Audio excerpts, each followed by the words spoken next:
Match number 2. I'm still preparing some social media posts saying that we're going live. Yeah, we should be live in like 2 minutes, but I press start streaming on OBS. Then I have to wait 2 minutes, I think, for YouTube to realize, because there's a 2-minute delay on the OBS. So it only starts streaming in 2 minutes. And then I have to press go live on YouTube again, and only then we will be live. But once I press it, we'll be live with what happened 2 minutes ago. So yeah, kind of cringe. Yes. That is, well, dumb.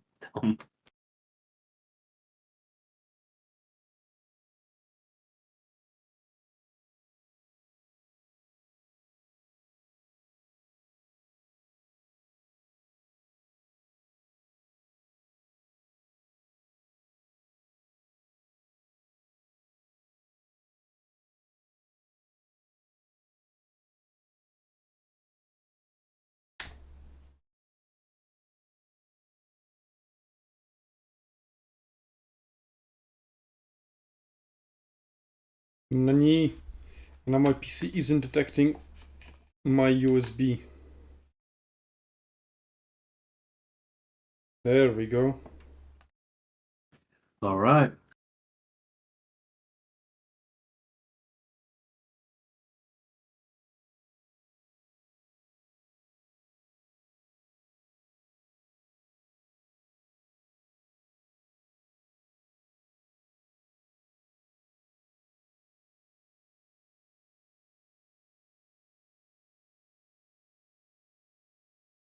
Okay, so YouTube has realized the okay. Now it's letting me press to go live.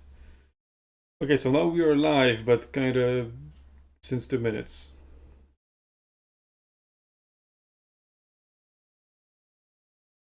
All right. Well, we are on time. So Twitter, X, Reddit, Facebook, Instagram. Probably something on Discord as well, right? I think so. Would be in order. Okay, let me just... We're doing only best of 5s today, so this won't be useful. Okay, got the BO5 preset ready. And Discord notification, okay.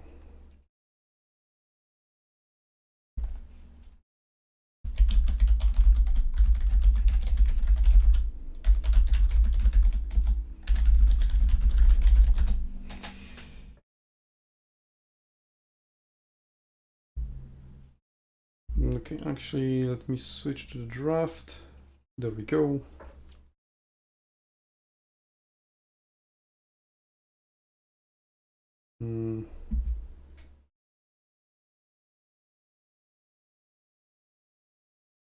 It doesn't ask me if I want to be a spectator or anything, just host spectator now. Remembers, but that's fine.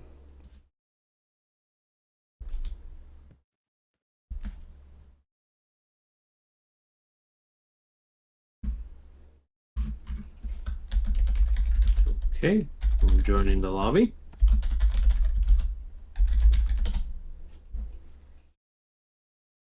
So now that we have started streaming and I woke up at 8 a.m. for this, what are you thinking we are going to see in this match? I don't know, but I has just been taken aback by the fighter said I woke up at 8 a.m. as if you're some kind of a hero for doing that. On a Sunday? Damn right. Well, I'm a 5 a.m. waker. Horrible.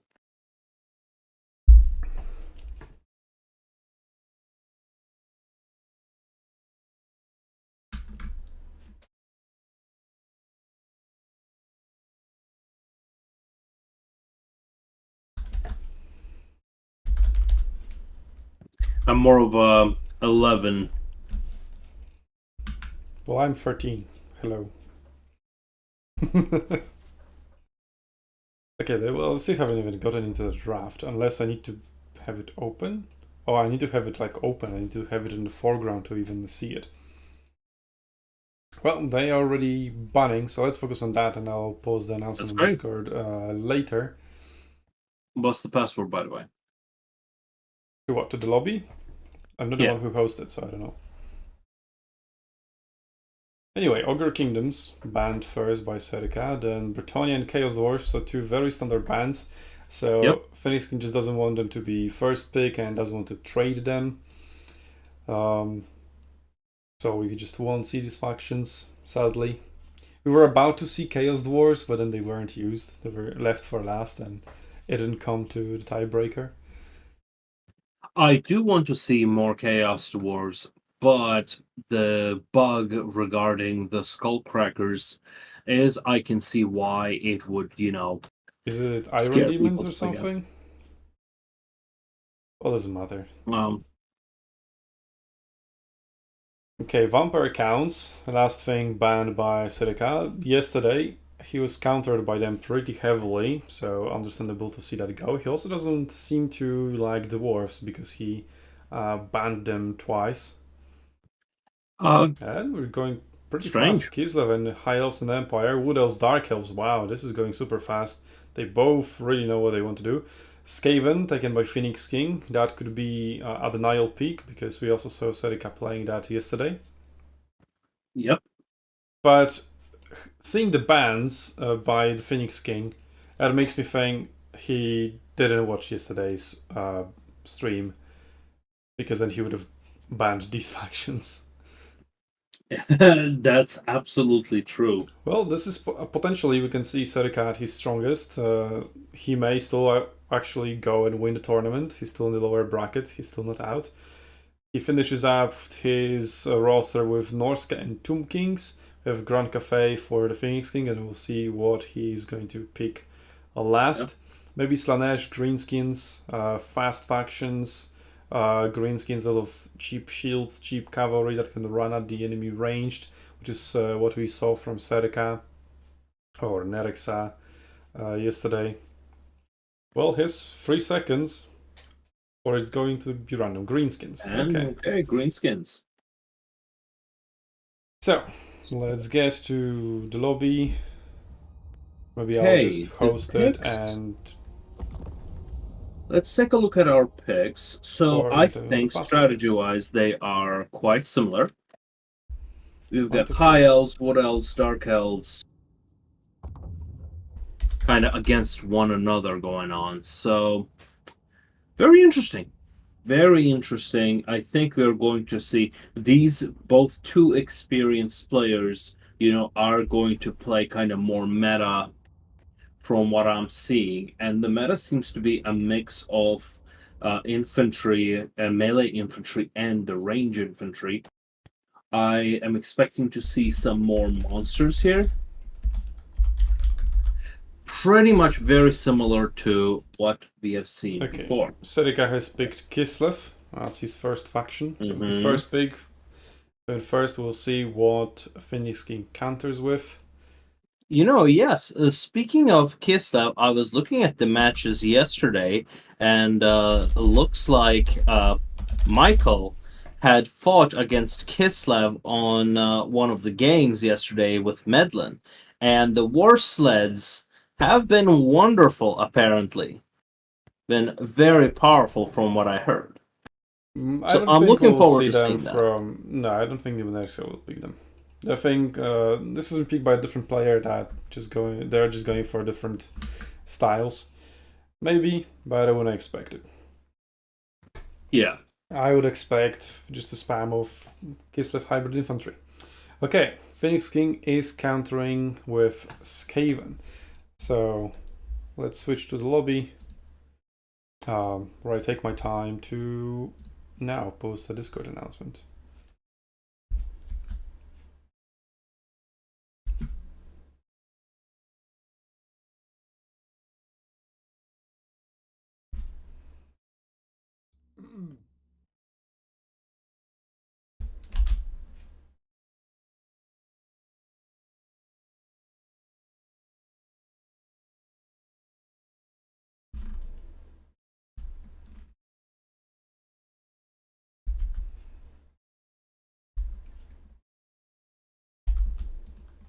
Looks like the other matches are also going to continue at their own pace.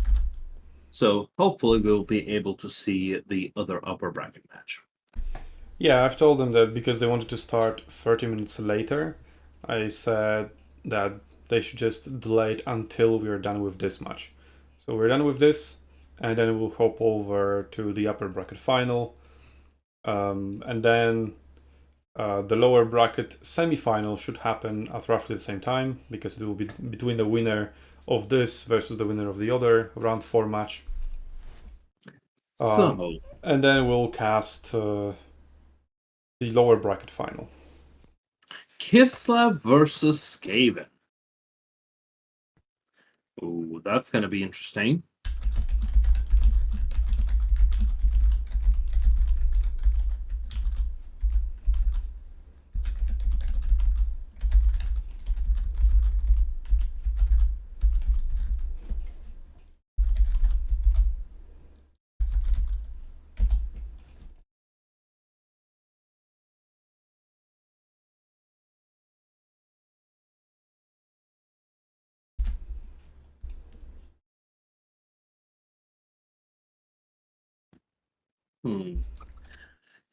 What can we expect from our players? I think with Kislev, we can expect a very nice selection of cavalry. That would be something that I would expect. And I don't think we have seen a lot of cavalry play here, have we? I mean, cavalry usually just go for cheap cavalry to sweep units off the battlefield, make sure they don't come back, or just throw it at enemy ranged, or quickly go contest a point, stuff like that. You don't really see like powerful elite cavalry. We saw hex raids, we saw some demigryph knights yesterday, but I wouldn't say they were used to great effect really. Yeah, they weren't like battles MVPs. They were mostly just a good trade at best.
I think this is going to be a very interesting match because Skaven has very powerful artillery, very powerful, potentially powerful range, but they can also go with a lot of monsters, a lot of good infantry.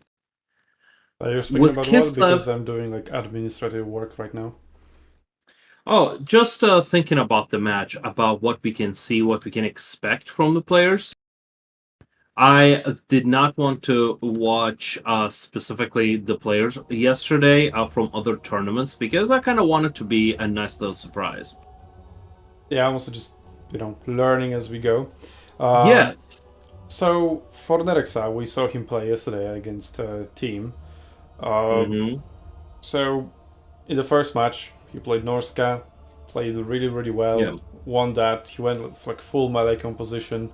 Then decided, no, full melee compositions aren't for me. I'm gonna go ranged, and then lost all 3 battles after that. Oh man! And he picked Norska again, so he has that option to switch switch his style if he wants to, if he needs to. Yes. But then, well, I'd probably expect him to play the same way anyway. He said that is his style, and yeah, looks like it. Yep, all of these units that he has are ranged, apart from Tsar Guard and obviously the cavalry. But now, Skaven. They could bring a melee composition, they could bring a range composition, and we do have more of a range composition. We have Warplock Jezzails and Poison Wind Globadiers, supported by some those are Clan Rats. Yep. Yeah, I don't know Skaven's roster that well. And Death what I Sneak do know, is just kind of an unusual pick, I think. I don't think it's that good. But we'll see. We will see. The Globadiers, I've seen them being used to great effect before. So wait a second. Didn't this match already happen? I think that was our quarterfinal. Yeah, that was our quarterfinal. Is it? I mean, with so many players dropping out, it is kind of not very unusual for matchups to repeat. I mean, I kind of enjoy it because, it is... we'll see what we have learned from yesterday. Except we didn't see yesterday's match, but we'll see eventually.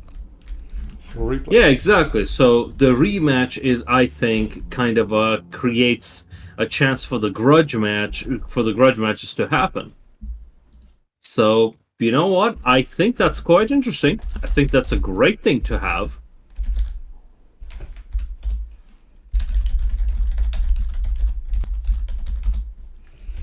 Yeah, also yesterday I had problems with replays, so I would appreciate if you tried to save it too. So I was saving every single battle as a replay, and I had save successful pop up. But then after the tournament, I went to check out my replays. None of them were there. Oh, that's bad. Yeah, well, luckily, our players have been following the rules, and we aren't missing a single replay. So that's good. Although not everybody posted them, but they had them. So they sent them to me, so we are good. But yeah, we need to make sure that, we have the replays.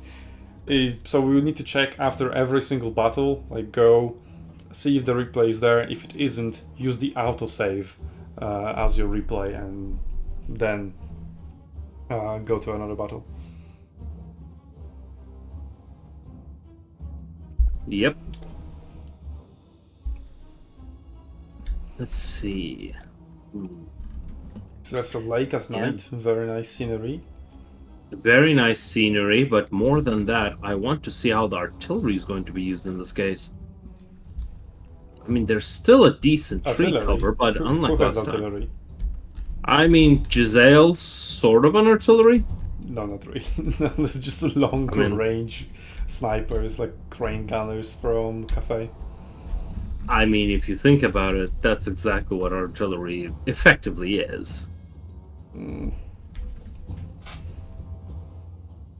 Artillery has maximum 4 pieces. Now I'll stay at that. Anyway, looks like Skaven are going more for point 1.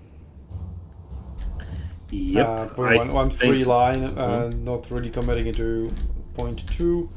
Kislev, kinda the opposite, but more of a balanced approach. You'll probably take point 1. I also appreciate the cavalry coming in and scouting the woods. That can allow them to take out those Jezzails very, very quickly. Yeah. But looks like... Yeah. I think they haven't been spotted from the very beginning of the match, right? So Phoenix King is just completely unaware of it. Yeah, that could be the cavalry MVP you were looking for. But this is cheap cavalry. They cost 400, I think. And I think that's for what they want to do, which if you're bringing these guys against Skaven, you want to sweep. Open up. Yep. Yes, cavalry charge is a cavalry charge. So it doesn't matter if the cavalry costs 400 or 1400. It is going to hurt. There we go. 60 value from one volley, not bad. Yeah. Definitely been worse. Armored Khazars. Oh, we got the Rat Ogres coming in, which is, I think, is a great choice here. Because we got some SUNTZU and Armored Khazars. Yeah, so that's pretty standard. He's probably going for like melee infantry, shield, mid shield, and then Rat Ogres as damage dealers. So pretty standard thing we saw. Cavalry has been spotted. It is being immediately reacted to. He has some spears around the area. Infantry classic. not close enough to support, so I think Warpog Giselles should be fine. Although there's only one, kind of two spear units protect them, and there are 4 units of cavalry coming in. Oh, quite so. Ooh, yeah, spears are coming away from the Warpog Giselles, so Warpog Giselles are going to be charged. So spells coming down. Exactly. And we've got some charges from the front coming in as well. Vinthusar's trying to maneuver around those spears. Warpog Giselles. Yep. Oh, Winged Lancers. Yeah, nice. Oh, that's a very nice dodge off that volley of Poison Wing Globadiers, but they still take a lot of damage. Let's see if they can have a positive trade. We already have these dervishes getting wiped out. Not decent trade against the Warpog Giselles. I think it is very positive because Warpog Giselles have a huge range advantage, and now with that cavalry charge, you just allowed your infantry to close in. So that is another added value that you otherwise wouldn't have. Point 2 should be firmly in Kislev's control because, well, the Warpog Giselles support and the Rat Ogres have been all denied from there. Even more cavalry coming from Kislev. Really like the units getting summoned.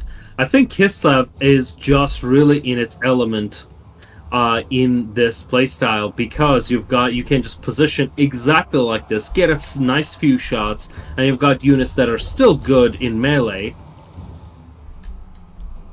and keep your distance. Yep, we're seeing the Globadiers getting shot at pretty handily. Some nice cavalry battles. By a spell. Or Winter's Breath or whatever, something like that. Or we've got a plague going on.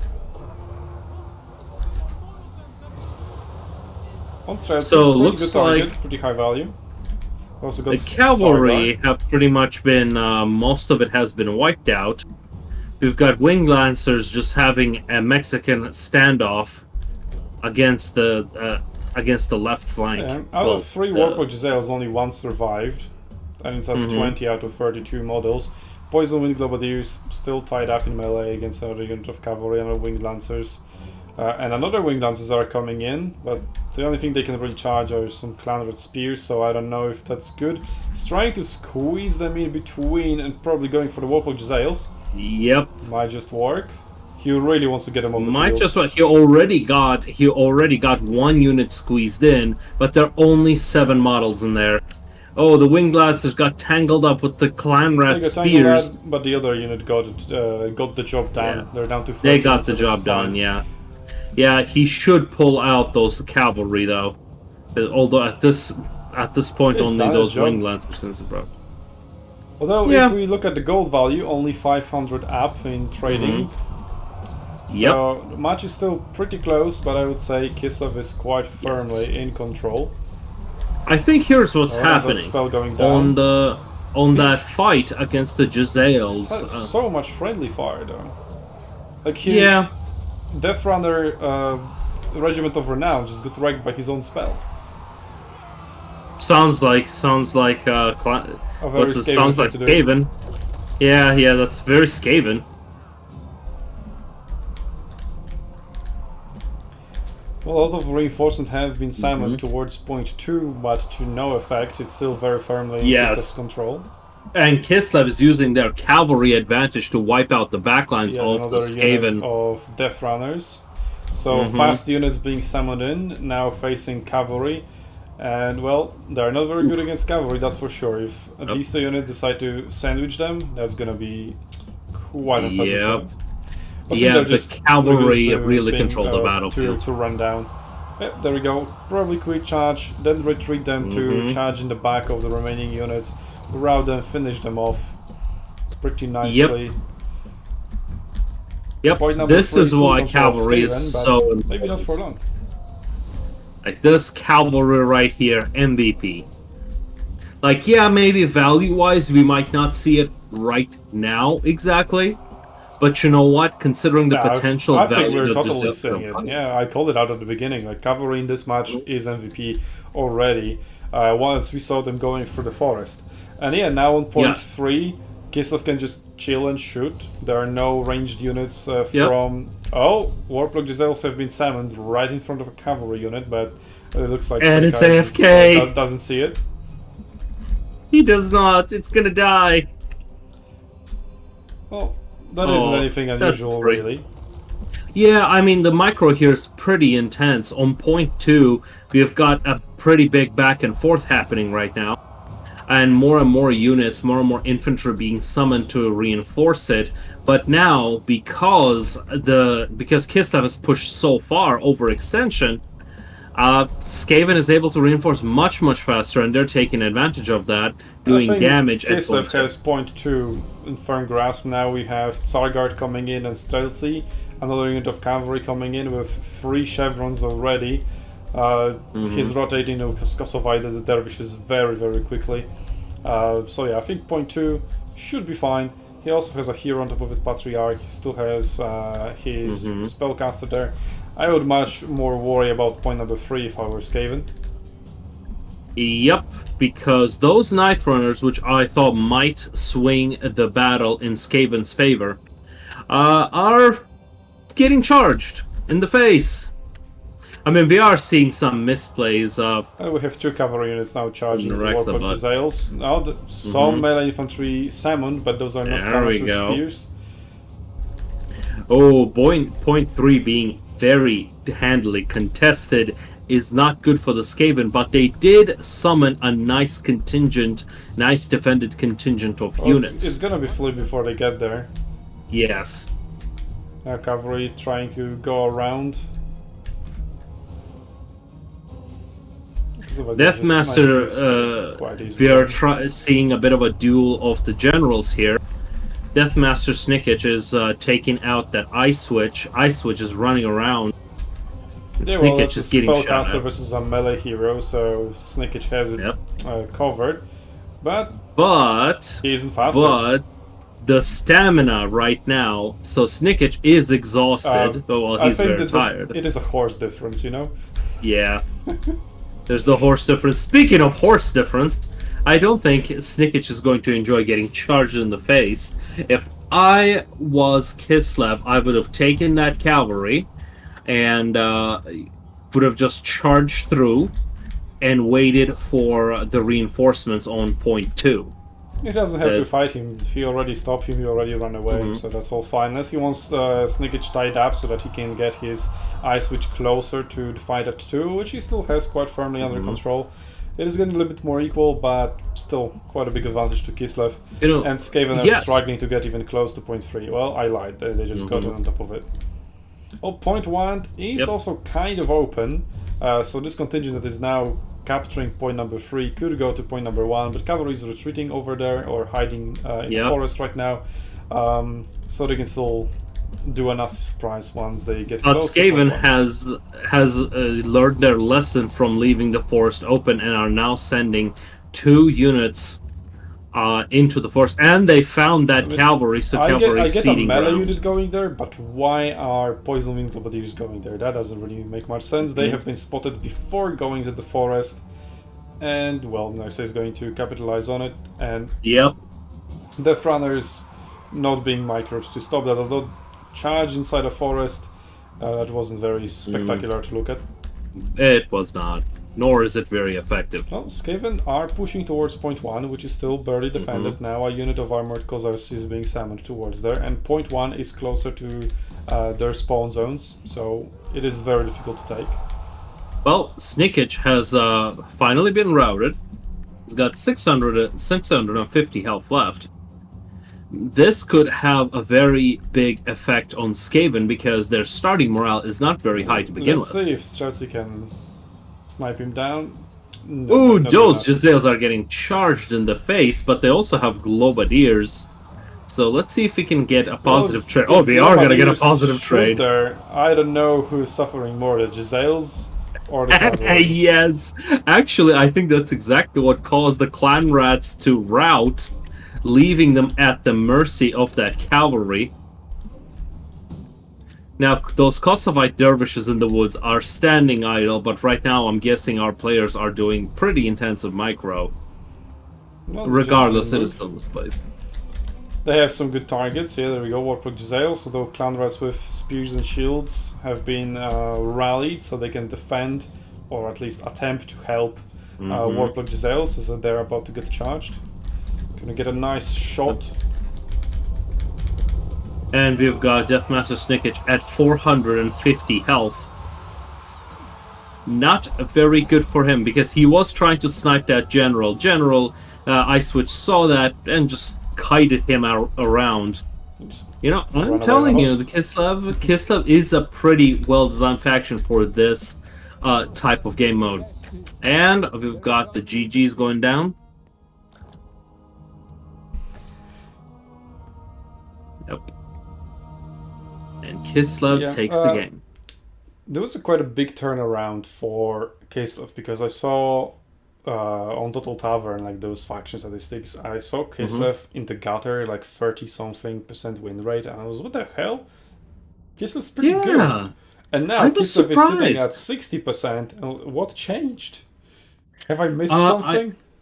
I think yes. I think the difference is the ban system. Also, I have a great comment from... also, no, because there I'm talking about stats on Total Tavern. So, yeah. Kislev is being used without the ban system on Total Tavern tournaments. Anyway, Medley is saying, is that a human boy playing Domination? What world is this? Well, it is not human boy, but it is human boy's cousin. Domination cousin.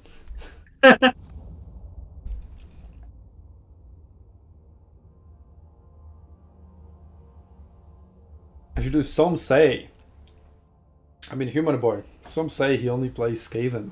Some say he doesn't play Domination. And he's not human boy. He's human boy's Domination cousin. Apparently. Okay. Let's go back to our draft. I'll just do them.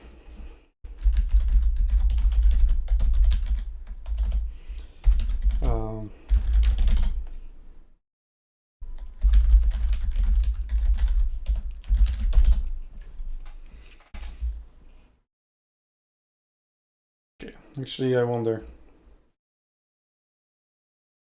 Now it's saved. I'm looking at my folder right now, and it saved that replay. Why wasn't it saving yesterday? No idea. Maybe the mod messing up. We will have to investigate that. I mean, I have the same mod right now, so... Just really I don't know. Okay. GC, Grand Cafe from Phoenix King. Yep. Good choice. Good choice. Let me use that. So... Kislev. Won. Even lost. So Grand Cafe can be sort of similar to Skaven in the regard that they also have long-range sniper infantry. We'll see if Phoenix King will go for them as well. Yeah. And they have much better infantry. Select his faction. Well, he's thinking. I mean, Cafe is also very versatile. They can go with a lot of options.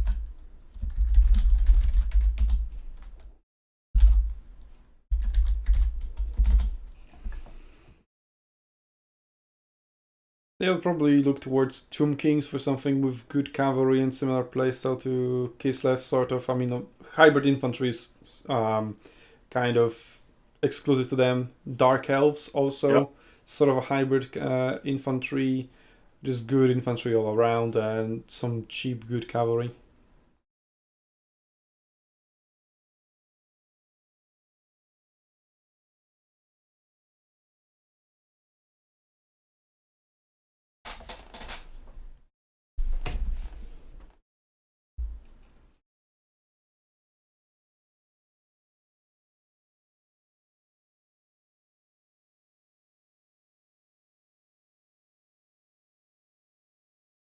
Armored Khazars got buffed, and Worslets are amazing. Well, we didn't see Worslets in this battle, and Kislev still did it really well. And Armored Khazars got buffed. I mean, yeah, I think so, but did that buff really make that huge difference? I think Kislev was really good just for its cheap, powerful cavalry. It has one of the best charge bonuses in the game, so just do exactly what Sorika did here. Just spam Kosovite dervishes and winged lancers, charge them in, they die, earn some chevrons, summon them again. Classic arena stuff as well. Very. Okay, do we have Dark Elves? There we go, yeah. I was betting on Dark Elves being picked as well. I'm getting better at this draft understanding thing. Okay, Grand Cafe versus Dark Elves. Go back to the lobby. Maybe Grand Cafe will get some buff on Celestial Lake. After all, it is a cafe-themed map.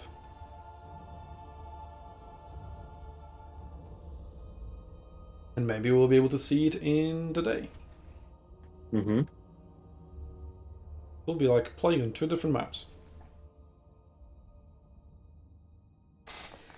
So now the question is, does Human Boy's Kazan change his playstyle?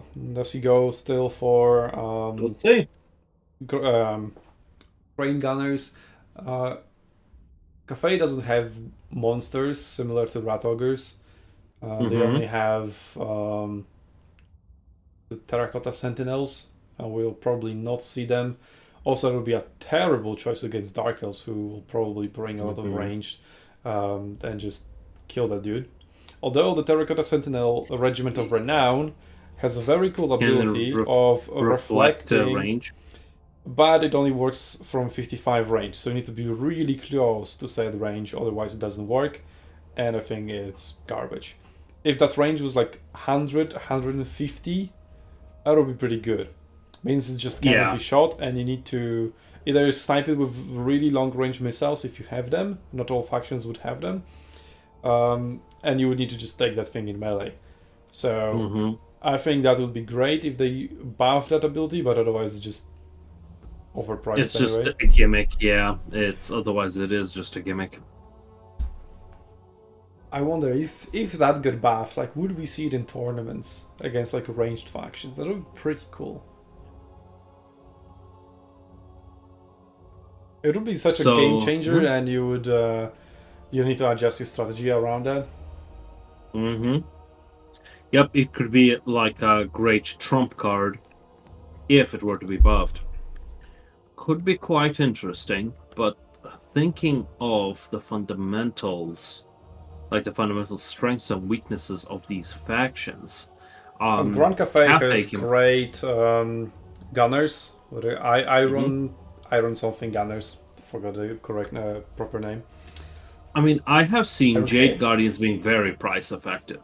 They're only 500. Yeah, 500, 80 armor, bronze shield, I think.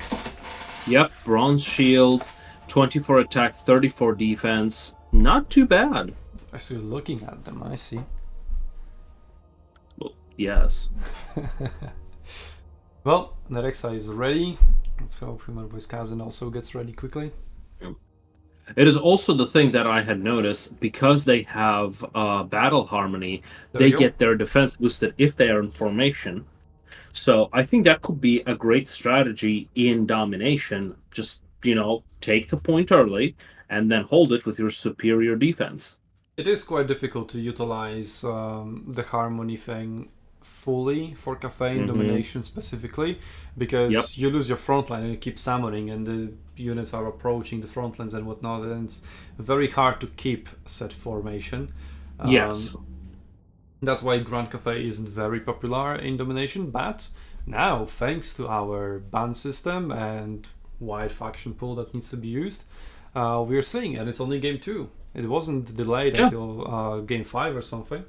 It was pretty early. That's the thing that we have noticed. The feedback, I think, has shifted from, oh no, this is a horrible ban system, to, you know what, this is different, and people like it. It forces people to play different factions, and I think a good player in this game should utilize the core mechanics and understandings of these factions rather than their minutia to hyper specialize in certain factions. But that is just my 2 cents on the matter. This ban system is used in other games as well, but in those games we don't have as limited of a faction pool. So you've got like a lot of alternatives if you want to play in a certain style. But as game gets more and more expanded, even though it's been years since it came out, we are seeing more and more factions. So I think this is a much better way of playing the game.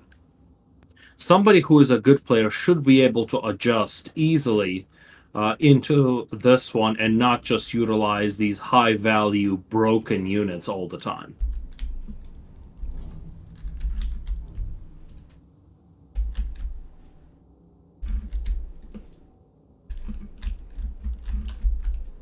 Okay, haven't had a good look on Dark Elves roster.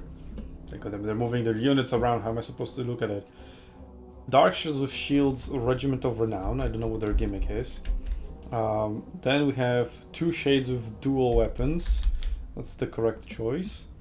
And then in Black Ark Corsairs, very cheap, very effective unit, but no shields. So Bleak Swords and Dread Spears it could be potentially better in this regards, especially since we are expecting ranged units from Cafe. Yep. Or at least, well, Human Boy's cousin. Oh, no, Nerexa. Human Boy's cousin playing in Cafe. Yeah, Nerexa should be expecting ranged units. And obviously, if you wouldn't bring ranged units as Cafe, you wouldn't be even able to use the Harmony. Yes. Well, spreading the units nicely, making sure everybody has the Harmony active, or almost everybody. Yep. A very nice traditional battle line. Well, that's kind of what you need to do, Cafe. Yep. And I think it is just a good thing in general, even without the yin and yang system. Yeah, even though that Cafe is pretty good. Oh, we see Supreme Sorceress of Darkness being hidden in the corner. Here's Power of Darkness, so there is another spell cast on the field of Shadows. We see Pit of Shades and Milk of Mystifying Miasma. Pretty nice, pretty standard. I think Pit of Shades is one of the most visually satisfying spells to watch. It is. It also has this, I don't know if it's a glitch, it's probably intended. Kind of gives you a warning, hey, Pit of Shades is cast, you might want to move warning. Yeah, sure. Yep. I mean, yeah, I've been, as you know, before this tournament, I had been playing some head-to-head campaigns, and I've managed to play a decent amount of Be'lakor, who does have the Pit of Shades. A couple of times I did get significantly less value because the visual effect of that spell. But it does do a lot of damage. That is hard to argue. Ooh, Cold One Riders being Dread Knights. Cold One Riders are Lizardmen are being summoned. An interesting choice for cavalry. Usually you just see Dark Riders from Dark Elves. But I think they got buffed, so maybe that's why. Alright, Shades of Dual Weapons approaching. They're still hidden, obviously. They have 130 range versus 160 of Jade the Warrior Crossbowman, but if they don't get spotted, that gets equalized. But they will get spotted now, probably, by Human Boy's caster. Oh, there we go. Pretty nice cast. Obviously, it didn't kill any soldiers, but they're much closer to dying once they get in the range. And also quite a bit of ammunition wasted trying to shoot that lord. Yep, that's a classic method of baiting the range. It does require a lot of micro to Oh, there stop you go. from the. See, Of that's what shades. I'm talking about. You Oh, he's really walking got back to. into it, what? Why are you walking back into it? Well, That's the still lines half a that we're unit doing. gone. Yep. Like, even with all that warning, yeah, half a unit gone, just wiped out. Poof. Well, the points have been unlocked for 30 seconds, and yet they still refuse to claim point number But 2. Oh, there we go, well, finally. this is why. Well, he has You no know, they shields, will. he just has to rush them. He doesn't have range advantage. Ooh, Regiment of Renowned Longmire Riders. Point number 3 and 1 taken, nothing really happening in there. So they're targeting Shades. We'll see a spellcaster, or is it just a melee attack? Just a melee attack, and there is Malcolm Mystifying Miasma. Ooh, Like Malkoff's nice. Mystifying That is a very Ooh, nice combo. very nice combo. Still only 3 soldiers dead, but now Jade Warrior Crossbowmen are able to shoot at them. Hopefully Longmouths will not intercept all those missiles. Yeah, Crossbowmen absolutely. Riders are trying to counter, but Peasant Spearmen are there. I mean, those are. And point 2 has been taken by Cafe just by the sheer amount of units present on the point, rather than outside of it. And yeah, Jade Warriors can just stand there and just take it due to their armor and shields. Also, they're getting +10 armor from something. Or is it defensive stance? Oh, yeah, they're getting it from defensive stance, yeah. Yeah, they. Nice to know that not moving makes your armor harder. That makes sense. I mean, it's probably, you know, they're able to present more armored sections of their armor. So that's how it makes it. Oh, Pit of Shades has been dropped on those archers, and they're getting wiped out really fast. Yeah, that's probably an overcast as well. Think? Could be. Yeah, if it wasn't overcast, I don't think it would wipe out the unit outright. Oh, that was also probably an overcast, because we saw that spell earlier, and it did like a quarter, now it's a half. It's a half, yep. And the Lord is going in. Longmire Riders not really, but we have... Cold One Knights intercept the Lord. Another Malkoff Mystifying Miasma being cast on the Regiment of Renown version. Yeah, this is one thing I enjoy about Malkoff's Mystifying Miasma. It's a very, very cheap spell. It slows down the unit, which you would think, 25% not that bad, but no. 25% is the difference that you need. 25% is the speed difference that you need to catch a unit. Consistent damage, there is just nothing wrong with it. It's such a good efficiency spell. Well, Human Boy's cousin finally realizes that his Regiment of Renown was being shot for free, so he charges charges the enemies down. Finally. Now. We'll see if Cold One Riders are going to be used as a counter. They better. Oh, nope. Nope. That was a good opportunity, and the unit is routed, and probably Longmires will go up in the air. But and finally, the problems. Cold Ones Jade Lancers are finding some horse archers on the flank. Yep. But they are retreating. There's another unit of them coming though, Peasant Horsemen. Yep. Oh, I think that was a miscast over there from from Human Boy's cousin. Yes, it was, and the damage was real. I didn't see where the spell was cast though. I think it was on point 2 if the sound effect is to be believed. Cavalry is still doing quite a lot of work. I mean, point 1 and 2 is just a stalemate. I think Human Boy's cousin is making the mistake of just committing too many units to point 3 compared to how many are left on point 1. So absolutely. He's fighting at a disadvantage at point number 2, which shows because he lost it. Very, very much so. We've got 3 units here. I mean, Nerexa also committed 3 units on got a Pheromantica chasing Human Boy's lore though. We'll see if that leads to anything. Doesn't seem like it. Nope, they're pulling back. Yep, he saw the bait, he saw the archers, decided, this is not worth it. And finally, Jade Warriors with halberds are coming into point 2, but I don't think they're going to be very useful considering that we still have got a lot of range units looking at it. At the point, but Human Boy is taking out Humanoid Scouts. Point 2. Important difference. Oh, his cousin. Yes, important difference. Yeah, he should take point 2 anytime soon, as there are no units from Dark Elves on top of it. But there's still quite a lot of them around. And is he leaving? He is. He's leaving before capturing it, so it will still be points to Nerexa per second. This is causing me a physical... And Murderous Prowess. Murderous Prowess is active right now. Not to great effect, I guess. He doesn't have that many units in fight. Cathay really needs very, to very take close. those. There we go, he finally took it. There we go. At least, unlike in Arena, the cap progression stays, so as soon as he walked in, it got handed back to him. Exactly. I was going to say Cathay was doing what I was doing, but then they decided to do the opposite of what I used to do in Arena and overextend it. I like to stand at the edge of the capture zone and just threaten them like that. I really like how the spells are going down everywhere. Just left, back, and center. Oh, left, right, and center.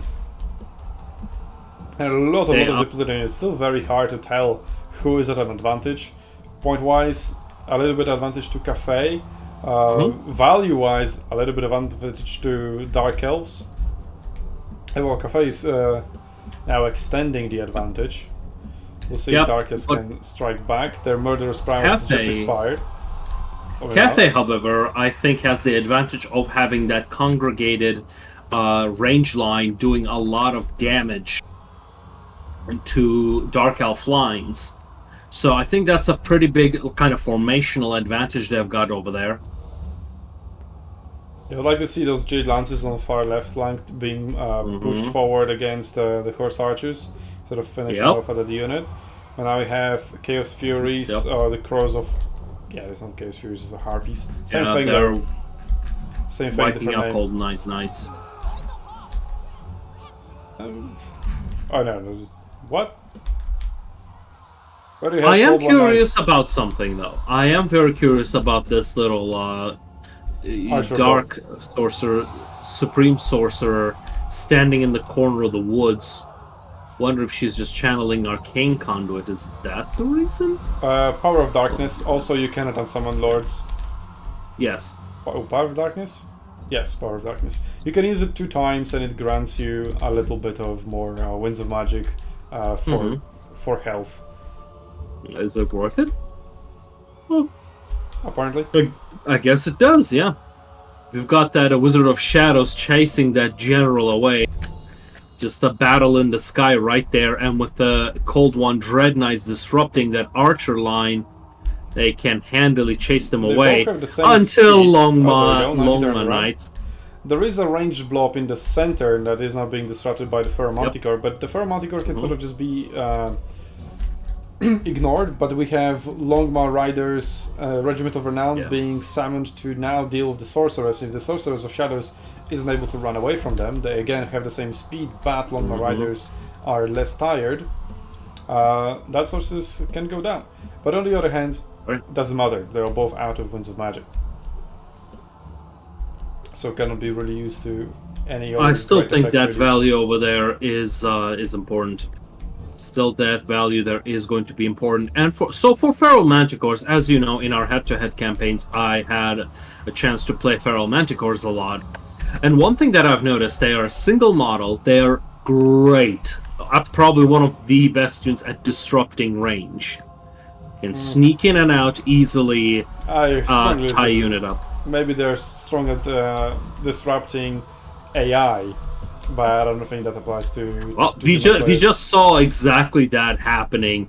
Those Jade Warrior crossbowmen were occupied until the melee reinforcements arrived to tie them back up. And now the Manticore is taking out the rest of them. And they're already low on HP. Oh, well, sneak up of point number 3 by a routed unit that just routed randomly on top of the point. It did, I saw that. I wonder if Nerexa even has realized that he's capping it. And like Nerexa, I don't know if he realizes he has these Dark Riders here for a long time. we've got the Dark Riders over there in the woods. They could have been doing the exact same thing, but they've been idle the entire battle. Well, Darkers are now in control of point number 2, so they're clawing back the advantage. And if it stays as it is now, they would win. Yep. And if we look at gold value as damage, they are 3,000 ahead. So slowly clarifying the winner. Very much so. Yep, Cafe is pulling forward in that regard. Dark Elves. Dark Elves? Yeah. Yes. Oh, yeah. Dark Elves. My bad. Oh, finally, those Dark Riders are online. They're just chilling in the woods, picking They were chilling for the They didn't get to see action. They did not get to see action. They got their pay for literally no actual work. Love it. I mean, they were standing there menacingly. They were zoning. They were not even menacing. They were invisible the whole time. Oh, that was funny. Yeah, I just personally, just back when I was playing Warhammer 1 competitively, that was one thing I had noticed, the idle units, like, idle hands are the devil's hands type of thing. Yeah, it's a big factor. You've got a 500 costing unit not doing anything. Sure, it's better than just wasting it. Okay, we got a 2-0. We do. 2-0. Seneca is going to pick first. Phoenixkin has to counter with something great, or else he will be eliminated. Well, not eliminated. Eliminated from the contention of for the finals, but he'll still play in the 5th place match. So still, he has 6th place guaranteed. Can go up to 5th if he loses. If he wins, he can still win the entire thing. Yep. That's the cool thing about the best of 5. The bad thing about it, it's exhausting.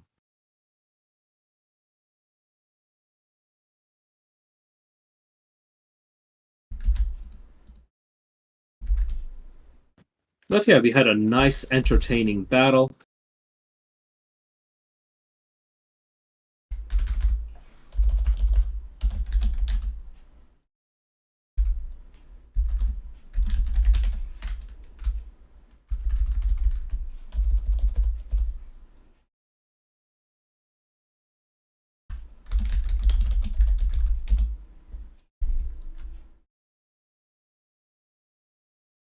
All can shield now.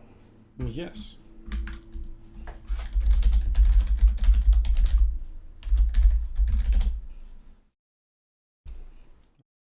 I'm also ping.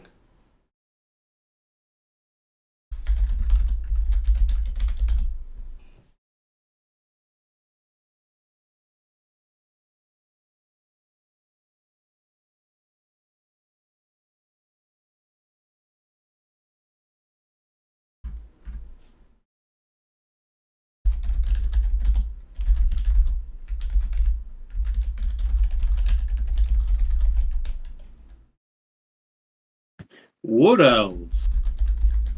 The very faction that gave me PTSD in campaign.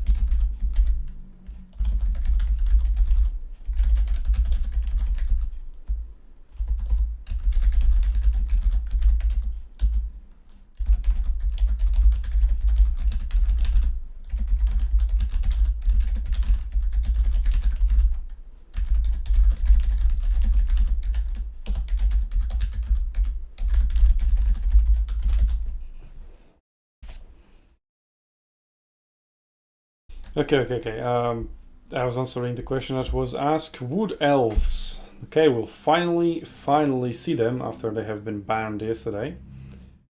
And let's see what Phoenix King will counter with. I would say Greenskins probably are the best counter out of all 3 factions he has left. So I'd like to see that.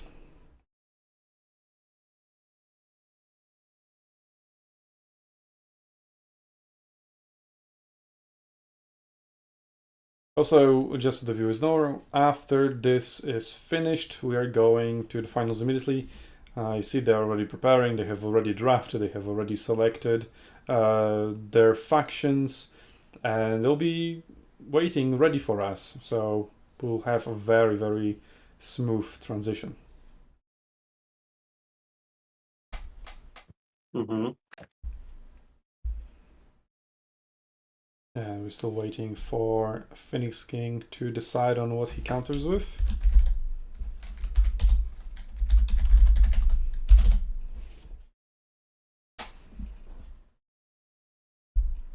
For me, it's pretty obvious it's greenskins, but maybe he's weighting his options.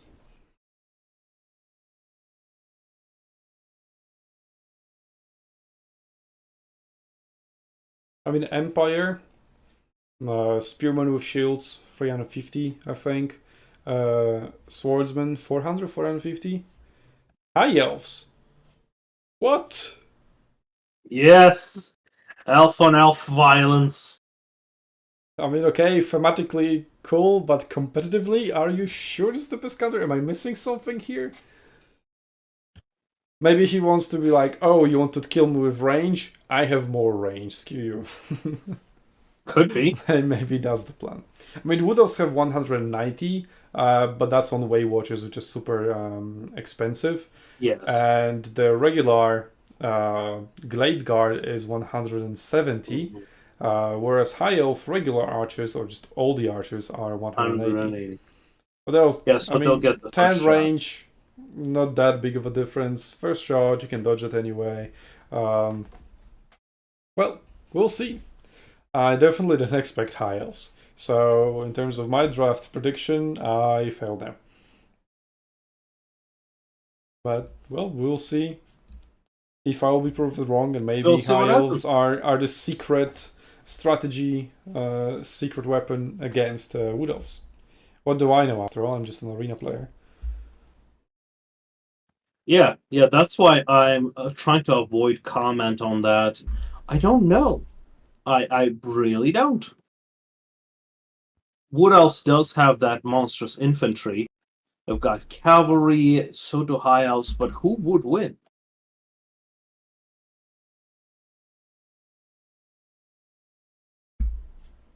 Well, we are about to find out.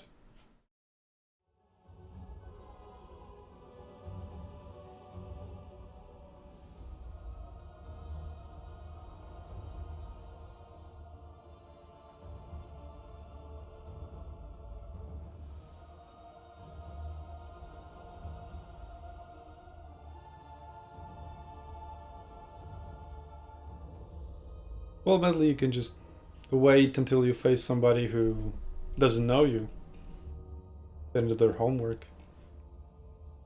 Or maybe somebody who thinks they can take on your cafe. Yep. But yeah, that sounds like, well, don't have just one good faction. You need to have more good factions. Have 4, 5. Because 3 can be banned away, and then if you're the second player, your favorite faction can be taken away from you. So have 5 favorite factions. There you go, problem solved. Or, follow Musashi Miyamoto's advice and don't have a favorite faction. Just play the ones that are strong. Yes, it's not as fun, but it is effective. That's a lot of archers. Holy shit. That's a lot. I know. I was trying to hold so hard not to say anything. This is going to be a lot of archers. And on the other side as well. And I love it. Is this Napoleon Total War, just a ranged warfare? Yes! I was like, oh, Mistra's gonna be so happy with this. This is the old pre-domination arena. I don't approve. Yes. I mean, I like how this is like, just one melee unit for flavor. Also, look at this beautiful map. The range are going to do so much work here. Why silver guards and not just regular spearmen? Shielded meat shield. Get the one that costs half as much.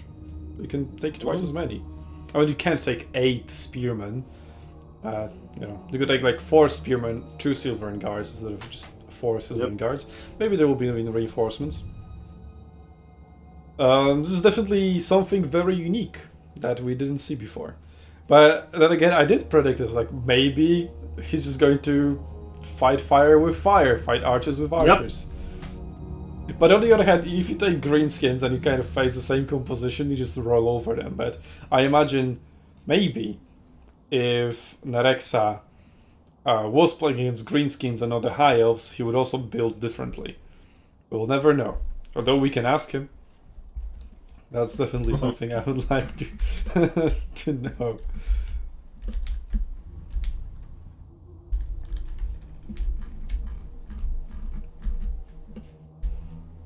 Okay, and we have loaded in high elves versus wood elves, and we also saw dark elves, so we've got all the elves covered. It would be a cool achievement to see all the factions, maybe not being played, but at least picked at least once. Yep. I know from yesterday, Bretonia was picked in one of the matches and played.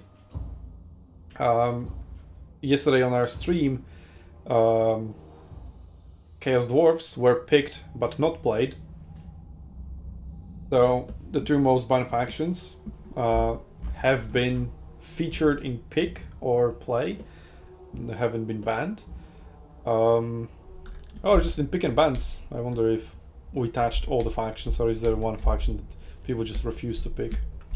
That is definitely an interesting statistic that we are tracking, and we'll let you know, dear viewers, how it went down. Okay, so point 3 kind of being abandoned. It's a big open map. Yep. Pretty much no forest whatsoever, no obstacles. Just, yeah, free for all. Love it. Love this. I love this. Like, this is just good old arena. Good old arena matchup, like proper total war. None of that silly nonsense with artillery wiping out half your units. I mean, if you took like an archer-based army like this in arena, you would also stand no chance, even in the old arena. Yeah. True. Yes, I don't know if you had like great barrage after great barrage, and somehow all your barrages would land perfectly. But somebody did not have one Testudo and GG or Leonidas with Fight in the Shade. Okay. Yep, that's true. We've got our first shots being fired at Alfarian. Oh, he doesn't dodge. Oh, that's pretty good damage there, though. It's already like 500 HP down. Yeah. One volley. Well, 2, 3. Apotheosis being cast, poison being affecting him as well. So after you're poisoned, you're slower, so it's difficult to dodge consecutive shots. Not so fast enough to run away. But yeah, nice advantage. Yeah, I don't think bringing Silvering Guards is necessarily a bad thing here. I mean, he's standing with his Silvering Guards and getting shot, but his archers are responding just now, and it's just because Nerexa walked into his range. Yep. But if you could just free fire his Silvering Guards, maybe didn't want to waste too much ammunition on them. They do have 75 armor and silver shields. There we go, Glade Riders. That's going to be huge value. I hope they brought more cavalry and reinforcements. Yep. Just them threatening the archers is a very big factor. Lofensiger getting wrecked with a bit of shades. Bit of shades going down. 75%, 80%, also 90%. Of I don't know if it was overcast, but maybe it wasn't, because the rest of the damage was provided by archers. Ooh, yep, the whole unit is gone. They're going to be used to push back the archers, so they won't be able to shoot Draika, who is retreating. And there we go, some cavalry being now summoned by the Wood Elves. And the Glade Riders getting intercepted with Illyrian Reavers. Well, and Illyrian Reavers have a slight stock advantage. No, don't do this to me, no! Issue an attack order! Blob! The blob of death. Blobbity blob. I hate this. Is like, oh yeah, epic cavalry charge. No, wait for it. There we go. Now nope. we finally see it. Yeah, those are just getting what they deserved. The other ones are getting focused. Pretty nice micro over there. Oh my god, what is this? Let's ignore Illyrian Reavers just stopped in the middle and just got charged. Just lost 20% of their health. Oh no, cavalry meeting in the middle. Fun fact. Friendly fire from charges was a thing in earlier Total Wars. If you charge like this, for example, Napoleon, you would have wiped out your own unit instead of the enemy. I mean, it makes sense. Because yeah, once the horse starts charging, no matter which team you're on, you're getting knocked down. But they probably And removed it because this is pretty heavy. people couldn't deal with it. It was like, oh, why did my cavalry charge my own units? Well, because Well, they I didn't have do to think about charging. it. Well, now they don't. They're fully Now they reaping the don't. benefits. Yep. Exactly. I mean, like the micro mistakes we saw there. Oh, I mean, it is pretty much also already decided. Like the advantage for Wood Elves is pretty huge. yep. Their archers reign superior today. Almost 2 Or for rather, 1. I wouldn't say it's necessarily down to archers. It's rather more to the other units because archer matchup was more or less equal. Then again, Wood Elves had more of them. Mhm. I think the mistake was Silvering Guards, right? Because Wood Elves had what, 2 cavalry units at the beginning, 1 melee unit, and the rest was archers. And It was also a Silvering pretty big Guards didn't go misplay. forward. If the Silvering Guards went forward, because there's only 1 melee to stop them, who else is going to stop them, right? Not cavalry. Just walk forward, but they didn't. They just stood there and just got shot. I think the other problem was that Silvering Guard were way too far ahead of the archers, so the range advantage of the archers was useless. As well, yes. Like as an infantry player, I I mean, was physically hurting. Nerexa still walked into his range, so he kind of got his range advantage, but not by his own merit. Yes, exactly. And he did not capitalize on it either. Okay, let's see. Like, I was if, expecting a much the more Silver disciplined- Helms will be able to find a charge. Oh no! They just Okay, stopped this is in the just middle embarrassing. again. Yep. I mean, it is embarrassing because we are looking at it. Maybe he's looking somewhere else. He doesn't see it. Yeah, yeah. Oh no! And he charges Dryads instead of looking for archers. Oh, charge here and charge I give through. I don't know. It worked. It worked out. It worked out. I just didn't expect the charge to be so powerful from such a short distance because he didn't have enough space to gather speed, and I just expected him to be bogged down and just stuck inside the Dryads. But no, he just rolled over them. I mean, Dryads did take 25% of their health as damage.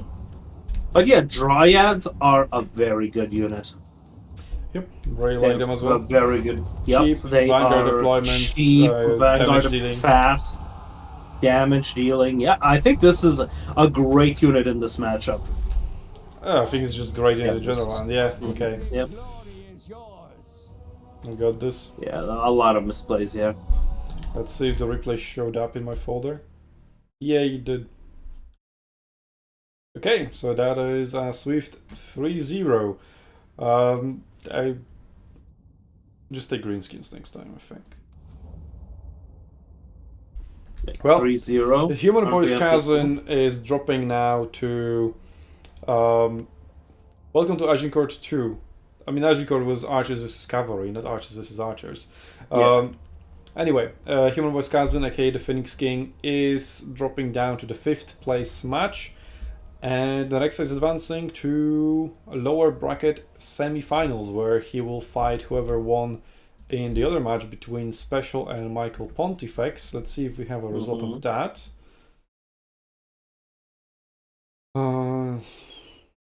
This is awkward. What's up? So Michael won 2-0, but he's saying he is lagging very hard. And he doesn't like that, so he's like, let's Special proceed even though I won. And he lost. So we'll be like, Special lost, but he is advancing. I mean, okay, Well, fair enough, that's like a okay. decision between them. Although, I mean, it is 2-0, and it is a best of 5.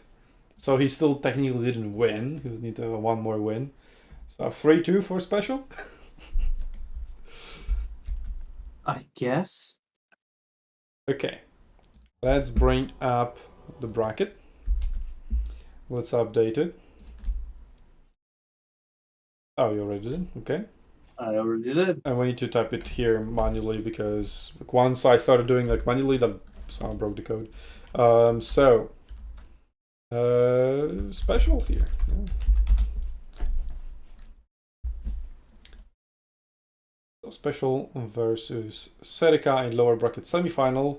So that can get underway immediately. And now we are heading over to the upper bracket final between Tim and Medley.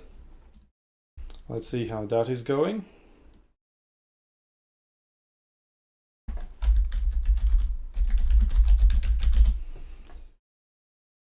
Upper bracket final.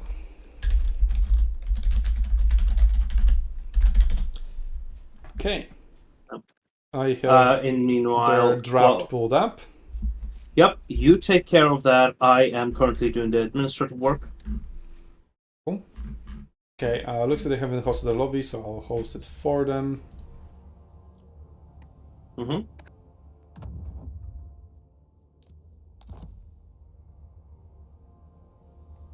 I'm waiting for... Yep.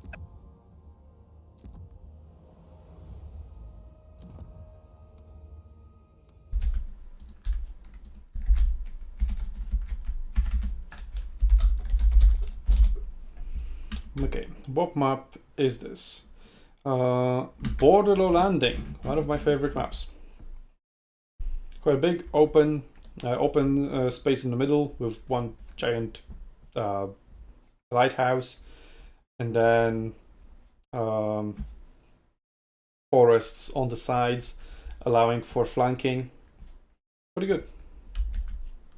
But also Celestial Lake, also really good. Really enjoyed that map. Visually very good, and balance wise also pretty nice. Okay, Borderlo Landing, there we go. Also has a hill, a very slight hill in the middle. Looks on the minimap preview it looks much bigger, but once you're on the map it looks flat. Yes. But it prevents you from seeing the enemy, so it is very interesting. Quite. I do like that. CA actually tried to do that with one of their maps. They had a massive hill in the middle. And that was one of the most hated maps of them all, because you couldn't tell you were getting cheesed until it was too late. Yeah, CA kind of sucks at doing maps. Which is very strange. It's not that hard. Well, community is definitely proving it. That's for sure. Or maybe it is hard. I don't want to detract from their work. It's just like, come on, CA, step up your game. I mean, come on. If a bunch of amateurs, sure, passionate amateurs, people who aren't getting paid for it are doing a better job than people who are being paid for it. Exactly my point. Hire them and pay them. Exactly. You could have a great thing where like you go and buy people's maps, literally make a little bounty. Oh, we'll pay $1,000 for each map that we like that the community votes for, and we'll make them official maps. I'm sure people will be more than happy to make a map, a great map, for $1,000. Yeah, put more effort into it. Anyway, let's focus on the match. We do have Greenskins versus Wood Elves, and Greenskins have been picked to counter Wood Elves. So this is what I'm talking about. Although the High Elves weren't available there, but still.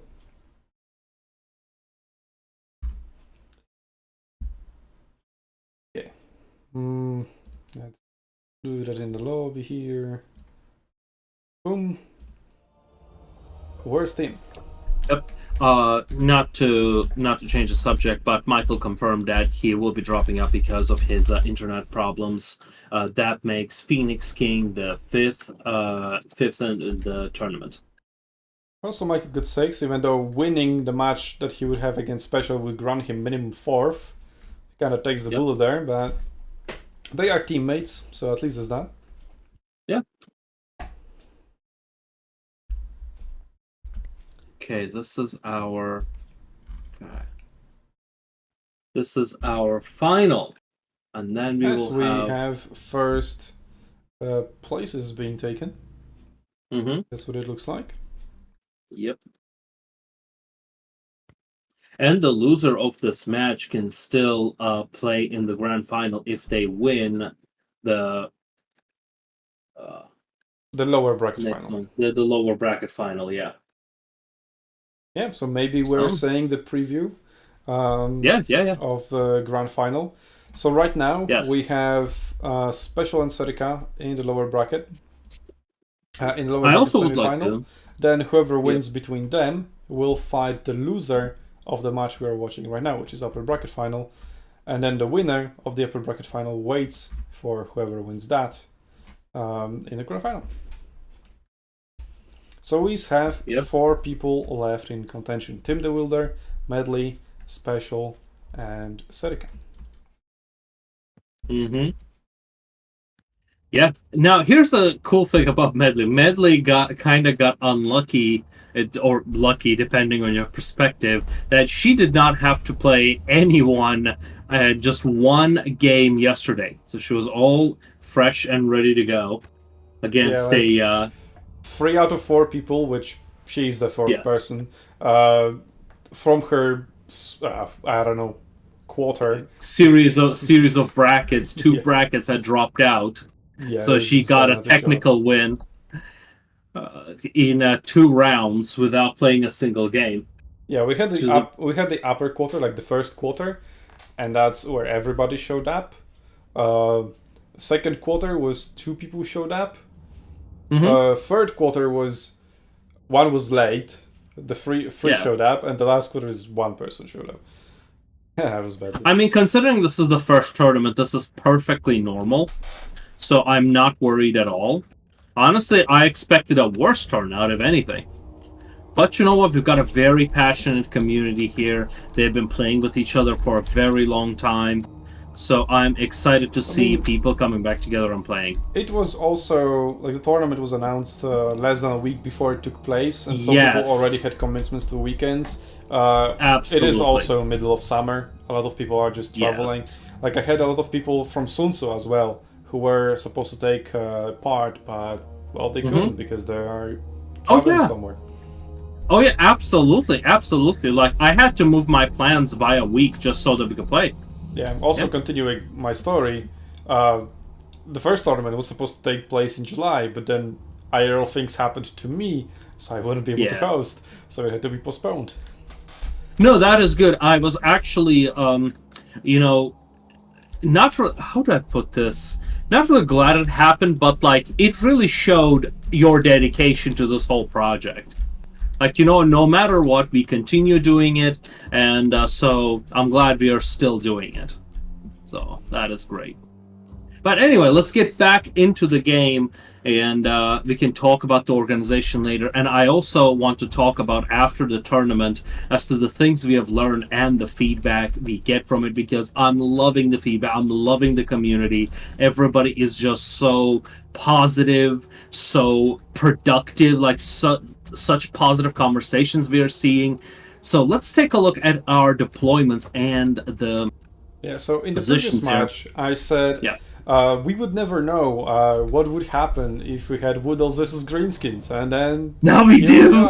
So the build of Wood Elves is definitely looking a lot differently, but also it is a different player.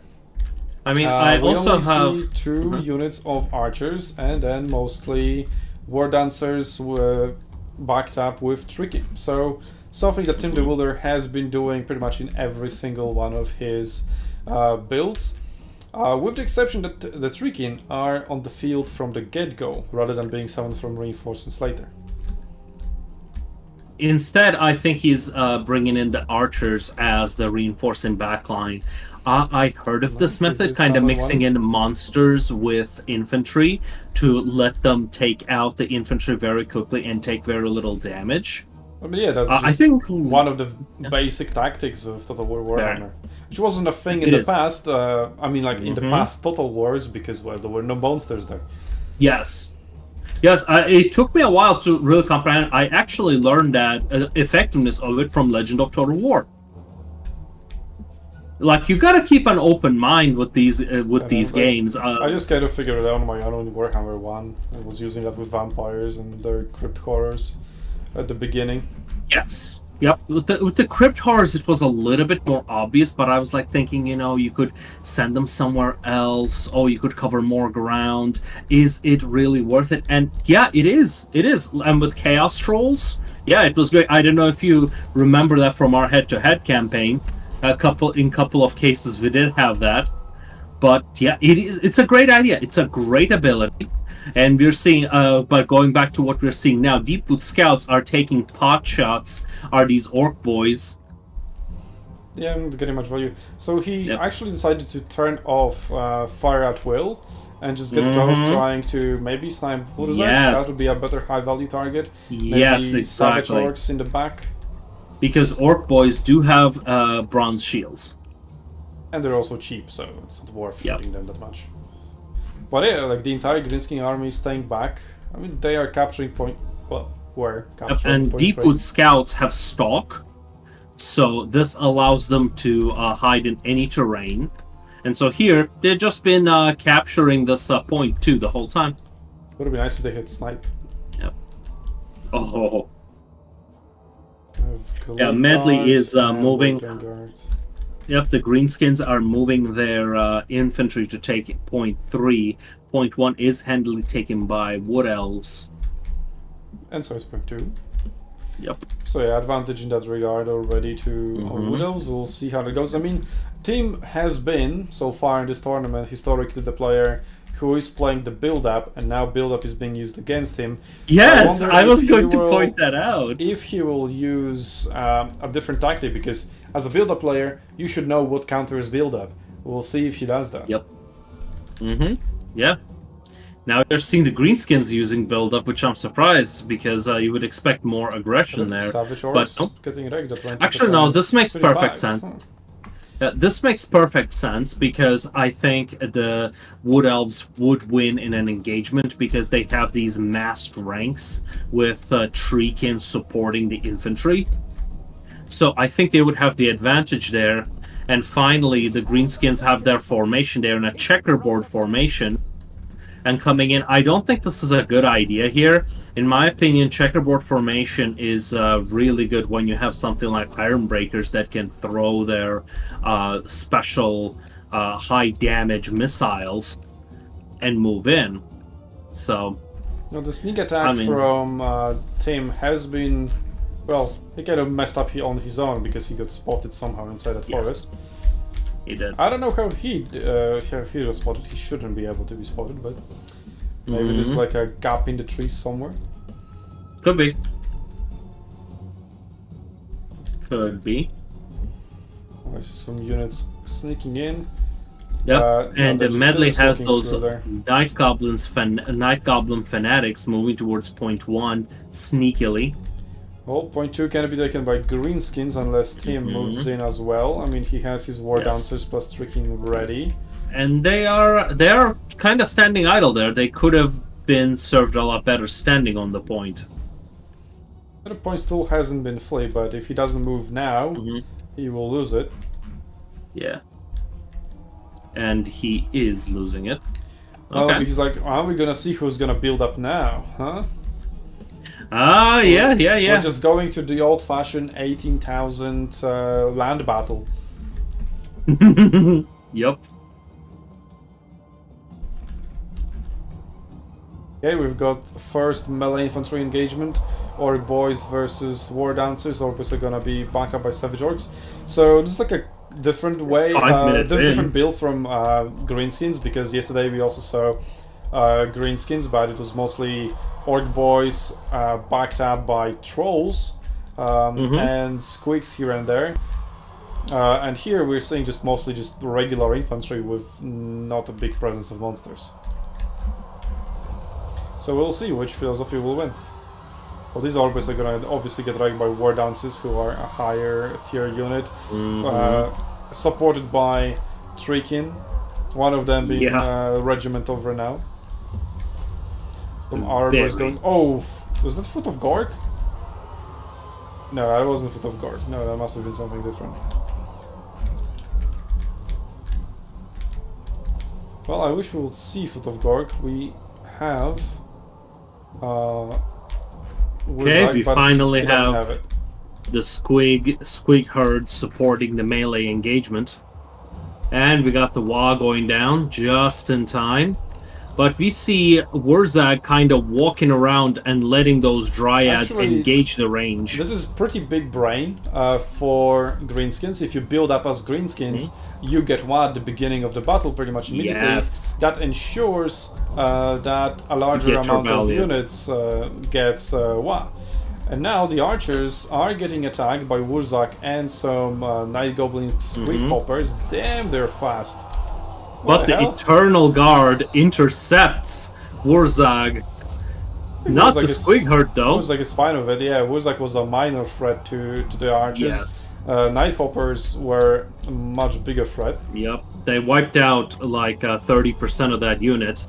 The Wood Elves seem to be winning a lot of the engagements here.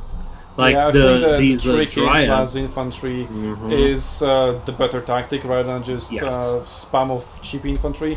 The savage orcs aren't really that good. And yeah, orc boys took the hit from them for the initial charge and whatnot. But savage orcs are just not that good. And dryads very handily won that melee on. What flank is this? Eastern flank? Eastern flank. If they could only bring them back to support this main engagement, this could be over very spells quickly. Over there. That is a huge blob of 3 units that just got Awakening of the Wood Zone. Yep. So great value for the spellcaster Ancient Treatment, already at 800 value. Very. And the Dryads are just rampaging in the backline, just keeping the archers away, keeping the Night Goblin Squig Hoppers away. We see Boar Riders being summoned, the Regiment of Renown. And, well, Medley is actually pulling back a little in terms of damage as gold value. She was 1,000 down, now she's like around 500, 700 range. So, not bad. Still we finally have the greenskin. We finally have the greenskin cavalry on the field. Let's see where that goes. Fast units here will also be very, very important because the reinforcement zones are so far away. Being able to summon fast units to get there to the main engagement faster can be a very important factor. And units rallying at the back, then synchronizing with the units that have been summoned freshly could be very nice, but they are being unsummoned to get some value back quickly. Yes. Oh, this is an anti-large and armor-piercing Regiment of Renown now all over the Ancient Treatment. He might start losing some HP, but on the other hand, he is at 9,000, so he is very, very tanky. Very.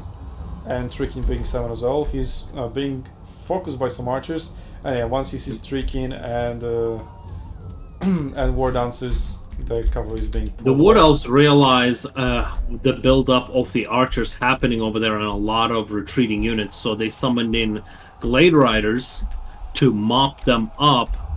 So that's a beautiful strategic decision right there. I think Wood Elves are dominating the battlefield right now. We also have Wild Riders with Shields Regiment of Renown being summoned. Now they're going to counter the Orc Boys Regiment of Renown.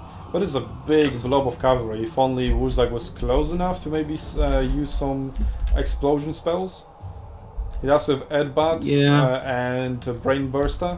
That would be pretty good. If he does, though, he would leave himself vulnerable, and he's already at 50% health. Yeah, 70 speed and nothing really fast around there to catch him. Yeah. The cavalry would need to disengage and go around. And that's exactly what they're doing. That's exactly what they're doing. They're disengaging nicely. Yeah, and Wood Elves are back in control of point number 2. Now, the Greenskin Forest Goblin Spider Riders are charging them in. And the Wood Elves are not seeing it. They're still standing there, and they just took the charge head on. Nice, but the charge is pretty weak from the Forest Spider Riders. It is and they got charged one of the back cheapest units by the for Wild Riders. 425, I think. But they already got 150 value out of that charge, so that's pretty good. Taking out those Glade Riders, who are also quite a weak unit. I thought for a second point number 1 is being cut, but it's just like a leftover. And just looking at the gold values gained from the Wood Elf infantry, we are seeing a tremendous value, and it goes to show when you stack up your infantry with your monsters, you get some great results. Yeah. Well, damage, my favorite is with the trolls. Yeah, while damage Delta's gold value is kind of equal, we have to remember that Wood Elves do have access to powerful healing spells. Mm-hmm. So that is not being seen, and now the only way Medley could come back to this is if Wood Elves highly overextend. Yes. And get their units killed in the enemy spawn zone. And they are taking point 3 over here, so that is going to hurt. That is definitely the correct choice. Yeah, and they are also they're not overextended. That's one thing that I'm appreciating with Wood Elves here. They are not greedy.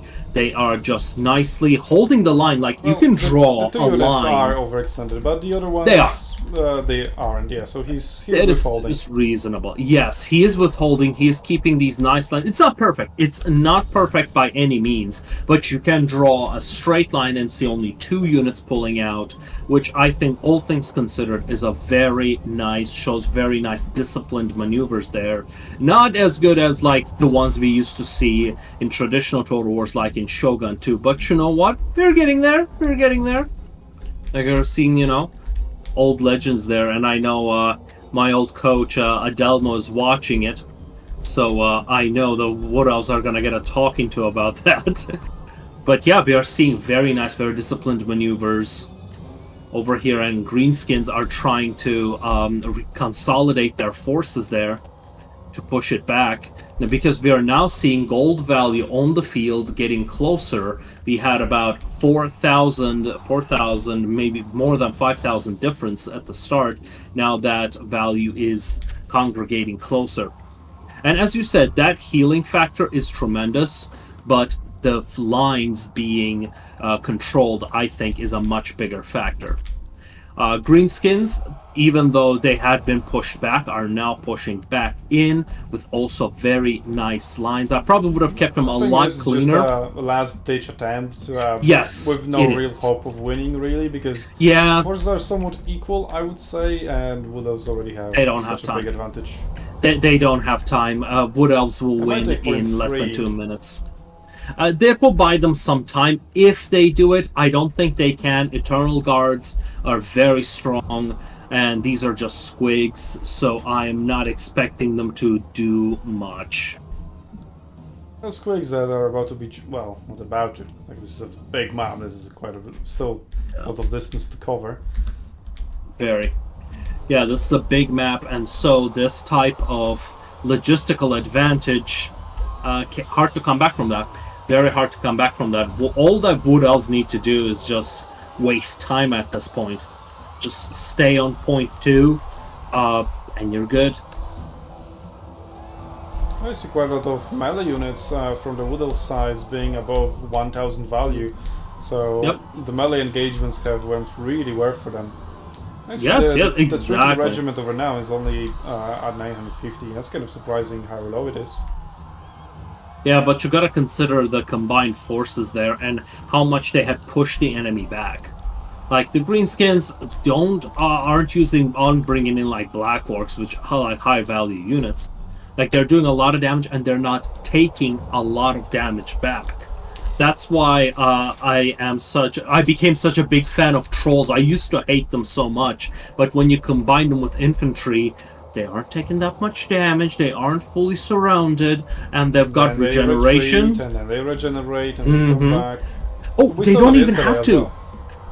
Yes, it was a more traditional use of the trolls, but what I'm thinking is, instead of treaking here, have the trolls, any damage they take, they'll just regenerate, keep accumulating value, block a bit of damage for your infantry, and you're good. We've got the Wood Elf victory here.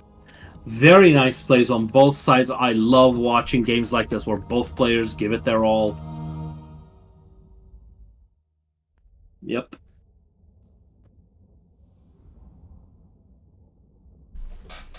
In the chat, J Phoenix says, yeah, Tim has healing. He might have only 1 or 2k in value. Yep. but in truth, it's about 5k point lead. And yes, the gold amounts on the field really showed that.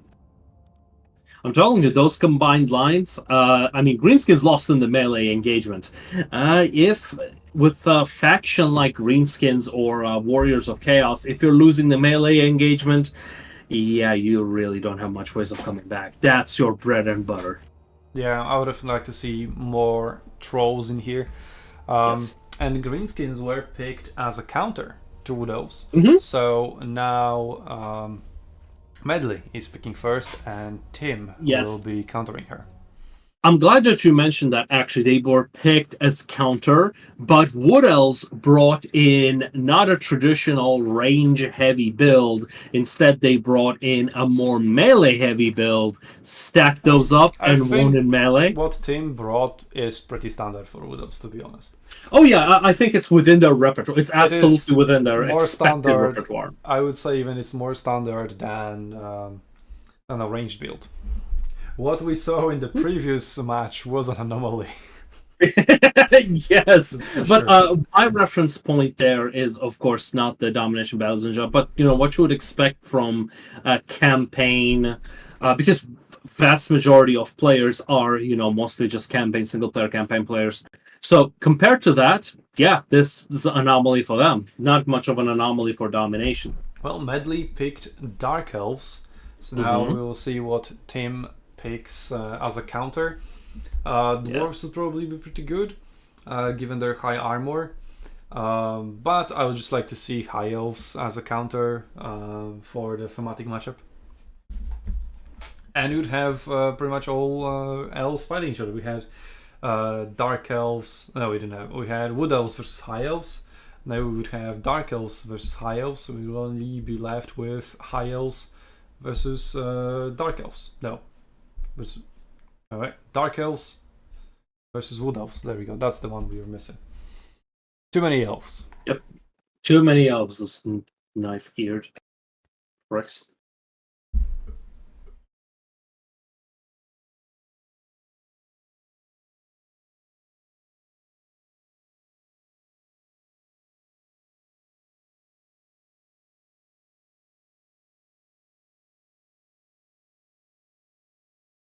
What? What am I seeing? What the hell? What? Oh, no.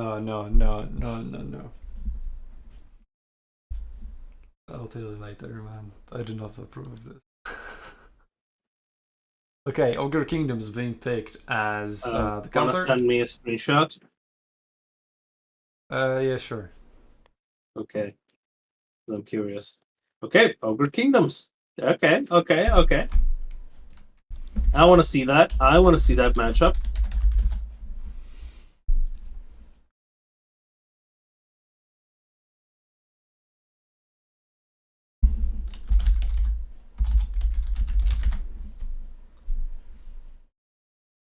Ogre Kingdoms versus Dark Elves.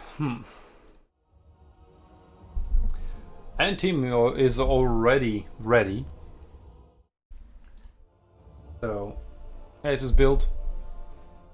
He knows what he's doing. Medley probably adjusting her build to the Ogre Kingdoms.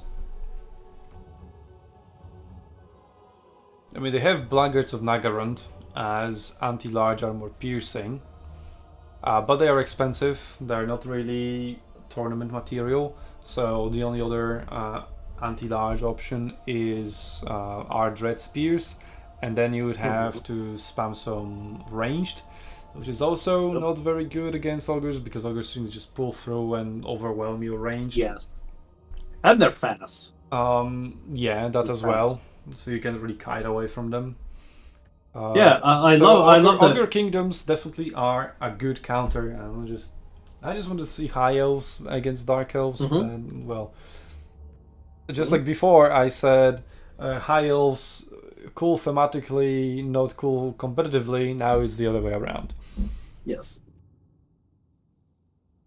But we saw a full range match, so at least it's that. We ticked off that variety checkpoint, I guess, or check mark. We sure did. Oh no, Medley's ready, but Tim isn't ready. I think we are also going to see some Noblars to get them occupied and exchange some ranged fire.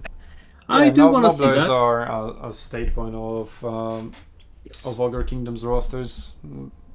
They're just super good in terms of value per gold. Or, as we call it here, cost effectiveness. We obviously 4 units of Nobblars. Nobbler Trappers probably in reinforcements. Dread Spears, as I predicted, yeah. Full on Dread Spears. Followed up by Black Arc Corsairs. So another good melee unit, but no anti-large. Mm-hmm. Wait, they are anti-infantry.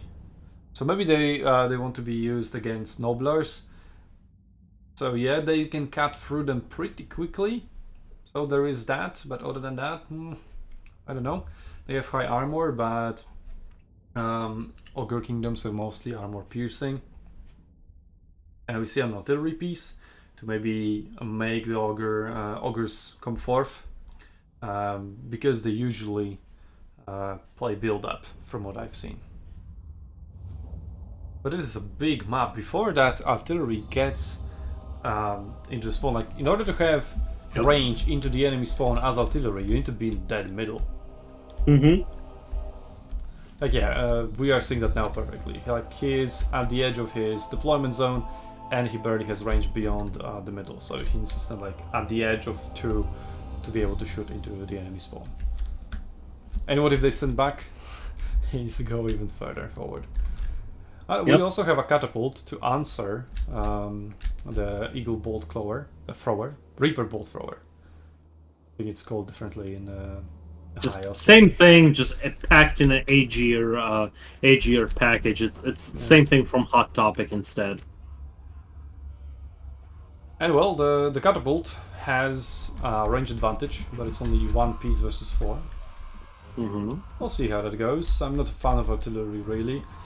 And domination, I mean, on one hand it is a big map, so artillery should be mostly safe and being able to just hang back in the back and fire from there. But on the other hand, you're not gonna cover like 2 points with it or something. Yeah, we'll see. That is true. That's I do want to point advantage. out. Wait, that's the advantage of being a caster rather than a player. You just see the random shit that players come up with, and it's not your job to figure out whether it works or not. Yep. You're just there to another good thing that I appreciate here is the mobile artillery. The holy Ogre shit, Kingdom it's fast. What? Yeah, it's 66 speed. I don't care. It's only one thing. If it can dodge, yeet. Oh, they're powered by Red Bull. That makes sense. Oh, they have 80 they're value. powered by the shot something. Yep, they shot back the artillery. Let's see. Well, they missed them. Yeah, they only hit like barely anything. One dude dropped 2 drops of blood. Pretty big drops of blood. I think if I bullet so much, it would be dead, but it's Warhammer.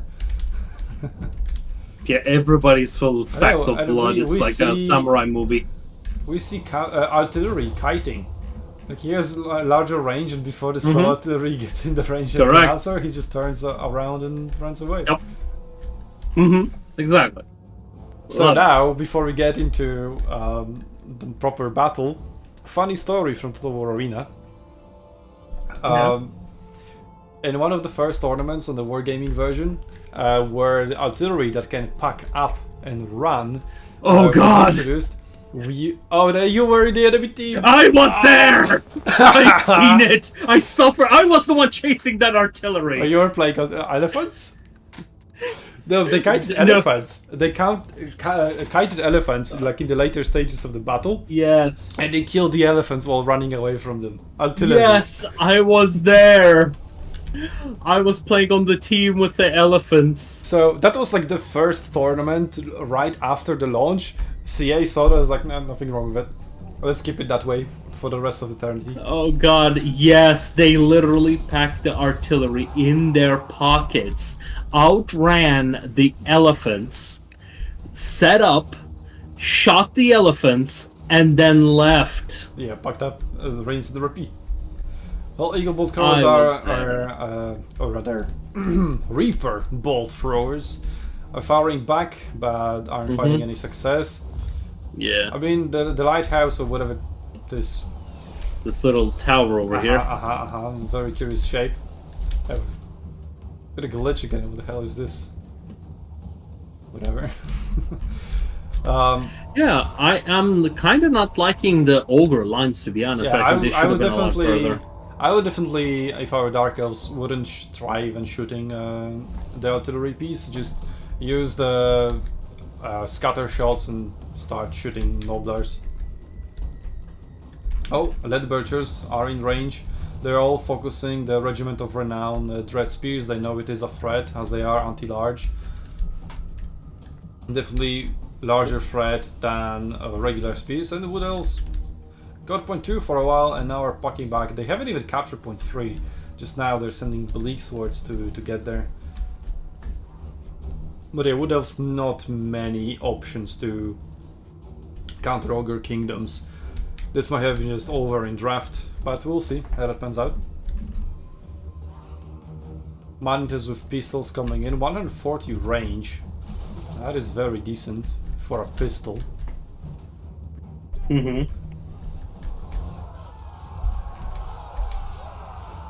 I mean, considering the size of the ogres, it's more of a hand cannon. Yeah. Well, I would definitely like to see Dark Elves moving forward because I don't want them just getting shot for free. Yep. Pretty much. Okay, the Crows of Pain, very edgy, yes. They are coming down on Lead Belchers. Actually dealing some pretty decent damage on them. Getting some good value already. I mean, they are Harpies from Spencer's, but pretty good Harpies from Spencer's. Malekith chasing down. Oh, he's probably going after the artillery piece. He is. Well, oh yeah, that artillery piece has been destroy it. Yep, that artillery piece has been such a troll. Oh, he's not doing I love it. to it. A little. Oh, now.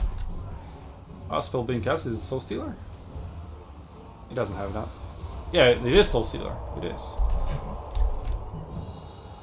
I mean, Soul Stealer is good against single targets, so I guess it is very good against Ogre Kingdoms in general. Now, Feral Manticore being used in place of Malekith, but it's not going after the Catapult. The Catapult has been withdrawn. But honestly, already we see a huge value advantage for Ogre Kingdoms. You know what I would do? You know what I would do? I would have taken that Catapult and actually sent it in melee against Reaper Bolt throwers, just to seal the trolling. Another arena special, capping the enemy of 11. Yes. Okay, Malekith is fighting the Man-Eaters over there, doing pretty decent damage. The Boglars are taking very good shots there.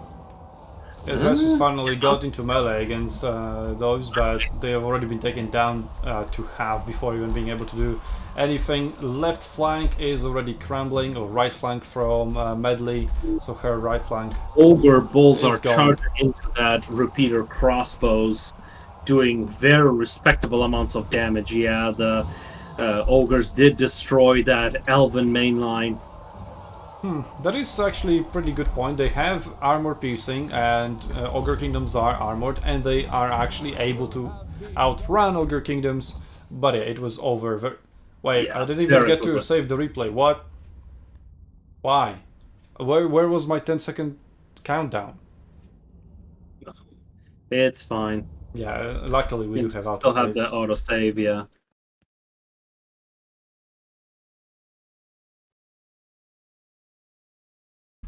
Wait.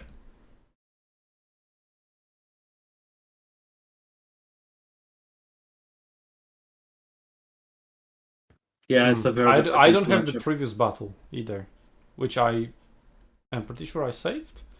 I have all the previous ones, Nerexa versus Human Boy, but I don't have the first one from this, the Greenskins versus Wood Elves. Well. Yep. And so with that, I think hopefully Tim is 2-0. Yeah, I need to remember to keep checking in the replay folder to rename the autosaves. You know what would be cool if autosaves were like 5 replays back instead of just 1. Yeah, that would be really cool. Okay, so now we are changing the map to Road to Vol's Anvil. There we go.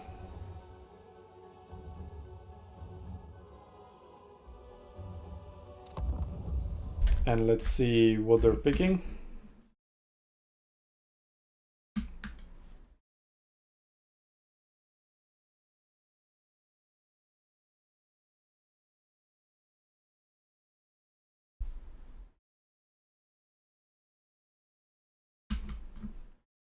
I mean, Augurs did their thing, got their easy win.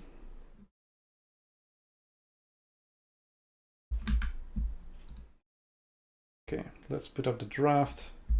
Let me update it. Ogre Kingdoms won. Some team is 1 victory away from winning the match. Let's see if Medley can pull it back, or at least get 1 victory. Now she will be countering, so she has a chance. Go on, lower bracket. In our lower bracket, Serica won 1-0 against Special.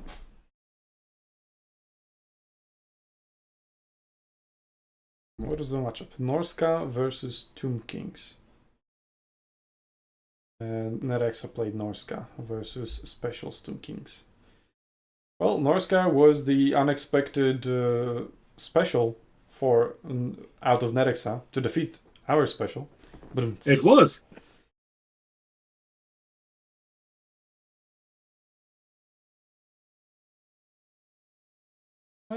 Pretty standard build from Tomb Kings, apart from the Tomb Guard Regiment of Renown. I definitely wouldn't take that. Instead, I would take the Necropolis Knights Regiment of Renown, which is super powerful for sniping enemy lords and other key units. I pretty much never saw a competitive game without them. Maybe they were in reinforcements.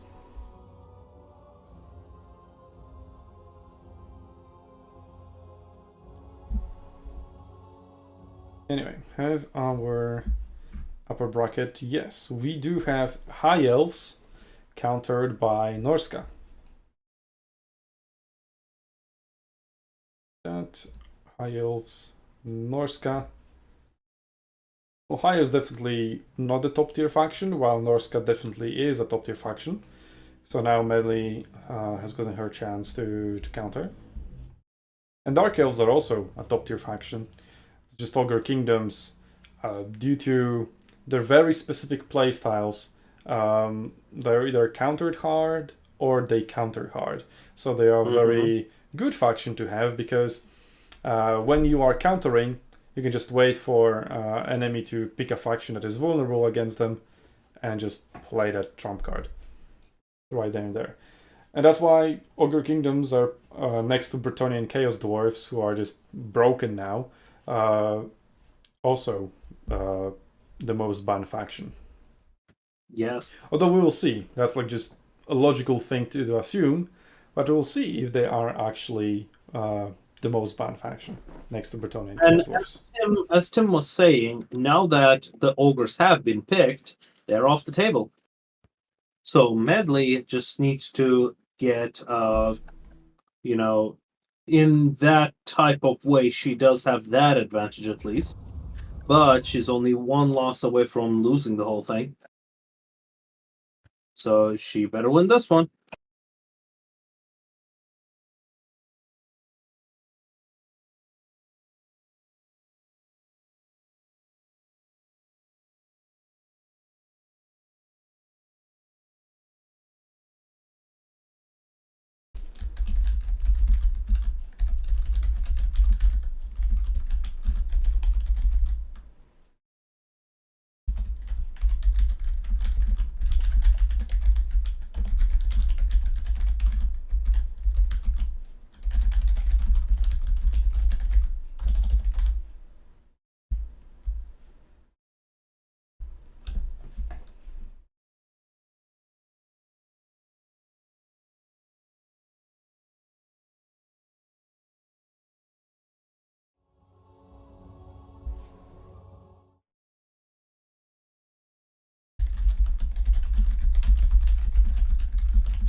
Okay, I was doing some administrative work. Looks like our 8th place match, sadly 7th place match won't be happening. 7th place match. Where's that Foxy Ogita. one? I see. Yeah, I think they both dropped out. So Right. the thing is, right? Foxy played yesterday and he actually earned his place in the 7th place match, while Agito didn't play yesterday because he was late. But he said he would show up today, and Drakins, who was supposed to play in 8th place match, also dropped out. So he's like, okay, anybody want to take that spot? And Agito was there. But now Foxy isn't showing up. He explained himself. But I think because Foxy legitimately got to that match and Ogito was kind of added in, we're just going to hand it to Foxy, and Ogito will be 8th. And yes, we'll that just is it fair. out. That is fair.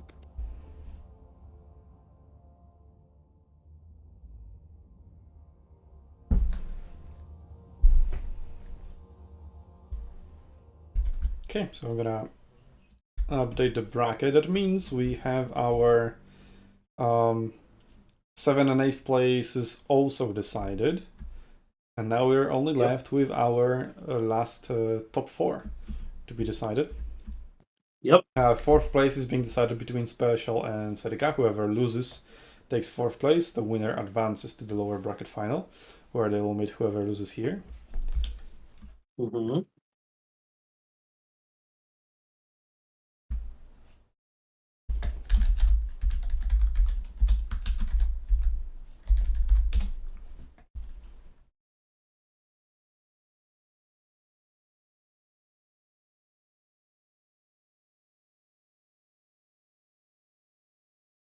And I don't know if we'll do anything from 9th to 12th place. I mean, we even had more than 4 people not showing up at all. Yep. He might just leave us after green one, Davile didn't show up at all. Alric Ral didn't show up at all. Sleepy Lion didn't show up at all. That's 5 players that didn't show up at all. They could be possibly able to hand 9th to 11th place, but like on what basis? Like all these players like played one battle and they just also Charix lost the first battle, his first match, and then dropped out after that. So he could be from Brindle, who was he then playing against, and he dropped out, but Crombill also kind of dropped out at the same time. Drakins also dropped out at the same time. So that he won the first match against Grumbrindle, so this is that.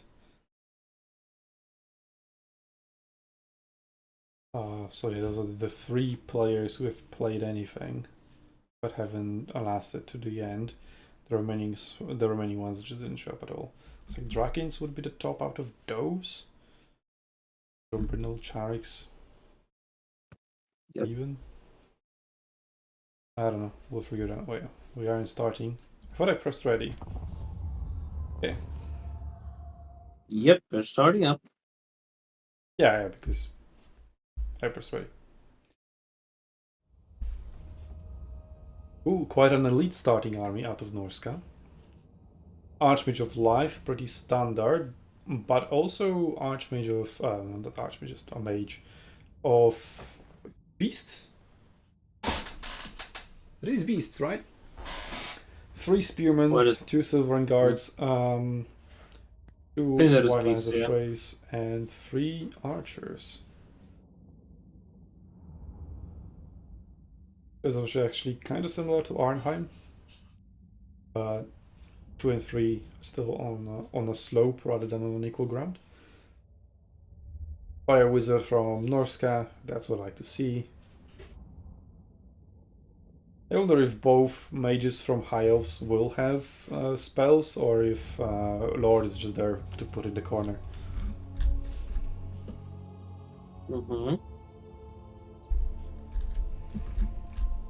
Let's see.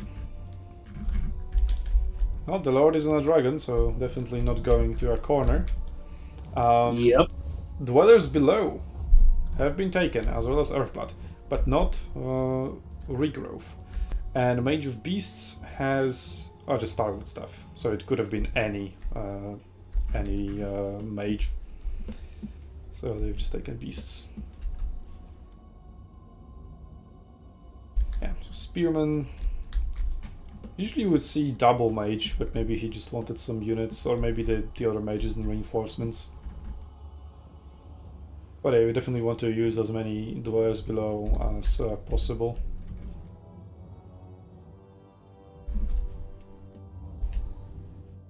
Because with only 80 mana, you have 4 uses and that's it. But with Starwood stuff, maybe you'll be able to squeeze one more. Or some of that Earthbloods. Well, Norska completely foregoing point number 1, whereas High Elves completely foregoing points number 2 and 3. Mm-hmm. And Fire Wizard, only the Burning Head. I mean, by far the best spell, but in some cases, I would say the Piercing Bolts of something. Burning. I mean, burning. Burning bolts of piercing. Hmm? I mean, It's such a stupid. I don't know. I didn't name the damn thing. It is stupid. Why did they call it like Meteor Storm or something, which is like the standard spell name for such spells? Yeah. Whatever. Oh, Illyrian River Archers immediately summoned from a Vanguard to scout ahead, and yeah, because if he's deployed all the way up here, he probably doesn't see it there. Yes. The dragon would see there. Like, exactly. But even dragon might not be able to see it. I know. He sees it, but anyway, the Horse Archers can just go there and harass. In Northern Champions, a shield and 80 armor, not that very good of a target, but Norscan Ice Trolls, 60 and no shields. But they do have regeneration. Very good target. They do have regeneration, yeah. So not many good targets for those archers. It's not. So now that means that maybe a team should have waited, scouted the dragon, and only then make a decision whether to summon them or not.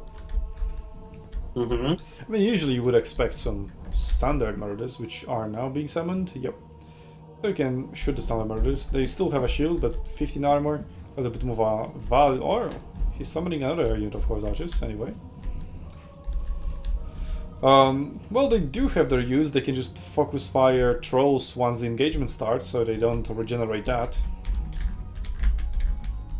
Dragon going in for a breath. We can get a good breath along Murder Champions, that would be huge value. Yes. And also, if they don't have, which they don't have, Dodge? much range. Like half of it was dodge, not bad. Yeah.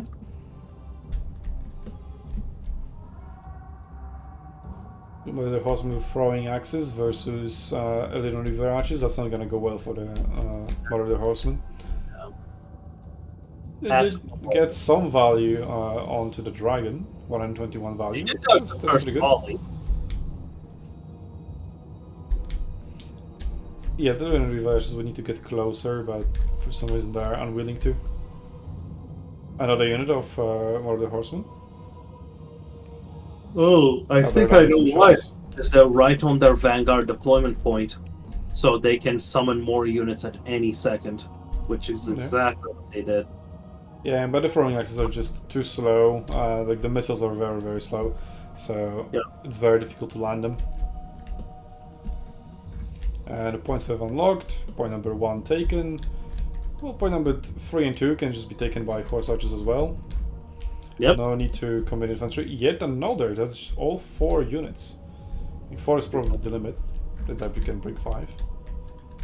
But I don't remember all the unit caps from my head. Could maybe try to sneak up 3, but Norska is now moving in, so probably not worth the hassle. Slight checkerboard formation. This way, the archers aren't able to, when they hit from the side, they aren't able to hit multiple units. So I think that's a pretty big benefit there. But yeah, the Norska is kind of cornering the elves over there. I mean, would have cornered themselves. They did. decided They to did. go there. They do have the high ground, though. They do have the high ground. So you're saying it's over, Anakin? Don't try it.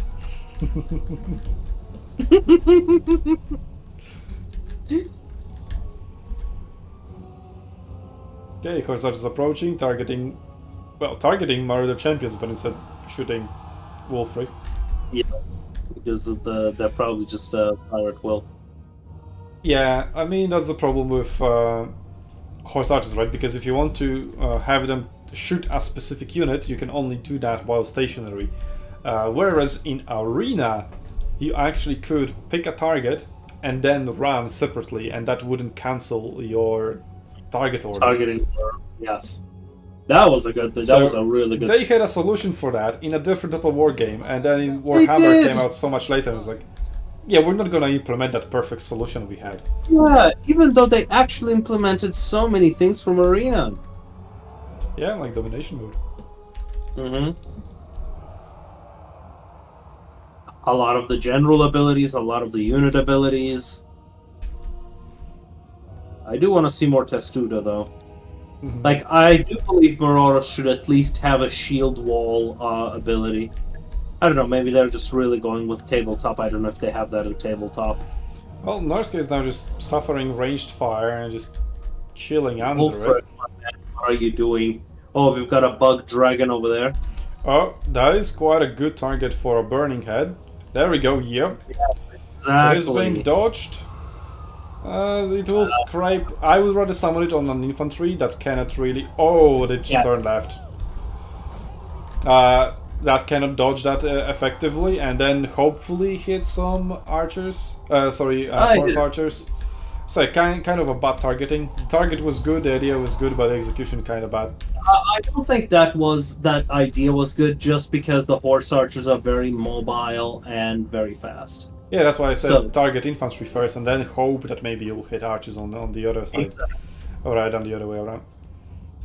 And Marauder champions are just already dropped down to half by a single unit of shitty archers. They already have 300 value. Yeah. Why?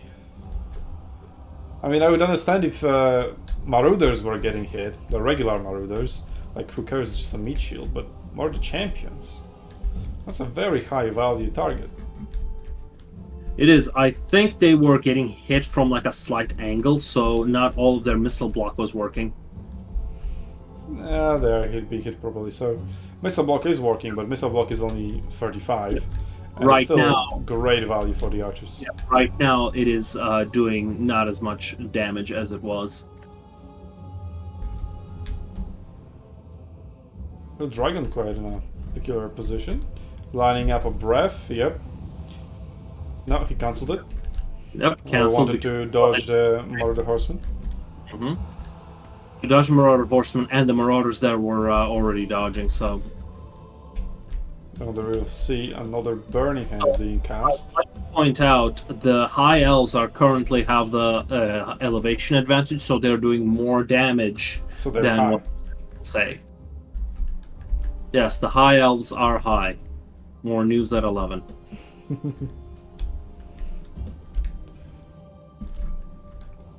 Well, I see some more Marauder Horsemen climbing up.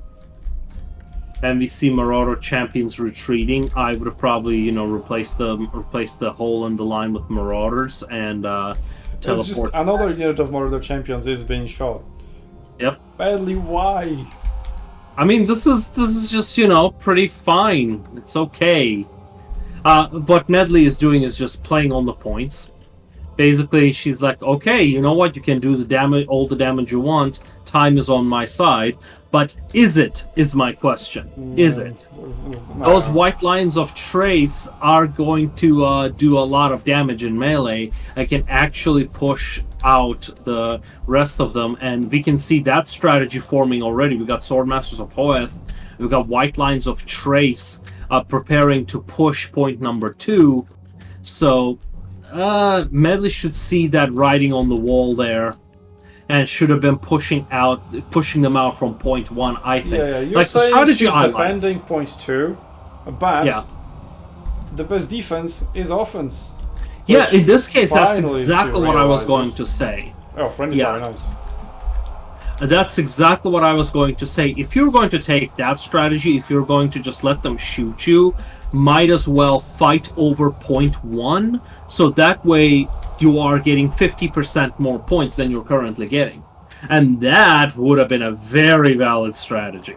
Ooh, Marina's getting quite wrecked from a shitty charge from horse archers. Interesting. I mean, it was a downhill charge, so I'll probably take into Yes. account. Yes, that's a big factor. And now a charge through its own unit. Not very good. Another burning head, trying to go to Head. horse archers. Tim is just saying that and just running away. Just Yeah. maybe a little bit dodged, but yeah, another pretty badly aimed cast. Maybe it will go into the spearman, but still not at a good angle. Actually, a quarter down. Ooh, Marauder Horsemen are doing a lot of good work there, but I think they could have done a lot better. And now with those dogs, they are able to kite out the enemy. But again, that becomes irrelevant because the horse archers, the Lyrian Reaver archers, have fire on the move. And they are getting killed. Yep. Yeah, so another thing is that when you have archers on high ground and your infantry is fighting the enemy infantry below, it's actually much more difficult to land good shots because you just do a lot of friendly fire compared to when it would be on equal ground or even ground. So attacking there as medley would definitely make way more sense. But now, I mean, before the engagement started, she already lost 2 Murder champions pretty much entirely, which are her main damage-dealing units next to Norse controls. What I'm saying, like, I think the strategy was, how do I put this? The strategy was good, the tactics were bad. Execution, because of the bad tactics, But if did not. strategy was waiting and getting shot, then I wouldn't say it was a good strat. Oh, No, burning head just turning in the perfect direction, and now turning in the wrong direction. Away. What a troll spell. Yep.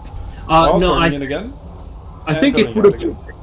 I think it would have been worth it if she fought over point 1, and we've got High Elves taking victory after doing that much damage. I think Norska should have been more aggressive and taken point 1. Okay, do I have the replay? No, I don't. Where's my replay? What the hell, game? You tell me saved successfully, and then it's not saved successfully. Like, what the fuck?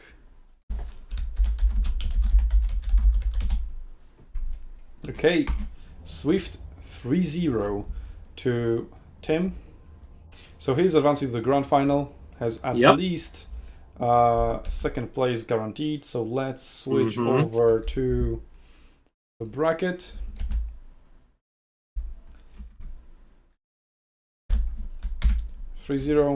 Tim goes to the grand final, Medley goes to the lower bracket final. Let's see how Special and Serica are doing in the lower bracket semi-final. It is 2-0 for Serica, and now they are playing Slanesh Wood Elves.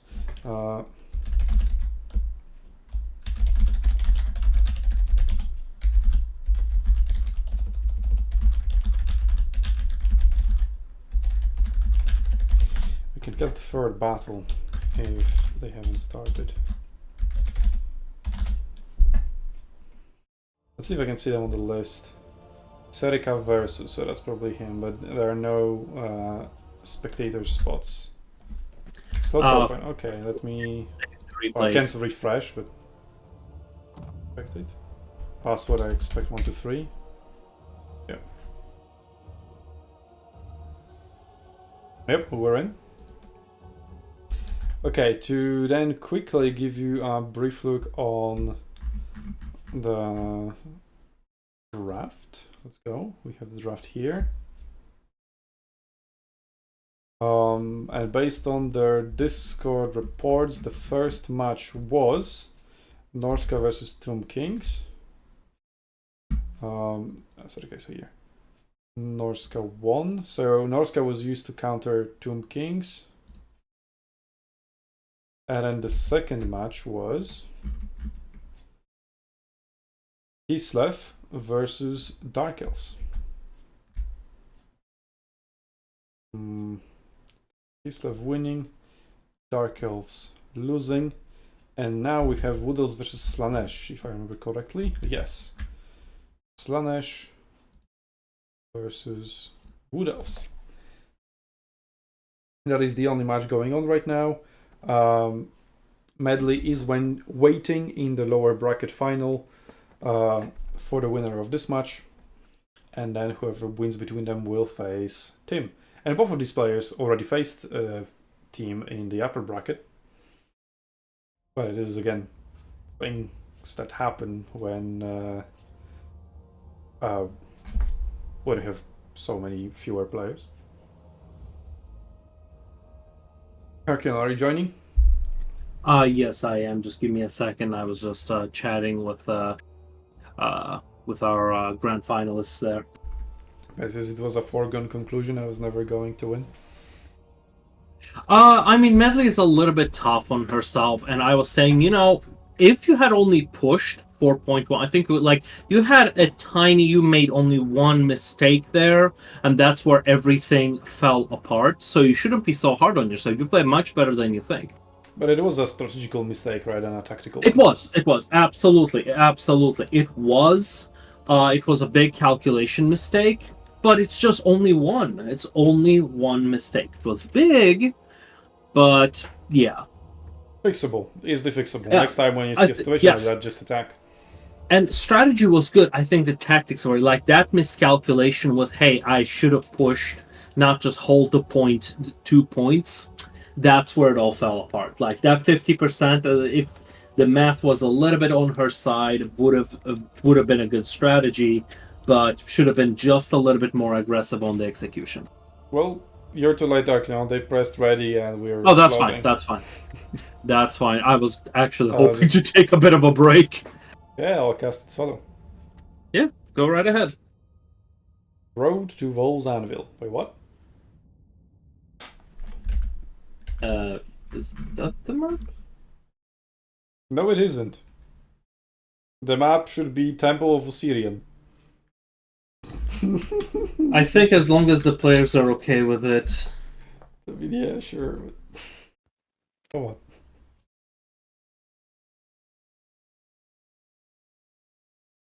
I wonder what the first two battles were. Which map?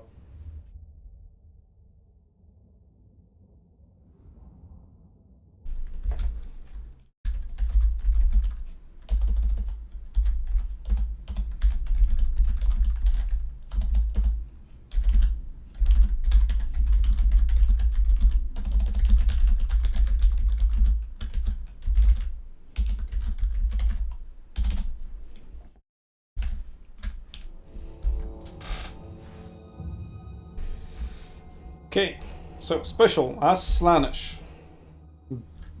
Devoted Marauders with spears, the regular ones with swords, Devoted Marauders of Slaanesh, Hell Scourges. It's just Marauders. It's literally just Marauders, like 12 of them or something. And then as Hey, that's my campaign build. Yeah, that definitely sounds like a campaign build. That's my campaign build for Chaos. In the meantime, Nerexa on Wood Elves, Glade Guard with Starfire Shafts with Experience, interesting choice. Blade Singers ×3 and Trickian ×3. And Spellweaver of Life with Dwellers Below, Earthblood, and Loeg's Blessing. What do I do? Why would you need that? You see, what he's trying to do is grind them up into Chaos Warriors early, and then to Chosen. Yeah, see, that's a big brain move. A man is thinking ahead. Cool. Like if they go and fight. Oh, wait, is that a? Oh, he has one of demonettes. Okay. But that would be cool. Like you go in first wave as Marauders. You get defeated, but you've earned 5 chevrons of experience, and then you come out as reinforcements. I would have liked that. As Warriors. That would have been cool. That would be a really cool mechanic. Actually, I was watching Human Boys tournament a few days ago. Well, tournament. Can't really call it a tournament. An event. which was King of the Hill. Mhm. So basically, it works like there is the King of the Hill. He has larger funds, and he faces enemy after enemy. And as long as he wins, he proceeds to he keeps being the king. But the units he lost, if they got killed or shattered, then he cannot use them anymore. But he can use the spare fans from those units to add experience to the remaining units. And then I suggested, what if you expand that rule and instead, if a unit has 9 chevrons and survives the battle, then it can be upgraded 1 tier up in the same unit type. Yeah, that would be cool. Like you bring Marauders to the first battle, then in the second battle some of them died, or the first battle they died, so you don't have them for the second battle. So in the second battle you give some of them 9 chevrons, and then they become targets for the second player. And if they don't kill them, then those 9 chevrons Marauders become Chaos Warriors. And like in campaign, it is 6 chevrons. Yeah, but specifically for them, and also it varies from unit type to unit type. Yes. Anyway, now on to the match, which you actually don't see. So Yes. you can I'm gonna take a break. You can take a break.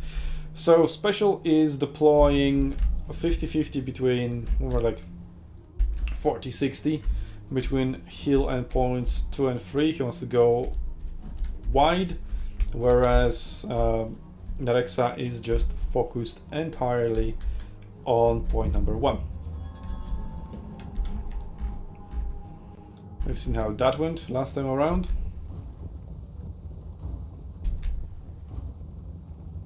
And Special sees Nerexa, because I don't see the hidden icons, but Special is hidden entirely for now. Now he's moving forward. So he should adjust his strategy, not go for point 1, because if those units go in, 4 units meet an entire army, that's not gonna go well. So just chill there, maybe take a position, although the Glade Guards will make it a little bit more difficult. Then again, shitty units with shields, that's something you can sacrifice. But I wouldn't if it's not necessary. Chaos Furies being summoned, very nice, very good counter to those ranged units. You can just take them out of the equation once the engagement starts. Wait, Special, is he attacking like immediately?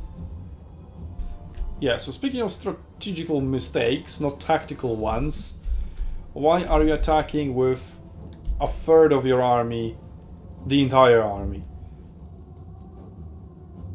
How does that make sense? And also he went after the Spell Weaver instead of an archer unit. Yikes. That is Omega yikes.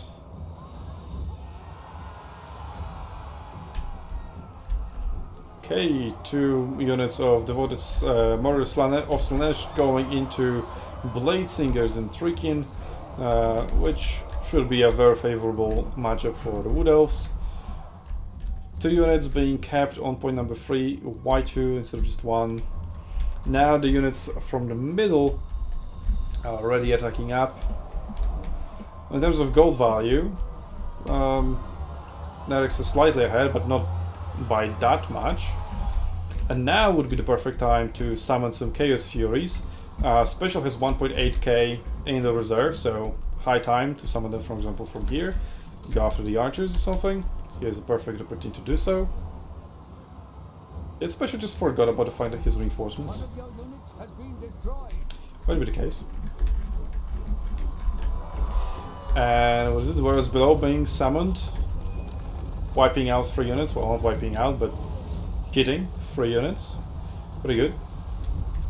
Also, do dwells below do friendly fire? Is one of those that doesn't? No, it does do friendly fire, so I need to aim it correctly. The Slanish spell also pretty nice. But now Murder is getting charged in the ass. Let's see, what is special bringing? Hell Scourges and Hell Striders of Slanesh, so 2 units of cavalry. But is this cavalry going to be able to find any gaps in the enemy formation to maybe get to the archers? Or what are they going to be used against? Cavalry versus cavalry, that's good. Gladiators with spears should get wrecked. And this unit is anti-large, so going against Stricken, it's okay. Murders of Slanesh have retreated from being routed, aka rallied. So they also could go now. Spears have caught Glade Riders being unaware of their existence. 1 unit being held at point 3 to prevent backcapping, and Dryads are attempting that, so we'll see a small fight over there. We'll see if Special will realize that he's being attacked. Point 2, I mean, he's being held. But holding back this unit's also very ineffective. Like, you should have all your units engaged and fighting, rather than half-heartedly engaging half of your army. It's down to pure math. Also, interesting choice of summoning units from here than here. I think like from here would be much more effective. Like here they need to go uphill, they get tired more, so longer distance to travel. So yeah, summoning them from up there would be a much better choice that I would rather see. And a cavalry attack from Slanesh is being pushed back. Azazel taking out some Dryads. Why? What does that spell cast? Also, Azazel has just every single spell. Again, why? Mistral, that? we can't see the game on the stream. Oh, I am It's being the draft. I mean, it is embarrassing to see, so nothing to see. I fucked up. Doesn't matter. It's just we tuned in the middle of the match.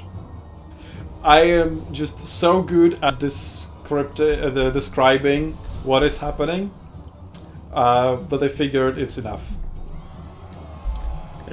Yeah, radio host right there. Exactly. It was an audiobook. Did you fix it, by the way? I know there's a delay. Yes, I did. Okay, awesome. So, yeah, nothing to see. It's just the Dryads. Oh, there's a bigger engagement there. Chaos Dwarfs Slanesh being summoned, and Glade Riders with spears. But the infantry matchup is being won. And a unit of Chaos Furies also got summoned. I think this is a slight overcommitment to point number 3. Point number 2 is now also being backcapped by Dryads, and Chaos Furies are being sent there to stop them, but Chaos Furies have no capture weight. So it needs to be an infantry that is being sent there. A lot of units rallied and just are not being moved, so Special is just not on top of his micro. We have some Chaos Dwarfs of Slanesh, so heavy infantry with a silver shield. They are being shot, but they're being shot in the back, so pretty good target. Azazel is also being focus fired as he is fighting some Glade Riders with spears. So Azazel will probably go down as he only has 5 armor.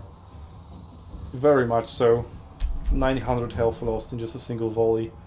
One more and he should be dead, especially, yeah, he's scrambling already or disintegrating. And he's gone. Spellweaver still doing fine. Maybe Azazel was sent after the Spellweaver. That could be good value out of him. But yeah, Celestial Line has now collapsed.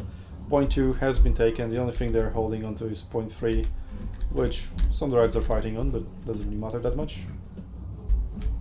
Mr. We still can't see the game. It is a 2-minute delay. I fixed it immediately. Okay. All good, all good. Yep. As I said, nothing to see. Okay. I want to see what is this nothing to see. Oh god, it's bad. Well, you're about to see, I guess. Oh, we see it. Oh god, it's bad. It is, yes. I mean, it's pretty much over. Special should just concede defeat at this point. He is 5k down on value. You know what? He's more stubborn than me. He's got more. So you know what? I appreciate that. My man fights to the end. Yeah, never surrender, never retreat. Mm-hmm. Hell yeah.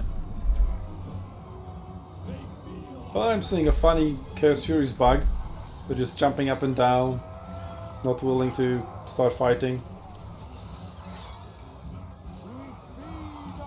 They're now just showing my feelings, how I feel about this game. They finally landed. Well, Special does not have nearly as much practice or training as a lot of the people here. But the fact that he has just consistently showed up and is just fighting to the end, that is something to be admired.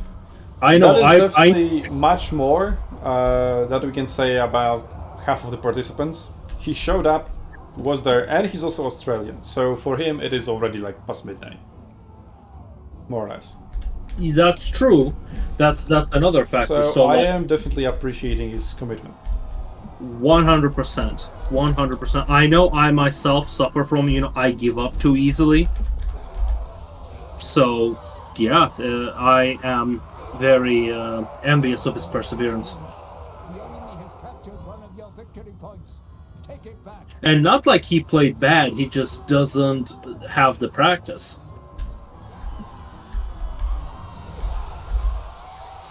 Sounds like opium.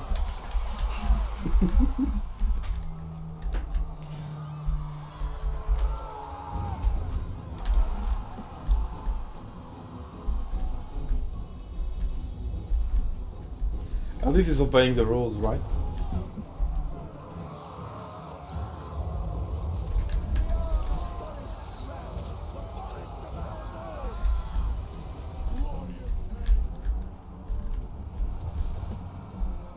I mean, at least he somewhat had an almost correct build against Wood Elves.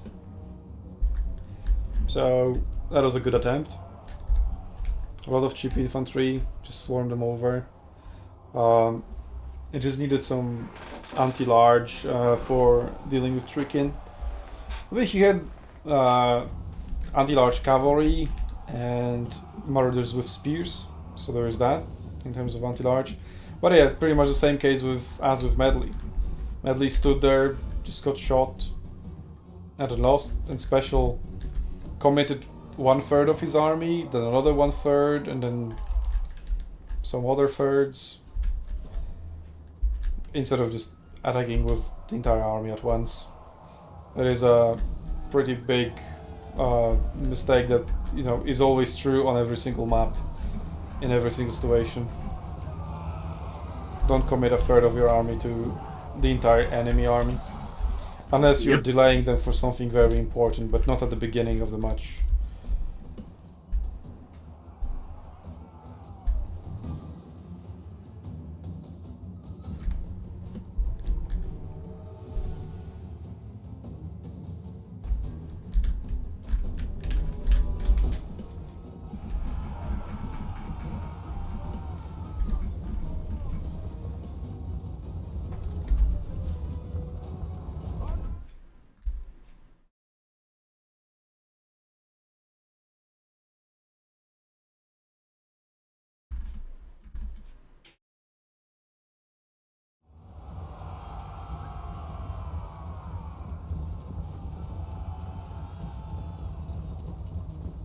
I should just play and enjoy the silence.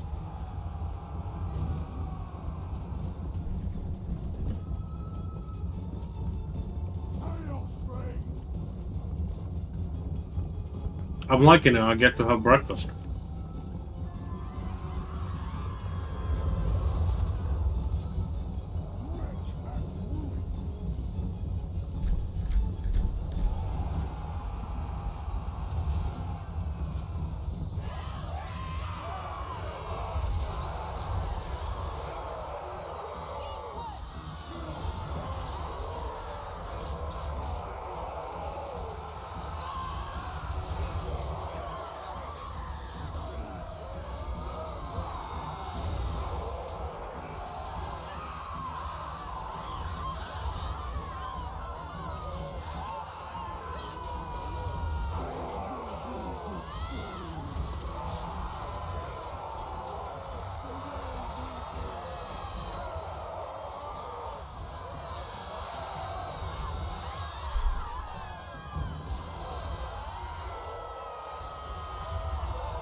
I know the Chaos Dwarfs are retreating. No.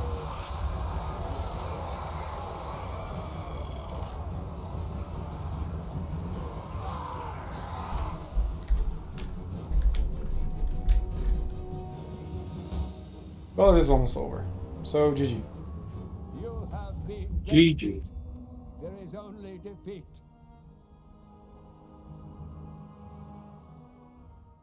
The game escaped, even though it said 8 seconds. I think if both Special and Narexa leave, then it kicks me out because it doesn't matter because I'm a spectator. Let's see, do I have the replay? Probably not. Yeah, obviously not.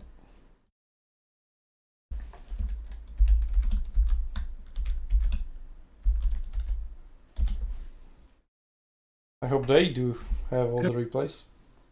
Otherwise, Yep, it would we be got awkward. GG's going down. I updated the bracket.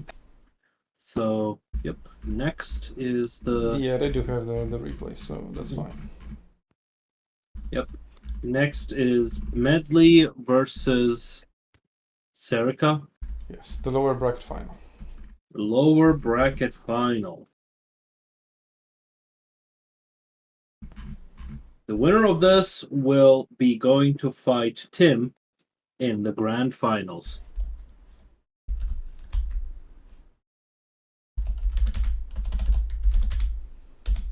Also, this fight for the podium. I mean, everybody here is on the podium. We're just deciding who is on the third place and who advances to the final.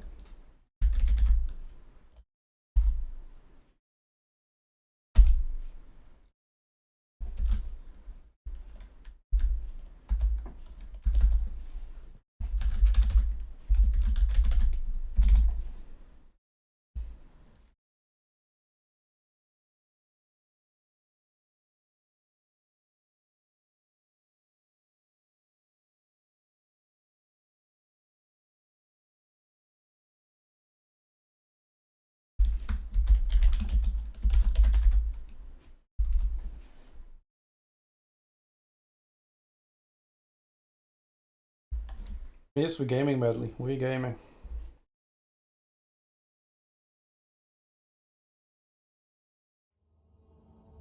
Anyway, let me leave.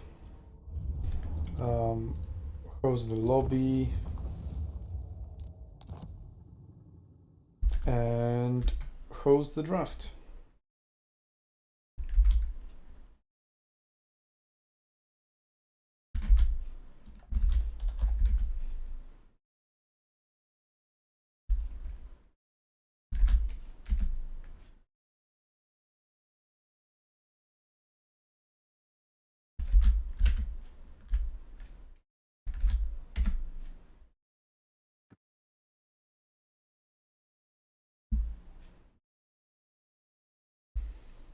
Okay, draft is up.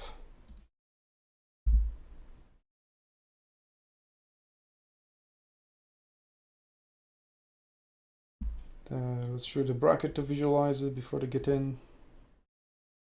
Medi should actually be the host, not the guest.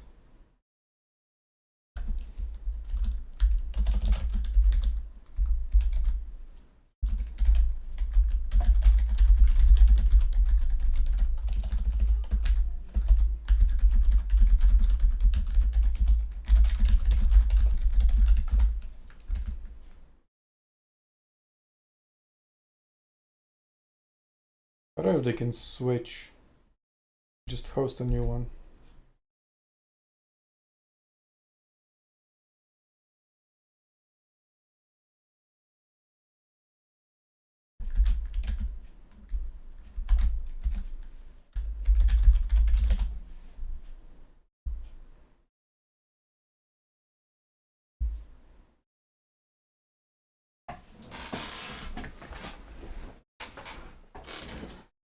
Okay, hopefully they'll join in the correct order this time.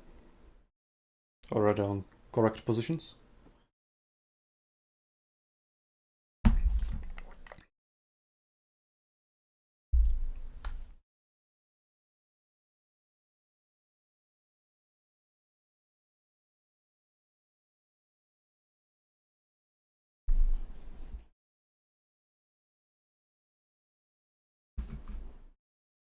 Yes, Gates of Ekrund are the first map.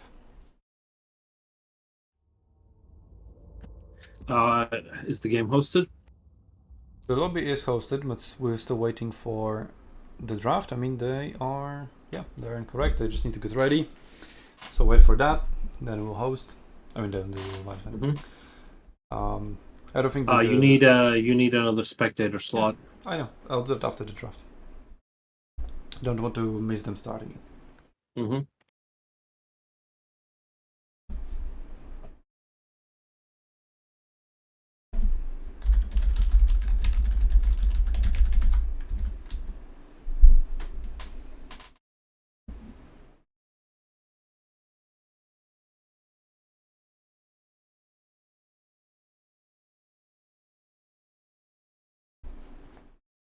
Okay.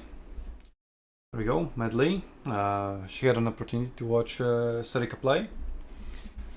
We'll see if she pulled out any learnings from that, if she'll ban some certain factions that Serika was strong in so far. Bretonia, Chaos Dwarfs, bans exchanged. I guess it's just both don't want to see these these picks. And Ogre Kingdoms, another, again, very standard ban as I was touching on earlier. I don't know if it was earlier today or was it yesterday. But they should just get banned. Kislev, now that's more of a target ban. Skaven as well, and Dwarfs, which is something Serika is banning. I mean, Dwarfs are probably pretty good against his general playstyle. And there we go. Medley got to play her Grand Cafe. Yep. Maybe Serika listened to that and was like, okay, I'll let you. Or maybe, well. But then if Medley didn't ban Bretonia, then the bans could have been Chaos Dwarfs, Ogre Kingdoms, Bretonia, or Chaos Dwarfs, Bretonia Dwarfs, and Ogre Kingdoms would have went through. Anyway, we've got 2 elves. We'll see if we'll see high elves as well. I think Bretonia and Chaos Dwarfs have been banned 100% of the time. No, they weren't. They weren't? Bretonia was played, and Chaos Dwarfs were picked but not played.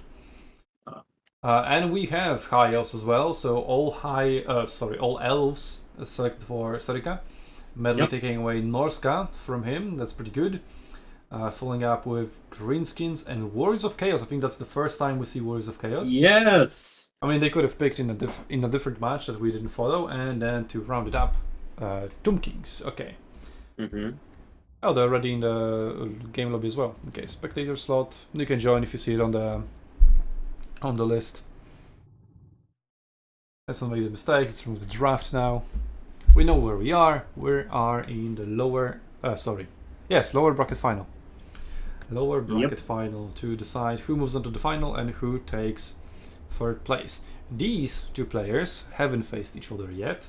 They both lost to Tim. Although Nerexa was able to take 1 game away from him and Medley lost 0-3.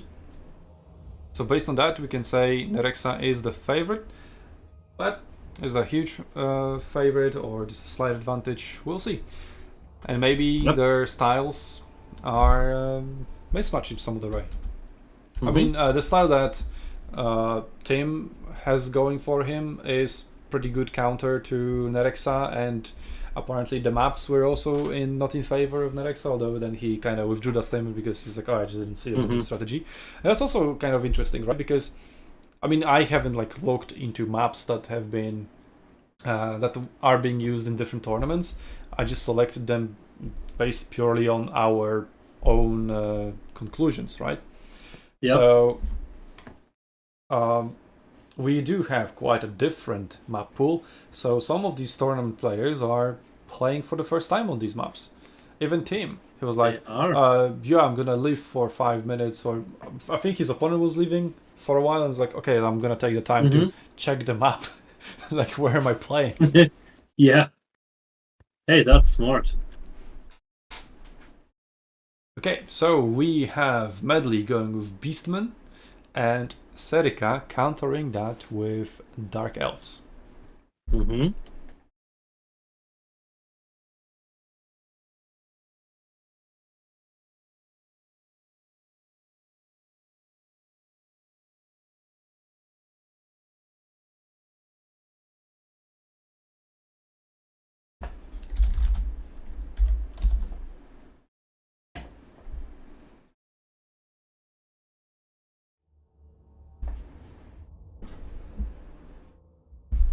Are we on the correct map?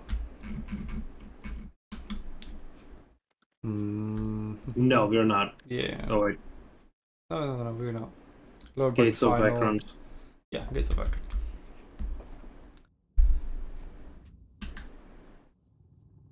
Which is Yep. also, yeah, Ekron. Also, I don't know if you knew, but a band called Windrose, which is my favorite dwarf metal band, has a song named Gates of Ekron. It is actually about the Warhammer settlement. It's a part of a story in the old world. Just a little maybe bit of that a map was trivia there. inspired by that song. No, it is the opposite. The song was inspired by the Warhammer story. No. I mean, this map that the community has created could have been inspired by that song. Yeah, very likely. Not to go wrong with some good old dwarf metal. Okay, players are ready. We are getting our lower bracket finals on the way. Okay, be right back real quick. Okay, so Ulgar skirmishers, gore herds with shields, and one with spears, and then one unit of Minotaurs only, 2 regiments of renown, so like middle tier infantry. It is Minotaurs with regeneration, if I remember correctly. Then we have Lokiel Felhart, not a very popular pick, but we have a sorcerer of fire to complement him. We have 1 unit of Blackguard of Nagarond, then Black Arc Corsairs with handbows, and then another 5 Black Arc Corsairs with double swords. Well, they are pretty good against infantry, but will they have something to counter the Minotaurs? So we don't know what is in the reinforcements, so we'll see how the two armies match up in terms of unit types. And well, we'll find out as we go and as players are putting those units on the ground.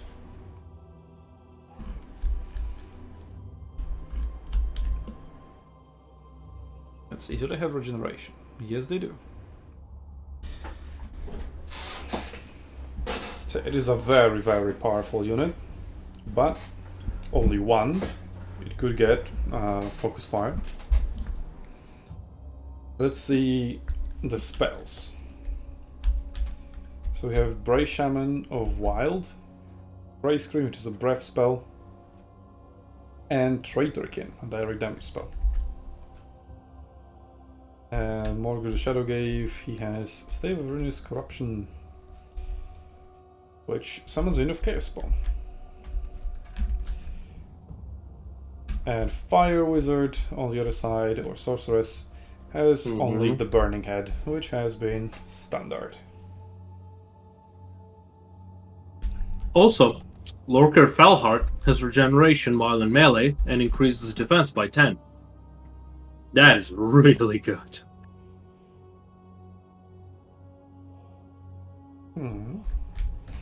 He also has access to a dragon, but Yeah. Nerexa has elected to pick him on foot. Yeah, it's cheaper and would also make sense considering Beastmen can field a lot of archers. Can they though? They have only 1 unit of archers, I think. So Well, they can bring it. Yeah. No. Well, it's a low tier. I don't think it would be that big of a deal. But anyway, 2 Black Arc Corsairs. Well, 1 is hidden, the other isn't, so there goes the sneak attack. Coming in at point number 2. But it's pretty similar, symmetrical from the other side. 2 units on point number 1. And instead of going to point 3, they both have elected to stay in the forest. Yep. Which, given that Beastmen have more archers than Wood Elves, Dark Elves, it is actually to the detriment of Beastmen. But they don't know what each other are bringing, so he might be expecting more ranged units. The 115 range versus only 70 range on the handbows, but they have fire while moving, so that's pretty good. whilst moving. That is very good in this matchup, yep. Yeah, they can go for some flanking maneuvers, some flanking and rear shots before attacking, while the Black Arc Corsairs, the melee variant, just goes straight at them. Well, at the moment they're chilling. I mean, they don't even know that they're chilling next to each other, right? Because they're all hidden. Yes, yeah, they're all hidden. They are actually like stone throw distance, but they don't know that. They might. Blackguard of Nagaron is moving forward. Still unspotted. And also... And spotted. Yeah. But that kind of negates the range advantage, right? Because you can just close the distance while hidden. Okay, Very much so. Dark Elves are pulling the trigger. Points have unlocked. Nobody's sending anything to point number 3. They're just after each other's armies. Point 1 is being taken. Point 2 isn't, but is... They're not working towards it. They are, okay. Burning Head being cast on the backline, wiping out one unit of archers, another unit of archers. That is a very good use of the Burning Head. Very good cast, not dodged. On the other hand, low value units, but still pretty good. It is being answered by Traitorkin, which is AoE direct damage spell, so pretty good. Loki Farhard actually getting absolutely wrecked by it. What the hell? He took a lot of damage from it. And he's also not in melee, so he's not regenerating. Yeah, what did he take the damage from? Minotaur summoned by Medley, not the Regiment of Renown. His Regiment of Renown, or her, are dead in the middle against Blackguard of Nagaron, so I would rather pull them out of that matchup and put them somewhere else. You don't want your best unit being countered by its only counter on the enemy roster, pretty much. And they are being pulled away. They are being... well done. Doing some damage against the... the Crows of Cain being used against Gold Riders. Pretty standard, the archers are gonna get wrecked, but they are in good value. Locke here is now regenerating against some other unit of archers. They could potentially just run away. Beastmen are mopping up their right flank, and then that could lead them straight to point 3. So far, point number 1 and 2 have been taken, pretty much at the exact same second. Pretty interesting, despite the fact that point 1 was being captured from the get-go. Another Burning Head, but kind of in the middle of its units. Okay, the Blackguard kind of managed to dodge it, but probably got slightly hit by it. Murderous Prowess now on.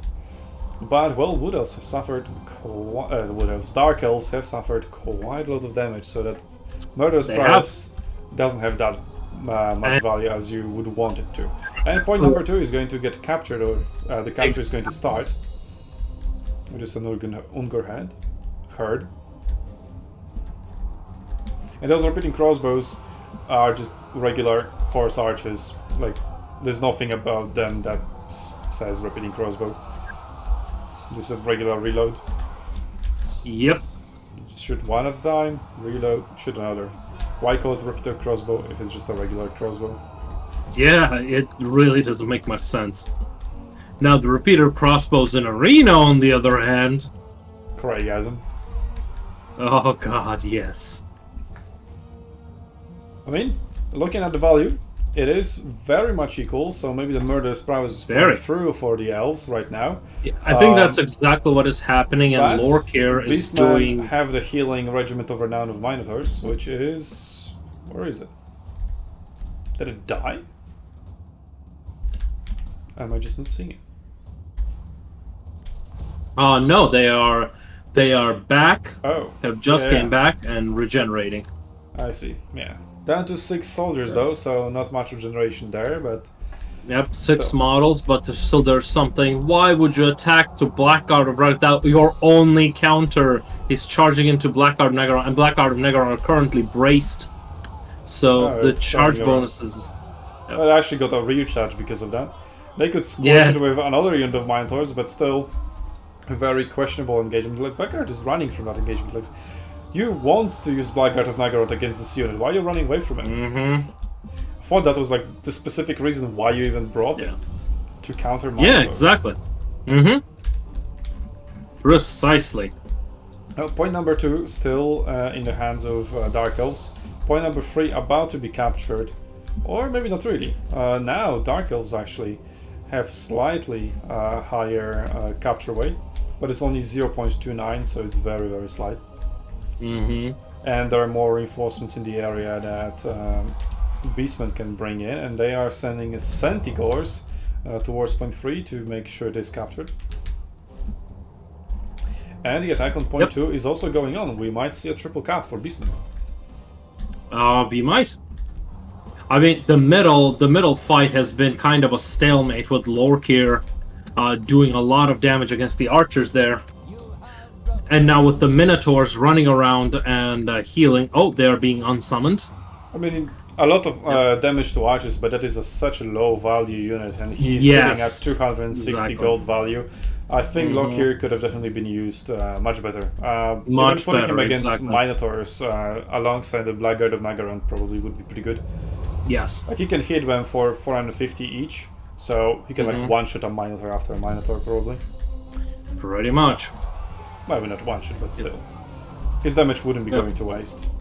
Like it does on small, weak... Exactly. I mean, he's a duelist, so this is not really what he is good at. Point 3 has been overrun. Centigore is now by chasing Beastmen, away Dark Riders with crossbows. Definitely not repeater crossbows. Right now, 6 minutes until the Beastman victory. Yeah, Pharomonticore coming down on Centigores, trying to relieve the Dark Riders, but I think they just lost the interest really. Pretty much. They are just going back to point 3, healing up. Probably starting with point 2. If I were Dark Elves, I'd probably just amass everything on point 2 and then try to capture point 1 and try to win that way. Yep. Otherwise, I don't see a way of coming back for Dark Elves in here. Me neither. Me neither. And can they get a charge before routing? They just stopped a spell before the charge. So they're just still standing there and they're gonna route. Yep. And, well, I got the... I think it's still given up, and they're leaving too quickly. Are they saving a replays? Or are they doing it for the autosave? I think they are. I think they are. Serka has been great about providing the replay, so I'd be surprised if he didn't have it saved. But so, yeah, Medley played quite... I'm saving my own replays from autosaves. Go on, Arklin. Oh, I was just responding to Serka's situation tournament feedback channel. Serka was saying, "Oh, I need to play so many best of 5s in one day," and I think epic. I was saying, yeah, but I think we can take a break before the grand finals. I mean, he said in a hypothetical situation where if he were to win the grand finals as well, then he needs to play another grand finals rematch. I mean, some it depends on the format, right? But some tournaments don't do grand finals rematch. Like, they have double elimination, but once you're in the grand final, you lose your second life, even though you never used it. But I decided 2 best of 5s. Let's go. If that happens, obviously. We'll see. Yeah. Okay, so Beastmen from Medley won, and they were countered by Dark Elves. So yeah, Medley's up 1-0, and now she gets to counter whatever Serka picks.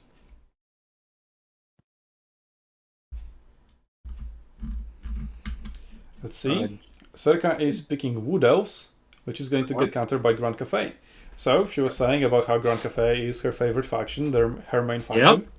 We'll see what she can do with it. Let's see her preference against Wood Elves. Also, I think Serka's main faction are Wood Elves. So it's main versus main. That's going to be exciting. Yes, that's going to be very exciting to see. And they were both their first picks. Especially because Wood Elves is my most hated faction. I see. Personally. So I know who you're rooting for then. I am rooting for Medley just because I don't like Wood Elves. I have reasons. Yes, the classic caster bias. Yes! At least I'm honest.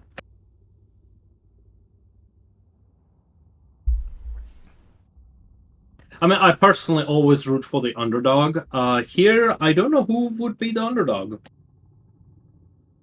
Yeah, based on what we said at the beginning, or what I said at the beginning, they both lost the team, but Nerexa did a little bit Yep. better against team than Medley did. But yeah, it all depends on how they individually match up, just because Yes. Nerexa did better against their previous common opponent doesn't mean that it's an out to win. That's why we have the Right. losers bracket. Makes the best player go through. Yes, absolutely, absolutely. Gives them a second chance there. Yeah, and for example, if Nerexa was the better player and he was to win this match, which he still might, obviously, we've only seen one battle. Without the double elimination, he would have just been eliminated earlier, right? Yep. And would technically be lower. We'll see. Also, Medley had that unique situation where she just got a semi-final for free. But given how she's been playing, she might have ended up there anyway. Yep.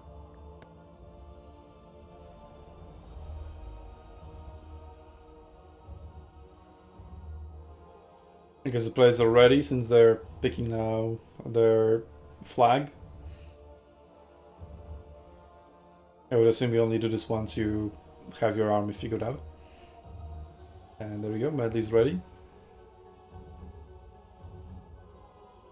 Nerexa still adjusting, being under pressure. Being 1-0 down despite having a counter pick.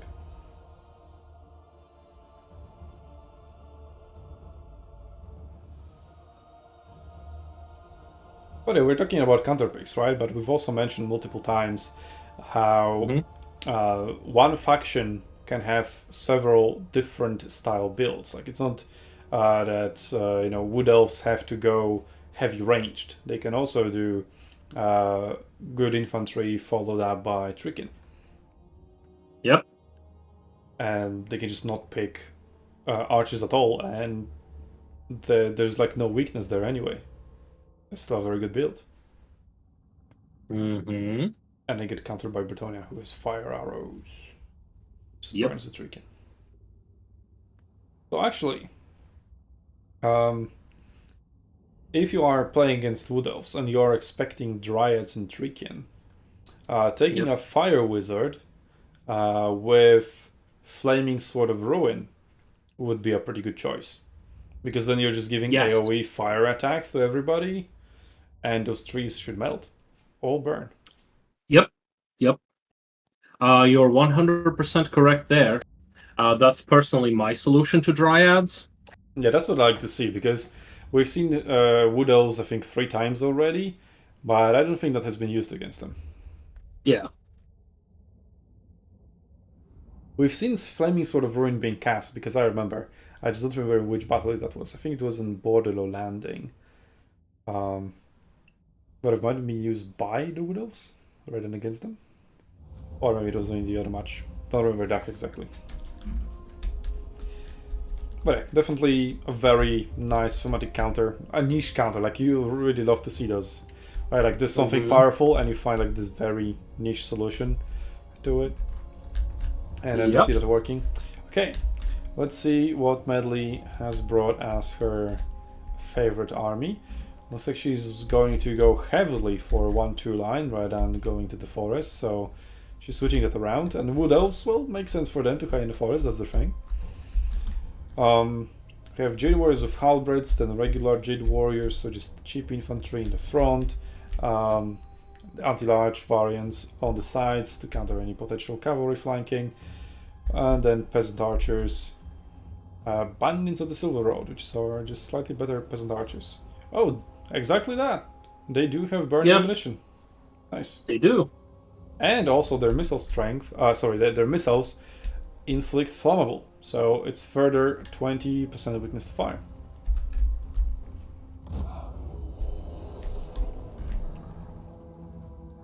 Somehow Sky Lantern doesn't have fire attacks.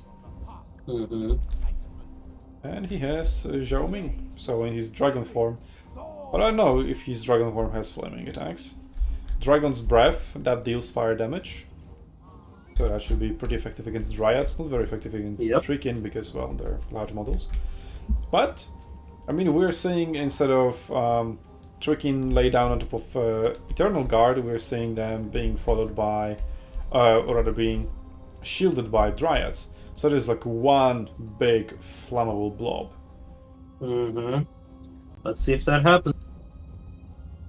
Yeah, like if they're on top of each other and you use Dragon Breath on top of it, and if you, before doing the Dragon Breath, shoot them with Bandits of the Silver Road, that is 45% weakness to fire.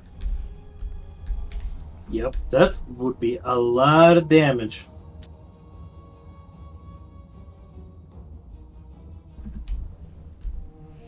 And we'll see point 2 has just completely neglected.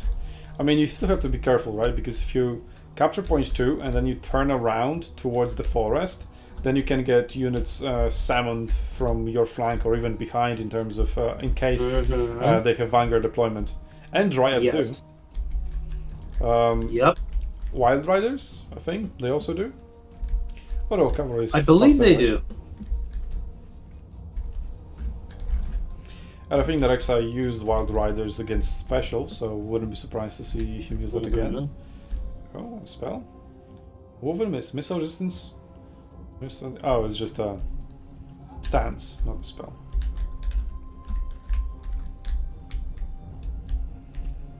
Yeah, so that is what's happening. Point 2 is gonna get captured. At the moment, just Zhao Ming. Pretty safe bet. Like, if something is being set against him, he should be fine. Absolutely, and also, now, all what Cathay needs to do is just hold this position here. But as you said, that leaves them open to Vanguard deployment and getting hit in the back. So let's see what happens. Wood Elves do have the longer range. They do. So they do have the thing that they can pass through trees, but I think I saw a mod that makes them makes their missiles not getting stuck on trees. But that's a mod. That would be so powerful. That just would make sense, right?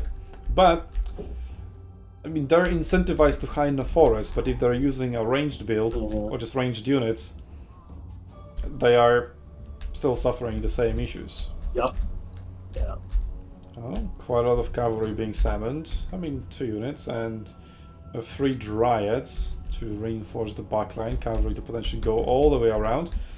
Maybe not the best of ideas, because if you go around and you run into these Vanguard deployment zones, you can just be very easily intercepted by Cathay cavalry. And then advantage to Grand Cathay. Now the Glade Guards are getting close, and if you're standing at the edge of the forest, like the missile interception shouldn't be that big, but still these trees are pretty thick. They are. So that we are losing some missile efficiency there.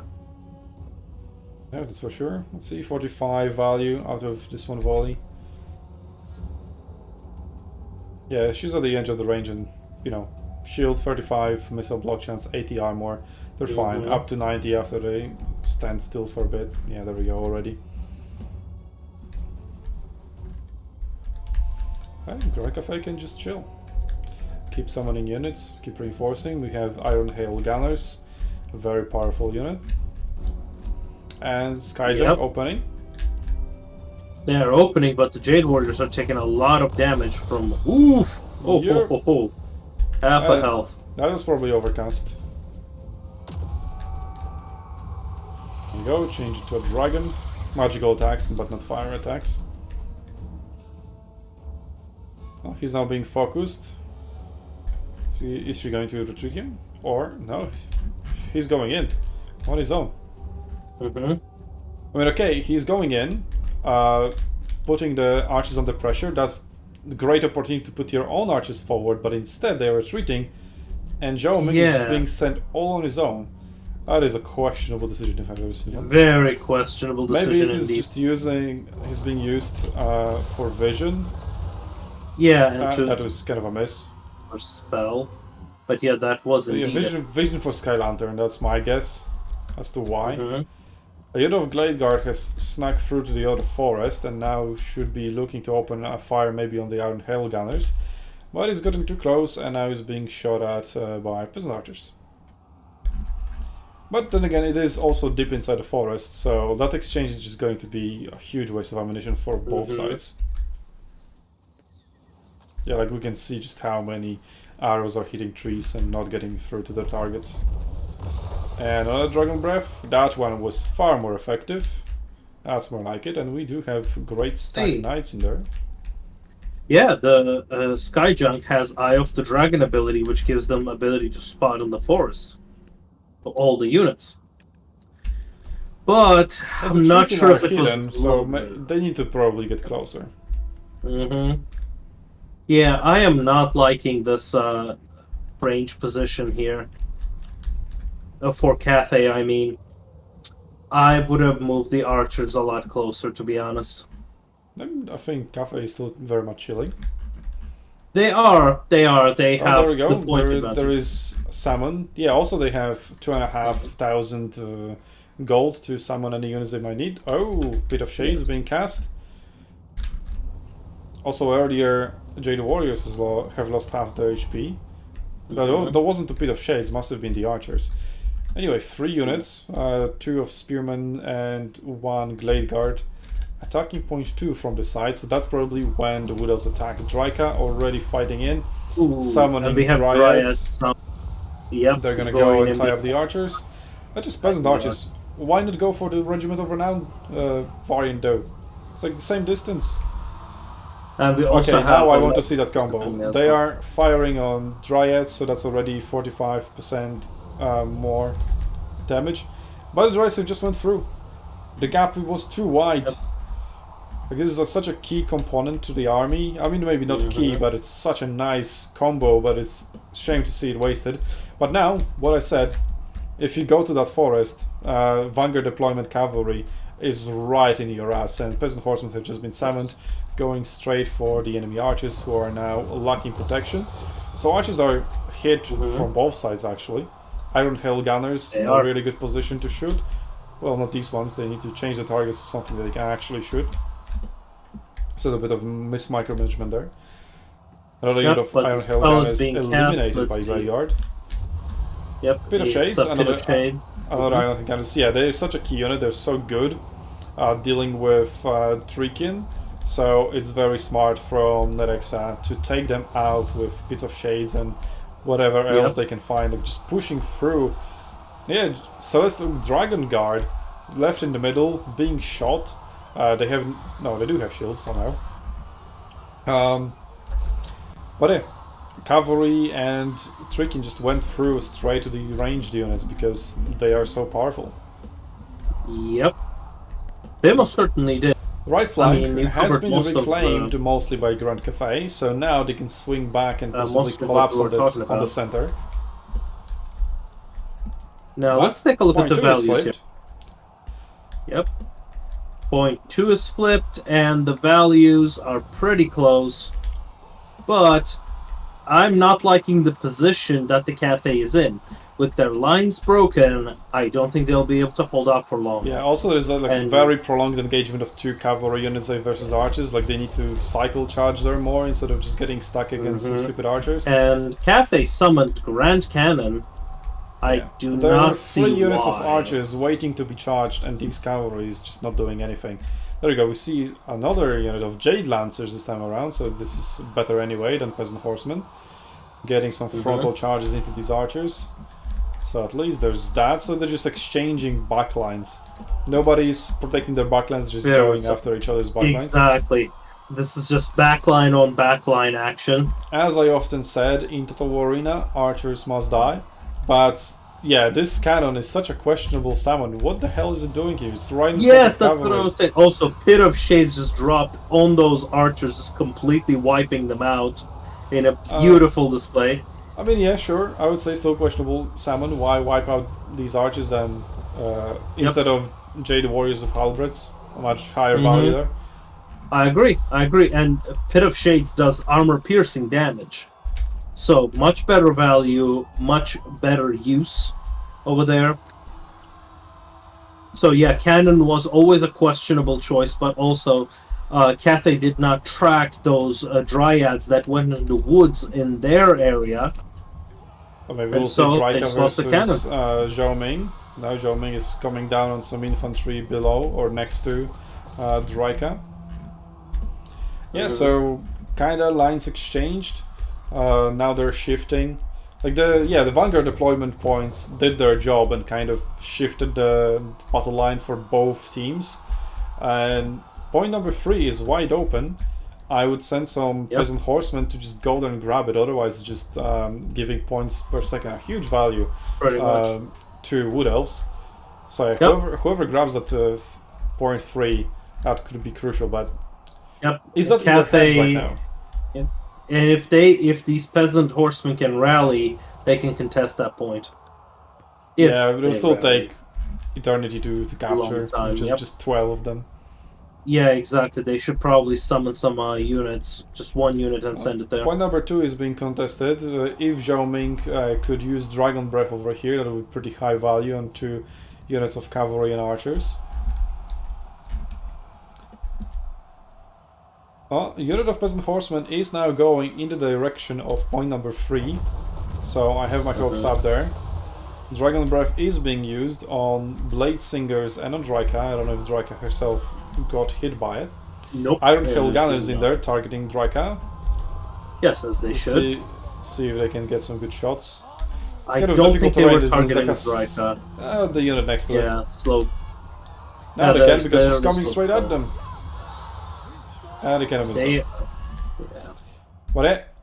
Draika's the one Medley targeting is them going instead. for point number 3, and she got fucked over by pathfinding.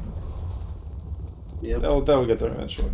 But yeah, finally, good choice, good spotting. Archers are there, but they're being unsummoned.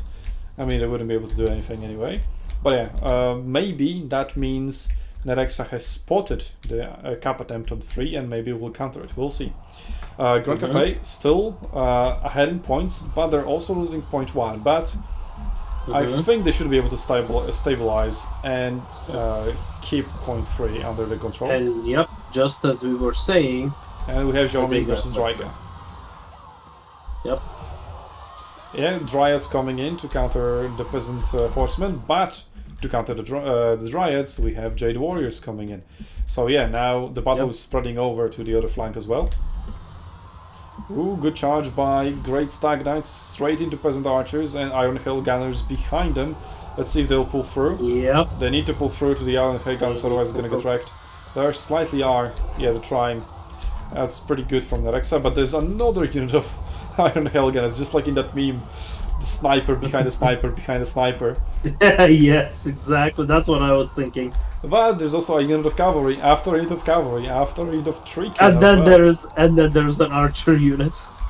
But even with that, yeah, just summoned as well. Yes. But what I think Cathay lacks here is the main line. They really should have been bringing in a lot more infantry. Yeah, well, it's still slightly ahead in value.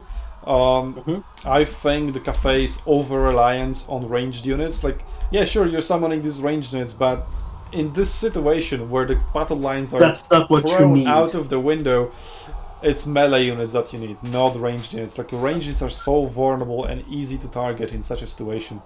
They are good at the beginning, but after the beginning of the battle, if the battle lines are such a mess as they are right now, it's melee infantry all the way. Just don't summon any ranged units at all. I mean, come on. Wood Elves have got like 2 cavalry in there. We've got some treekin in there. It's those. Don't summon ranged units in front of cavalry. This is the 3rd one. The 3rd Iron Hail Gunners. And let's see how much value they generate. 379. 628, which is pretty decent. I mean, it's from before as well. Like, it doesn't reset after you die and reset. Oh, okay. Yeah. So in this life, they probably did fuck all, and it's just from the previous engagements. Very well, much. Peasant Horsemen are gonna go after the Glade Guard on top of point 1, so maybe point 1 will be recaptured. There we go, more Peasant Horsemen. Exactly what you need. Mop up the units that are here. Try to rout them. Draika is low health. If you can get them, get her off the battlefield, that would be pretty good. I don't think that's really relevant at this point, because all the points are taken by the Wood Elves, and they are Yep. 1 minute and 20 seconds from victory. And Nothing is we're being summoned seeing towards point number 3 to change that. Although this cavalry unit could go for a rear charge, but it's going for a front charge. Why? why this gonna do must nothing. hurt as a cavalry player, don't you think? Yep, that did This was absolutely too much. nothing. Absolutely nothing. Yeah, we arena players have this weird thing where we like to flank and charge from behind. Blasphemy! Blasphemy, I say! Yeah, whereas the regular Total War players are just right click Yep. Click and and it just forget. charges.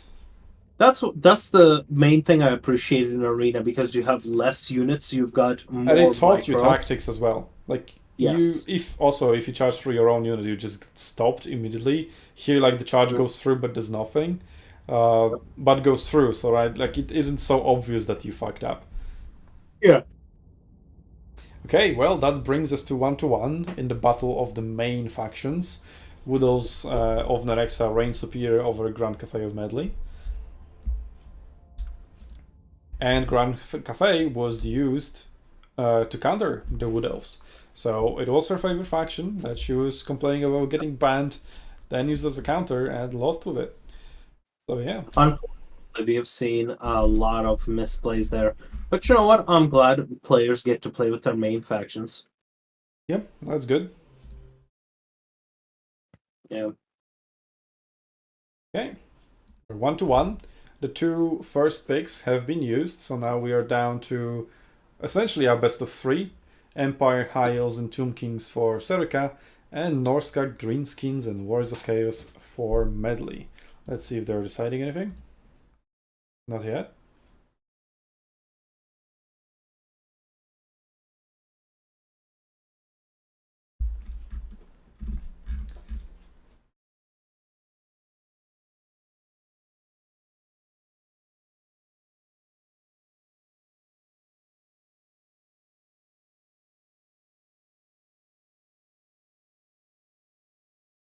I'm gonna lie, I'm having more fun fighting you than Team Lol. Team is leagues better than me, but we feel evenly matched. Well, after score 1-1, that definitely feels like there is some truth to it. And Yep. it can go either way.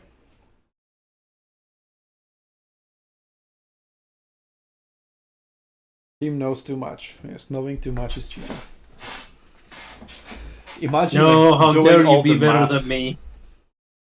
I mean, that's something I didn't like in Arena, kinda. Like, where you just have a mathematically correct composition rather than based on tactics.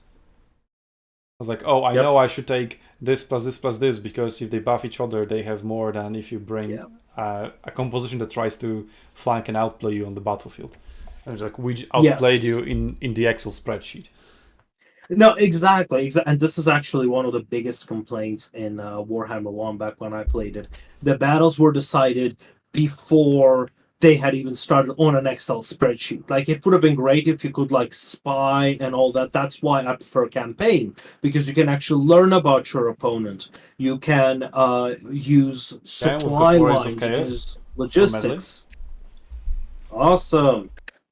She doesn't sound very confident when she says, I'll take Warriors of Chaos. Yes. Countered by Empire. Pretty good choice. Empire has quite a lot of armor piercing choices, halberds, the handgunners. Price efficiency.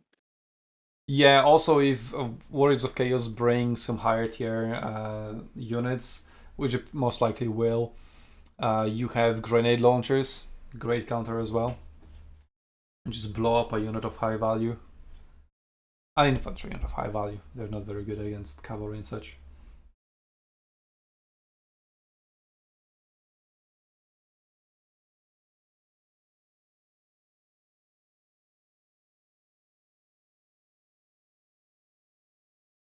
Okay, let me select that on the screen. Warriors of Chaos versus Empire. And let's switch to the game.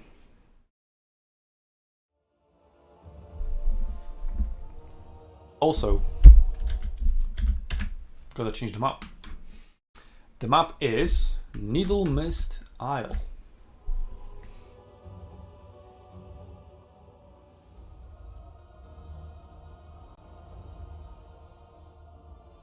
Quite an interesting layout.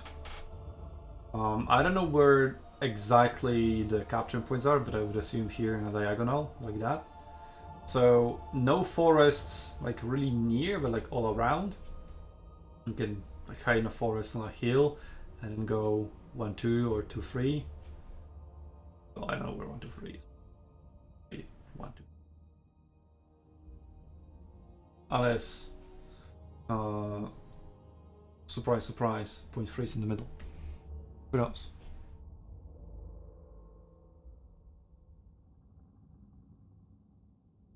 Well, I know who knows. People who have played this map before, which is definitely not me. Other than just checking how it looks and whether it fits our standards to be played in a tournament, which it did. And our standard for the tournament, map selection, was essentially just be equal on both sides. It's always like a hint of not being symmetrical. Like, nope. Not gonna take this one. So if any map creators are listening to us, you can take that as a feedback. If you don't see your map on the list, it either means it came out after we have decided on the map pool, because there have been some new maps in there, or if your is an older map and isn't here, then it's probably because it wasn't symmetrical. Or also if it had extra rules, like we've discarded all the maps that have like points that increase your armor or charge bonus when you capture them. We just stayed to the ones that have just 3 capture points and nothing more.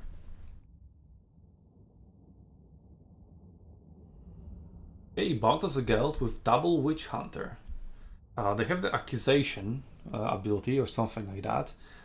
Just like a single target spell. I remember it being super OP, but I think in Warhammer 1, because in Warhammer 1 was a lot of things were overtuned. You just walk up with double Witch Hunter to an enemy lord and just hit him for half HP or something.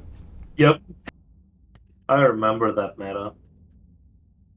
Yeah, so as I said, a lot of armor piercing, that's what we see. Handgunners being brought.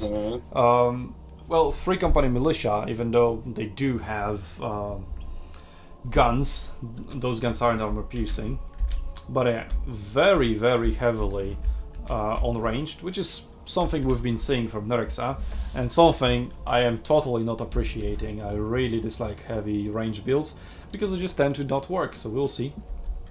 But it depends on what Warriors of Chaos brought.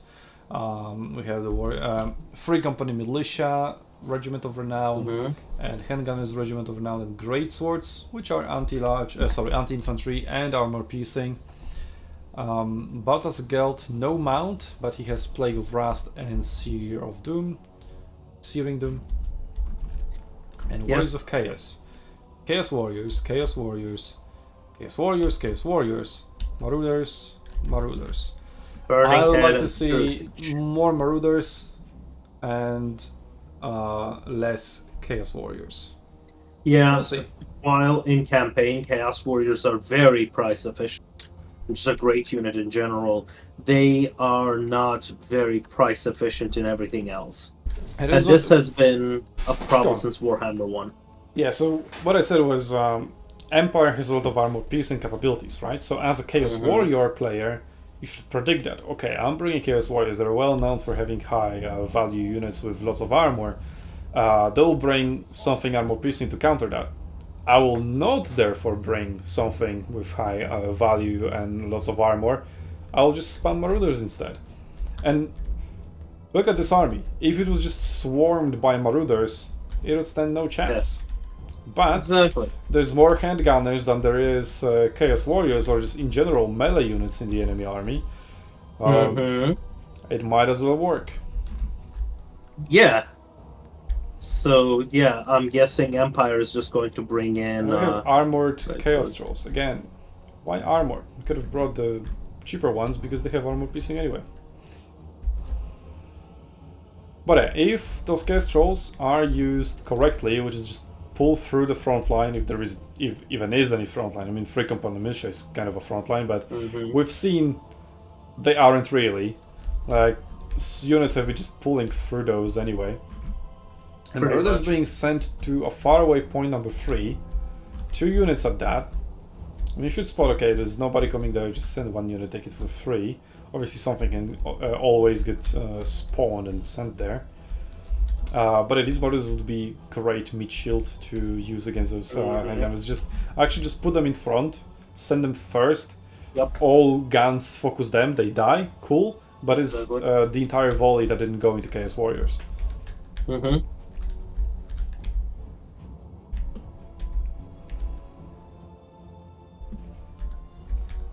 And we see a regiment of renowned Demigryph Knights. They are anti-large and armor piercing. A huge powerful unit. We have some, what is it? Chaos Knights of Siege. Ooh, those are gonna wreak havoc on those lines, unless they aren't stopped by the Demigryph Knights. As long as they can get there as well. Because if they get focus fire by multiple units, you need to find a good moment. That's why I would just prefer cheap cavalry again. Because one cavalry doesn't get through, the other two will. Whereas for the price of 3 Marauder Horsemen, you're just getting 1 Chaos Knights of Siege. Yeah, chaff is important. And especially when you're facing ranged heavy armies. Also, like, this is a huge opportunity to just attack them outright while they still haven't summoned their melee reinforcements, but as long as they are allowed to summon more and more actual melee units, that might strengthen them. But there we go. 3 units of Marauders summoned at the same time. I would still like to see these Marauders join up and just have 5 or at least 4 Marauders as the frontline meat shield. That might still be the case. No, they're moving already. No, wait for Marauders. But, no, don't do this with Archaon. What are you doing? He's gonna die. It's probably a Burning Head cast. Yeah, but that's it's Burning Head, but that's not that good of a cast. Wait, he like failed to target him, so he might still get away with it. Yeah. Kind of. It's still okay. Okay, you know what? Accusation is one thing, but the Burning Head actually swerved into a lot of units. He got quite lucky there. Well, and unlucky on the other side. Just barely touched Greatswords. That was a very... militia. But 2 units, gunners. Yeah, 2 units of gunners taken down to half HP. Pretty good. And now he's attacking. But I don't like this. Chaos Warriors are taking the brunt of the enemy attack. Sure. Silver Shield, 55% missile block chance. But I would still much rather see just Marauders tanking it and Chaos Warriors reaching the line uninterrupted. On the other hand, Marauders are slightly faster than Chaos Warriors, so they still have higher value once in the thick of it.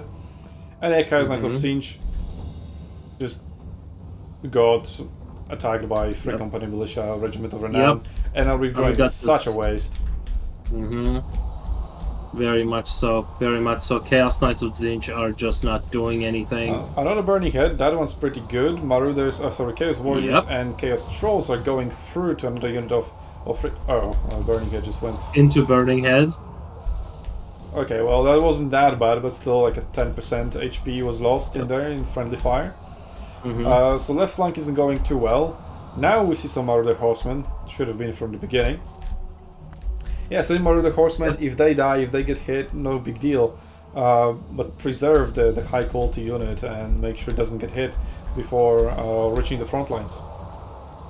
Demigryph Knights are also getting wrecked. They still rack up a decent value already. But they're almost dead. Marauder Horsemen charging in like that, a lot of fun. And we've got the Accusation getting spammed on Archaon, who is currently at 50% health. Does he even deal damage anymore? No, he doesn't. It's just a big debuff. Very much with Archaon, the way I like to play him, which is just spam Spirit Leech on the enemy general until it dies. Like here, Burning Head, yeah, it's very cool, but there could have been better targets, could have been played more defensively, and the Witch Hunters are taking pot shots at Archaon, doing a lot of damage. A lot of damage down to Archaon came from those pot shots. Well, finally one individual Marauders is being sent over, but I still don't like the fact that Medley is fighting with not her entire army. Like 2 units are just chilling in the back and doing nothing, whereas Empire is fighting with the entire army. Like I was going to say, okay, you can keep one unit. Good pick, but not being used at all. Yeah, like I think Medley failed to punish Empire for that lack of mainline. Like, could have been a much bigger punishment there. Chaos Trolls are doing a lot of good work because they're fairly fast. 54 speed Yeah, against just need to 30. keep pulling through. Also, there's a unit of Spearmen that just doesn't do anything in the middle, and another one that doesn't do anything. And Chaos Warriors are tearing apart their handgunners, so that's pretty good. Chaos Knights are finally finding some good charges in the backline, followed that up by Trolls, and that's still pretty decent.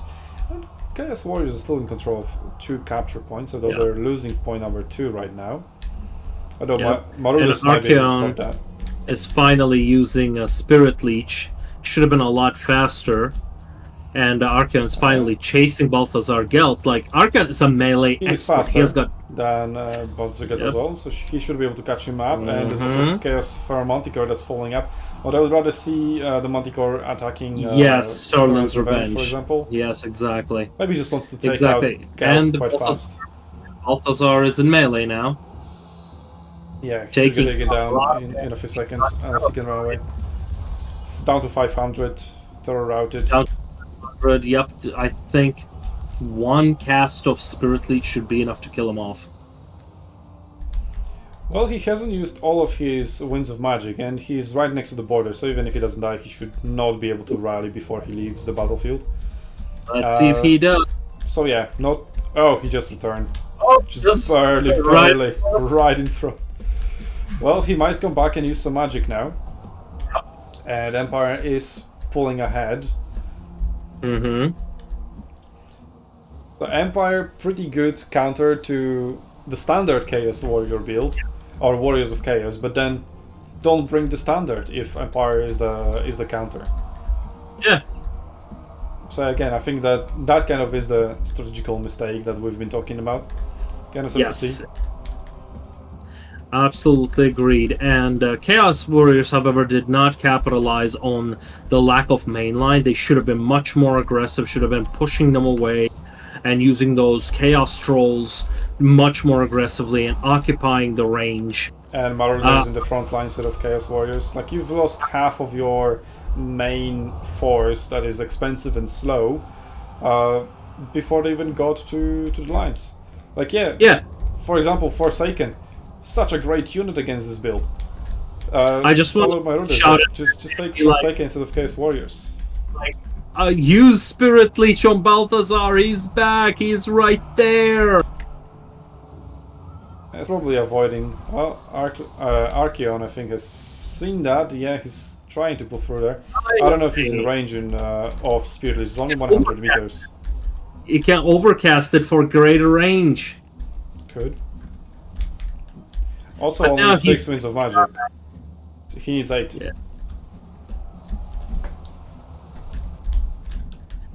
He's getting shot. He doesn't have any forces left on the field, pretty much. I mean, but he like Archeon. Stop having such similar names. Oh, and the Severed Claw. It so doesn't make sense in this matchup. It really doesn't. It really doesn't. Severed Claw, I mean, only if they were bringing a lot of cavalry. And against Chaos, I am not seeing it. I think Chaos should have more Chaos Knights that are anti-large. But, yeah, I think Chaos large in the Empire that you need anti-large for. Other than some cavalry. Yeah, that's pretty much it. Maybe steam tanks? Yeah, I mean, I wouldn't expect steam tanks in there though. In here, yeah. Like, as you can see from the results, Chaos Trolls were the MVP. Barely took any damage, dished out a lot of damage. Speed, infantry speed was essential. What Warriors of Chaos should have brought in was Forsaken. They saw they had no mainline. Oh god, bring in the Forsaken. Chaos Warriors close to no value. Yeah, no value, absolutely. Too slow, way too slow. And only one in the Forsaken. Yeah, just exchange all the Chaos Warriors for Forsaken. They're cheaper, much faster. They deal higher damage to non-armored targets, which is essentially everything you're facing. They're shock infantry, and that's what you want. And it would be so much better. Also some Chaos Furies, flying units to get on top of the handgunners. It's just, well, I mean, kind of a bad build, especially I against Nerexa and Empire. Like, at this point, you should know what to expect from Nerexa, and it is a specific playstyle that kind of counters maybe the standard from Wars of Chaos. Just don't do the standard.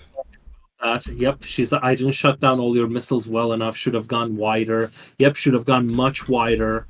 Especially with Chaos. Like Chaos is made to go wide. I mean, we've been covering that earlier as well. Like, range units are good if they can hit high value targets. Otherwise, it's mostly just a waste of ammo, to be honest, to just shoot the cheap shit, especially cheap shit with shields. Yeah, and as you know, I main Chaos in head-to-head campaigns. So the key to playing with Chaos is knowing how to overwhelm the opponent with your melee advantage. And that's where we saw it fall apart. Well, it is 2-1 to Sereka and Nerexa, so we will see if Medley can bring that back. I think Micro is there, it's pretty good. Just bring the correct build against High Elves, which have been selected by Sereka now. Mm-hmm. So we're seeing all the elves now. And greenskins, okay. And greenskins against High Elves. That is definitely a good matchup. I mean, if she has between Norsk and greenskins, greenskins have more cheaper shielded options. So I feel like they're probably the better choice.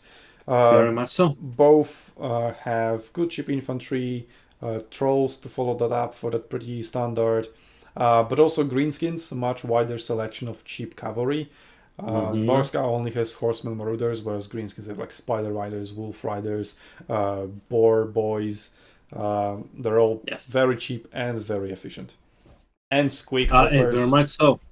Orc Boar Boy Biggins being anti-large is very effective against any kind of cavalry that the elves can bring.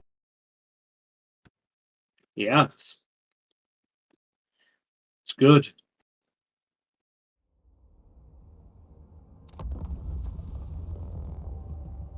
Well, if Medley learns from her mistakes in this battle, I mean, she pointed out should have gone wide. So now I definitely want her to see. I want see her go wide. Just spam the absolute shit of all the cheap units, and just over. And I want to see more aggression. Like I think that's where Medley is just not confident in herself. Like you gotta assess the situation and be like, okay, they've got range advantage. Time to go full aggro. Or time is on my side. Okay, time to defend. Like, I think that's where Medley is kind of falling apart. It needs practice on. Yeah. Also, Nerexa yesterday complained about the maps. Like, he brought High Elves on a heavily forested map and was just shooting into the forest. Here, as we see in the previous battle, it took pretty much place completely outside of the forest. So we'll see what he will be able to do on a more open map.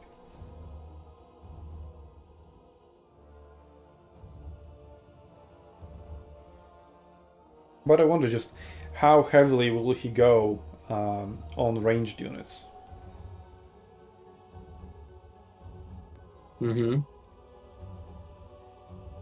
mean, we've seen the record in the round 4 match between High Elves and Wood Elves. But I think it was Nerexa who brought Wood Elves there, and High Elves were in the hands of Phoenix King, if I remember correctly. But yeah, I wouldn't expect as much. And that's something also we've been talking about, right? Like, what happens... they've brought so many archers because they were both heavy archer factions. But now if you're facing a mostly melee faction, how do you adjust your build as High Elves? Well, you're definitely not taking just one unit of infantry, like he did back then with his Wood Elves. Right. We'll see the proportions.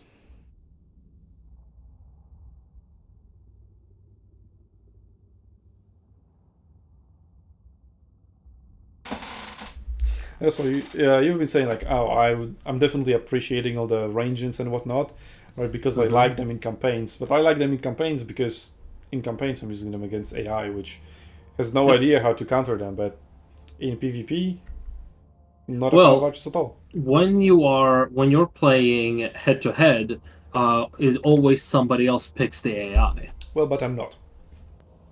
Well, I mean, we've played that one Sounds campaign like a you between problem. us.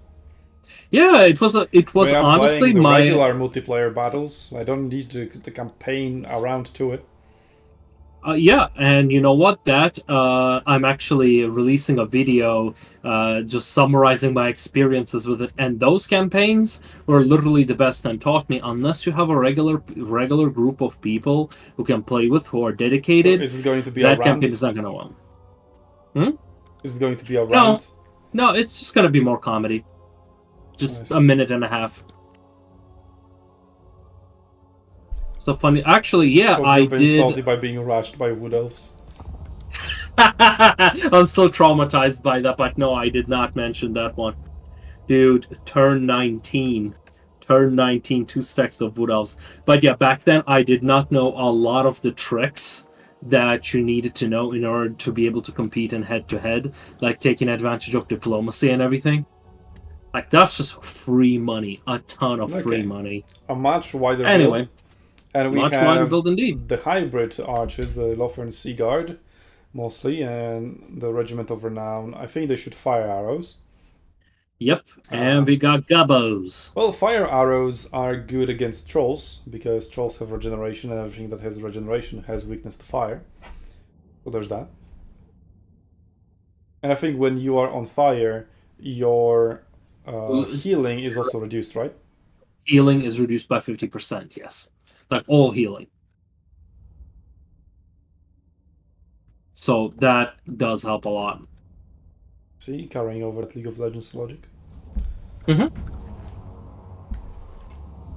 I'll be right back real quick.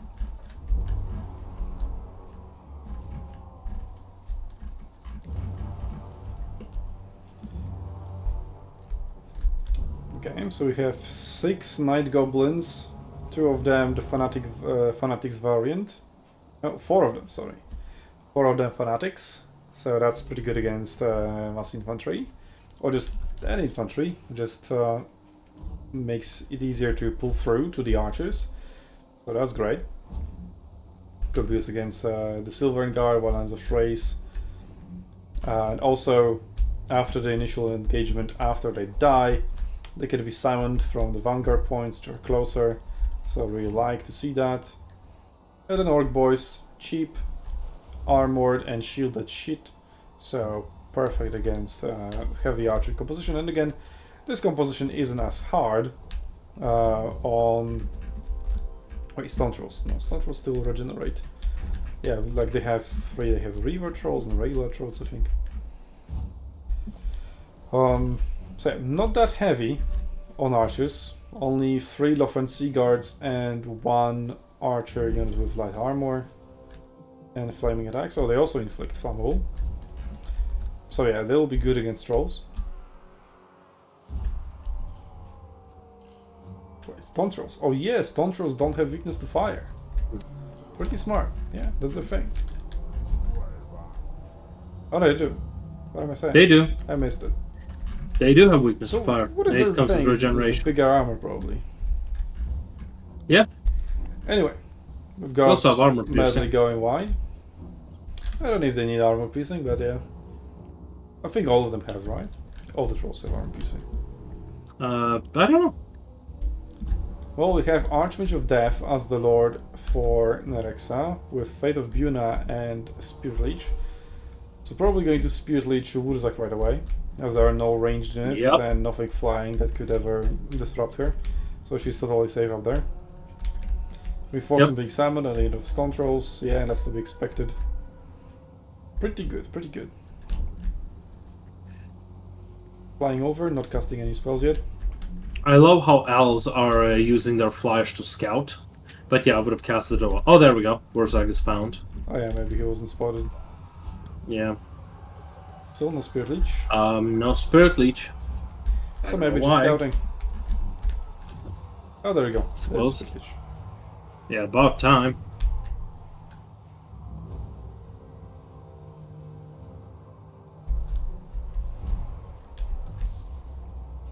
Yeah, got 200 value out of it. Mm-hmm. Pretty good.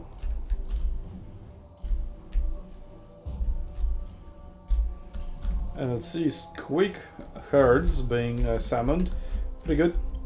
Cheap and fast unit. Well, not as fast as regular cavalry, but still faster than most. Or faster than infantry. Yep. Matchwitch coming in, maybe for Looks to another do that. Spirit Leech. 2 points being captured, point 3 being completely ignored. Unit of cavalry is being sent there. But it's fine. Like, that was the mistake. Well, not the mistake. A mistake of many, sadly, from Yes. Medley. Went to point 3 with 2 units of marauders, which would have been much better to use. Like, just eliminate the army, worry about capture points later when it comes to compositions such as this. Like, you need all your units in the front line to overwhelm the archer build and just get to them. Worry Exactly about my archers later. point. Exactly my point. Archer builds need to give ground, so you're gonna capture the points anyway, sooner or later. Mm-hmm. Yep. Yeah, if they don't give ground, great! 3 kills. Don't stop, keep moving! Keep moving! Keep going! Hold forward or control group attack. Just whatever you do, don't stop. Never ever. Do Just not. send a gun Yes, taking full don't fire. stop. Oh no. Engage there are more units that one-on-one. are moving. No. Just being No. shot for free. Pull through with the trolls. Attack those archers. Yeah, just issue like all the attack orders and then start pulling through with the trolls. And with Yes, squids, exactly. I would rather see, because it's Phoenix Guard. Definitely don't engage that. I just go around it, go through the gaps. Good spell cast, I guess, Brain Burst up. But Wurzak is down to below half already. Probably just the Spirit Leeches. Because I didn't see him being focused fire by archers. Now archers are focused firing some Orc Boys. That's And, good. They're gonna reach the front line. Reach the archers unless they start pulling Broken back. Tusks are pushing Cigar. Illyrian Reavers from point 3, but that is a lot of money investment there, and we've got these Night Goblins moving. that are stopped. Oh, don't let them stop. Pull through. Take those. Take those trolls out. If Wurzak is focused fire by some archers that are in his vicinity, he's down. Yeah. See, this is why, you know how I was saying how I missed the play spell. Archeon, I just spam Spirit Leech. This is why. Y is on, so it's now or never for greenskins, pretty much. Yep. And they still haven't pulled through to the archer line.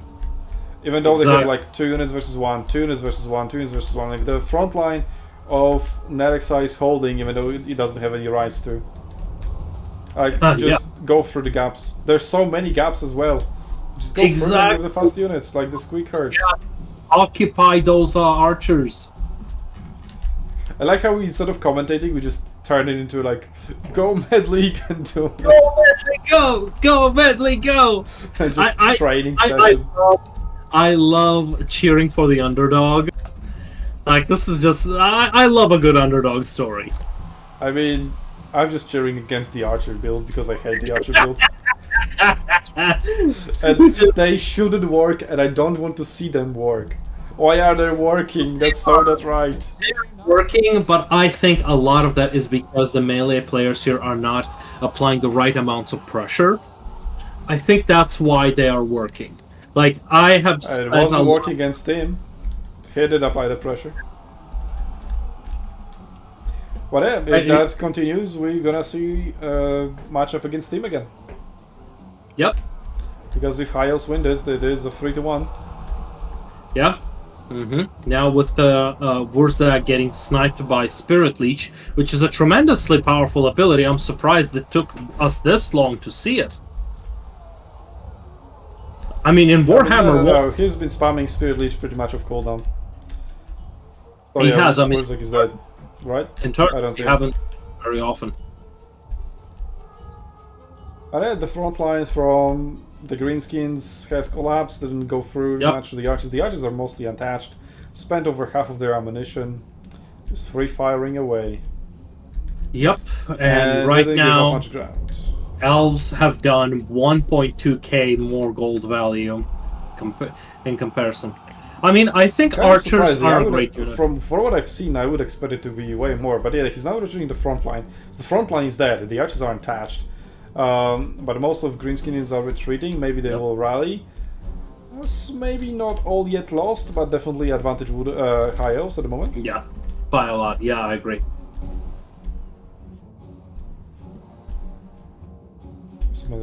Now with Warzak being gone and Greenskins having low morale, that's gonna be really tough.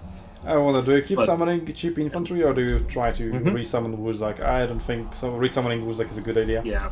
No, it is not. It is absolutely not, because it's just going to be a repeat of what just happened. Yeah, there's some ways of magic spammed. left. Probably doesn't have enough for Spirit Leech. Also now, a lot of magic has been used. So Yes. what was that? Oh, Fate of Buna. Yeah, Fate of Buna is Death Sorcerer, 22 Winds of Magic. Yep. And it has been used on the boss it's Broken on. Task Mob. Yep, pretty much wipes out the unit. Yep. Wanted to get rid of it, fair enough. Could have been on Stone Trolls too, but probably better on the Cavalry. It's a good target selection. Now Cavalry charging 9 Goblins frontally. Was it a charge or was it just an attack order that went past the unit? Might have been an attack order. Sorry, a move order. But yeah, there's pretty much nothing left for Greenskins on the field. Although, looking at the gold army value on the field, it's like 5k versus 6k, so not necessarily that bad. But considering most of it is retreating and blinking health bars, that Yeah, I'm not seeing Greenskins recovering from this at all. Well, they did wreck the archer unit finally, but that said archer unit has only 5 ammunition left and already got over 1k value. Yes. So it's done its job, definitely. Mm-hmm. Yeah, left on Seaguard getting value. Yeah, absolutely. Like, the way currently the range versus melee is balanced, you can't really use just infantry to stand against range. That's one thing I have learned in my futile fights in a lot of I mean, ranged are head-to-head using campaigns. combined arm tactics, so you need to use combined arms tactics against them. Yes, exactly. And that's where you bring in cavalry. Both cheap cavalry and elite cavalry. For example, with Warriors of Chaos, what I was doing in my head-to-heads was if I know I'm gonna be fighting elves, I will be upgrading my units to Chaos Knights. I'll be bringing 8 Chaos Knights, and even though they are much more expensive, not as price efficient, but you know what? They work against But in campaign, range you so don't well. have an 18k budget that you need to adhere to. You can And make also your armies more economy. expensive, so it doesn't You can. compare. But that economy, no, that's what I initially had thought. But then I realized when both of you are pushing for the economy, it's the economy whose economic strength is stronger is the one who's going to win the war. Battles become a lot less of a swinging factor when you've got that economy down.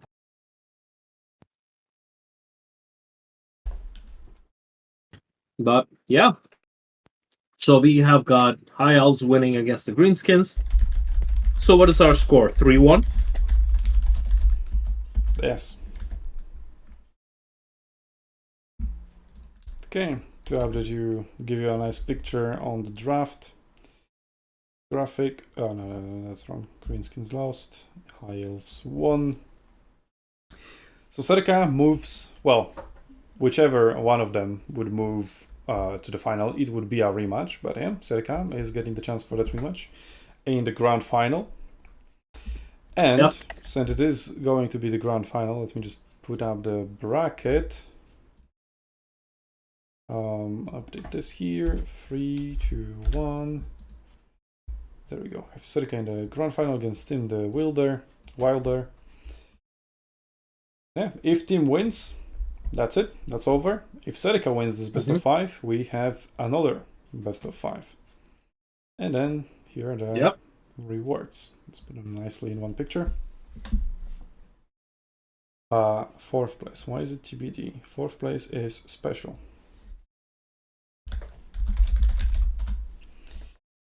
There we go. Okay, just the last 2 places to be decided. These, they're just gonna be unoccupied. So it's fine. Initially, Yeah. I was going to have only like one 1st to 8th place rewarded with SUNTZU tournament points, but I was like, it's a big tournament. We can give some to from 9 to 12 to fill up the ladder earlier. Just have more people on board as a reward for showing up to the first tournament while we are still not as popular. But well, didn't happen, sadly. Yep. But it was much better that we were prepared for it. About bonus brackets, looks like we don't have the people for it, but people did show up, so we'll fill those out after we are done with the grand final. No. The bonus brackets just didn't take place at all. So what we see here is just 8 players are getting rewarded, and that's it. Oh, I see. Okay. Okay, let's prepare to go. What about the people yesterday but couldn't play today? Grombrandal? All have been resolved. Don't worry. So we are up to date on the bracket. Okay, awesome. All right, grand finale. I think we should take a break. I'm sure Serica is very much exhausted. Also a little bit of a break. That's fine. Otherwise, I can continue. And if team agrees.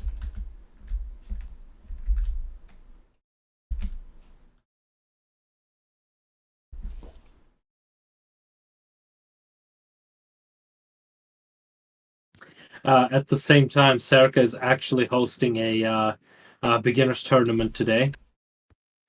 No. So well, he's hosting, he's not participating, so yeah, he should be able to chill.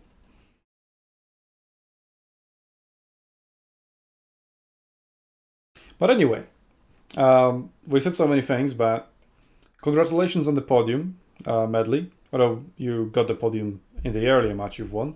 But now officially we know which step of the podium. Lowest, but still the podium. So congratulations to you. And you're still up for potential win of the giveaway. All right, let's take like a 10-minute break. Since we are going into the finals, so the players are taking a little bit of a break, and that's fine, 5 minutes for circa. We are going to launch our giveaway on the stream.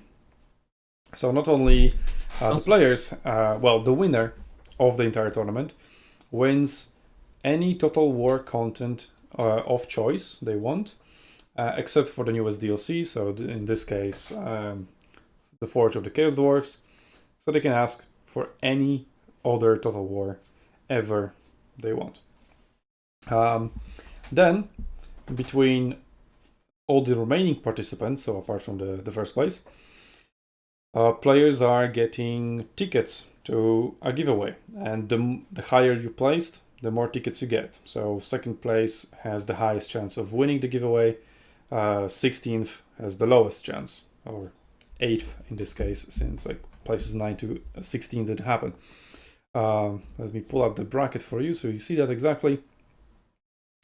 Then we also have the SUNTZU tournament points being awarded, which then is used for seeding in the future, and it is also like a nice dig size comparison ladder. So you can post like, haha, I've got 1,250, but you have only 875. Good. Stuff like that. I don't know. And then maybe it will be used for something else in the future. We'll figure it out. But so far, I thought of that system, felt it was pretty nice. It's mostly for seeding, that's the purpose, but it could have other applications in the future as well. Also, if you guys have any ideas, tournament participants and viewers, feel free to share them. Share them in chat, in any of our social medias. You can share them on our Discord, which is also like a social media. We have a tournament feedback channel. We have a content feedback channel. If you want to say anything nice or something less nice about the cast, about the tournament, how it has been organized, blah blah blah, that's probably the place to do it.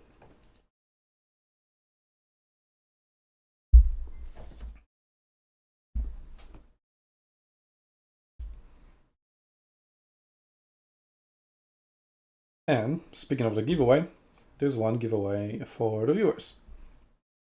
I see quite a few of you have racked up some points through watching both yesterday and today. And now you'll be able to spend those points on the giveaway. Okay, I never participated in a giveaway, so how's that going to work? In the chat? Yep. I just opened a giveaway. The bot said, a giveaway for a Total War DLC of choice has started. Everyone can join. Entry cost 30, max entries 50, type !giveaway X to join, and X is like the amount of tickets you want. If you want to check the amount of points you have, type in loyalty, and then you will see how much loyalty you have. So that will be how many tickets for the giveaway you can afford. So essentially, if you've been watching us more for longer, you get more tickets as a reward. And the secret tag is to subscribe, which also gives you tickets. Or not tickets, points for the tickets. I also wonder if it will work. ! Loyalty? Yes. Okay, let's give it a try. I did not get any responses. Oh, there we go. You did, like after 1 second. Awesome. Okay, yep, it worked. 75. Okay. Yeah, so you can. I did not get a response from. Subscribe now to the channel. Cool. And see if that increased. It should increase by 100.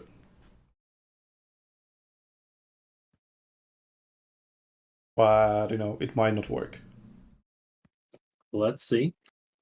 It says am I supposed to get a bot confirmation after the giveaway thing? Yeah, you still have 75. I don't know, maybe subscribing doesn't work.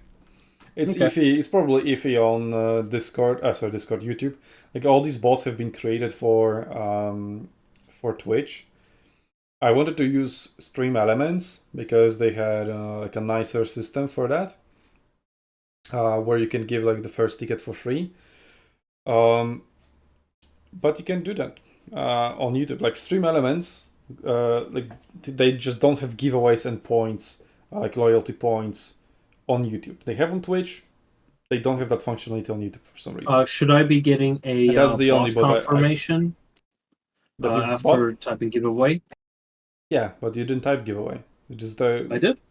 Well, you wanted to buy 50 tickets, which you cannot afford. You need to do like giveaway 2 because that's how many you can afford.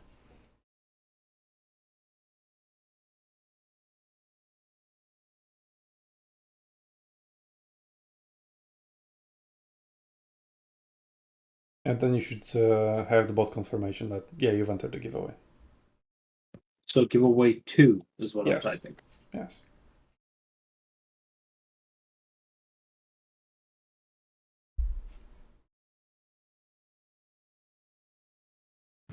See?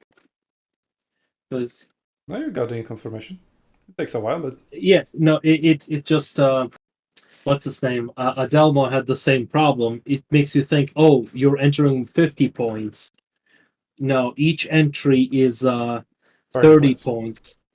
You need to do a little bit of math. You need to see how many you have, so how much points you have, and then divide it by 30.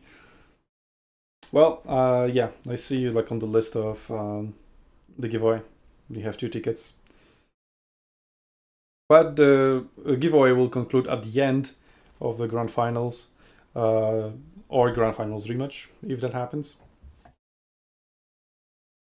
So yeah, we'll see who wins. And just keep watching, keep being active in chat, because that's maybe why this was the only bot that even had the functionality at all on YouTube. You need to be active in chat because otherwise the bot doesn't see you. On Twitch, you can just watch and the bots see you. They know you're watching and they're just giving you points for watching. But on YouTube, it doesn't work like that for some reason. But yeah, I just prefer to stream on YouTube. Like Twitch is kind of fallen out of favor. YouTube just has so many advantages over Twitch. That's true. Yeah, Adelmon, you are in the giveaway with 2 tickets. And yeah, after then you watch some more towards the end of the giveaway. Make sure to check your loyalty points again. Buy more tickets if you want, obviously, to get the highest chance. Okay. Giveaway explained. Let's see how are our participants. Are they in the draft? Oh, the draft happened. And it didn't tell us. Like, yo, we're starting draft, okay. Well, so this is the draft. Chaos Dwarfs went through. So Serika would rather face Chaos Dwarfs than regular dwarfs. Nice. Alright, we're gonna see Chaos Dwarfs. They were drafted last time as well, first picked as well, but didn't get played, so we'll see about that one. But yeah, that's what I said earlier. They might go through if dwarfs is the ban. Like, dwarfs are countering pretty nicely the playstyle that Serika is going for, right? Because it's just a shit ton of armor, and he likes to go archers, so probably just doesn't want to face that. Because even the cheapest units of dwarfs have 80 armor. Could you update the map? Looks like this is the lobby we're gonna use. Well, if you're using that lobby, then sure. And the map is... The map is Battle for Itza. Finally, a CA made map. What? Congratulations, CA, on making like 2 good maps. And well, good. Kinda. But we're letting CA map makers shine a little bit, even though they maybe don't deserve it. Oof. Burn. Should have made better arena maps. Yep. Yep. Oh, that's so true.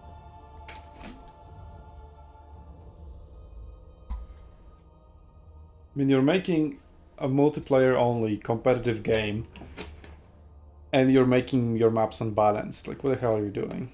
Just make them symmetrical. How is that so hard?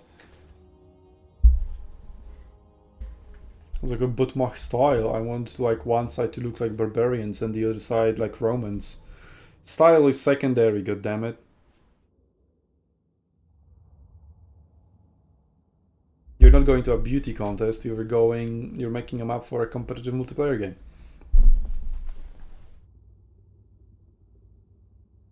And then in Salernum they're like, oh, let's add burning buildings that create smoke and obstruct players' vision. Because fuck players seeing where they're going, we want smoke.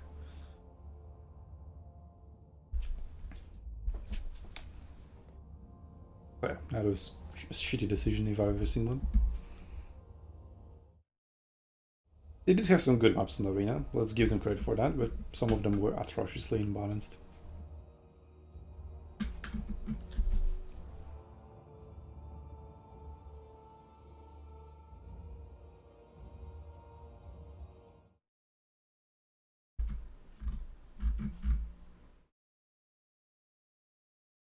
Okay, so we have Tomb Kings, picked by Tim, countered by High Elves of Nerxa.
Well, I'm hoping I'll get a catharsis to wash out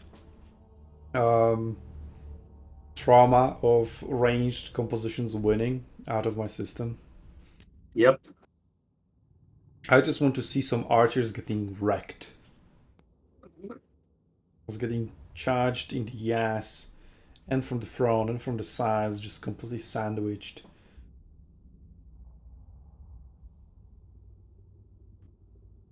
I need that. Are you okay? Yes, I am okay. I've seen archers winning. It's bad. And now I'm salty. Win with full melee composition. Yeah. I mean, it's just, yeah, the archers are unfortunate. I don't want to say unfortunately, but they are very strong. No, they aren't. They are very strong. They aren't, and they shouldn't win, but they won because Yeah. of mismanagement. Yes, no, you're absolutely right there. Yeah, like they end up being wrong because in order to get value from archers, you just need them to stand there. And that's why I do was also damage. salty about it, because people in Arena were also complaining, oh, archers are OP. Like, no, they aren't. They just don't know how to deal with They're them. not. Exactly. And then in tournaments, Absolutely. full melee, because archers are Yeah. too weak. So buff the archers, goddammit, so Exactly. they're viable in Well, tournaments. It was also, because you could get healed up, you could respawn, so the value of archer strategically goes lower when you can just bring your stuff back. Exactly, buff the archers. I mean, archers were kind of bad anyway before even that game mode got introduced. Mm-hmm. Yeah. Like, you just needed to know how to deal with them, and thankfully in Arena there were a lot of ways of dealing with them. Most melee commanders have some way of blocking missiles. Well, not thankfully, Whether it be- because of that they were shit. Because everybody had a missile block. Well, yeah. That's why the archers weren't dominating. You needed to know how to deal with them. And It their was armor a was skill good. issue. It was a skill issue.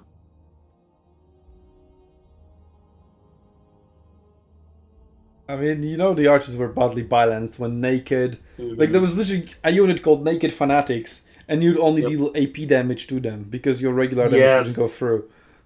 Yep. That's how nerfed they got. Like, they couldn't damage a naked unit.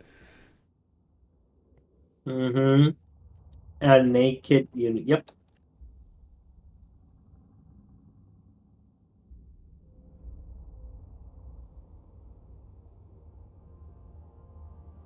Anyway, I need the team to press ready, otherwise I'm gonna go crazy here.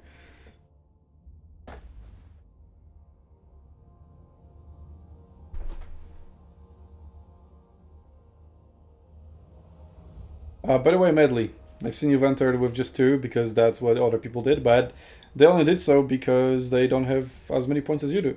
So you can do !loyalty, see how many points you have, divided by 30 because that's how much a ticket costs, and then that's how many tickets you can buy. You just type !giveaway, that should just give you all the info about a giveaway. Bot? Hello? Bot? Bot ignored me. How dare you? Well, I just gave you the info anyway, without too much delay. Or is it raffle? No, I think I called it giveaway. Yeah. No, it is giveaway. Like, what? Stupid bot.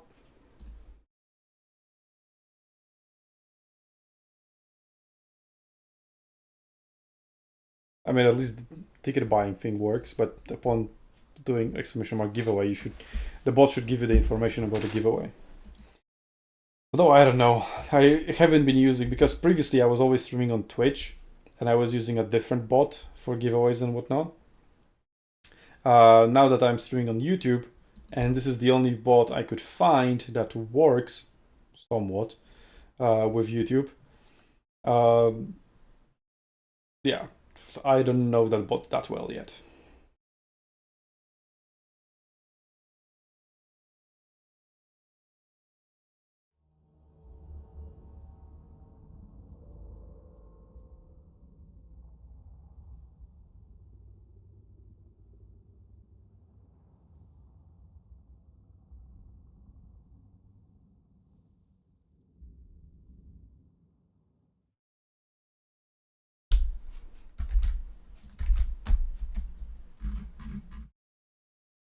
There we go. I just copied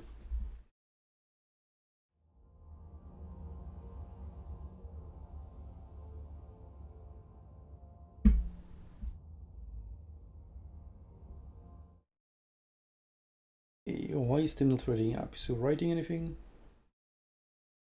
Slow skeletons is what Sedeka is writing. There we go.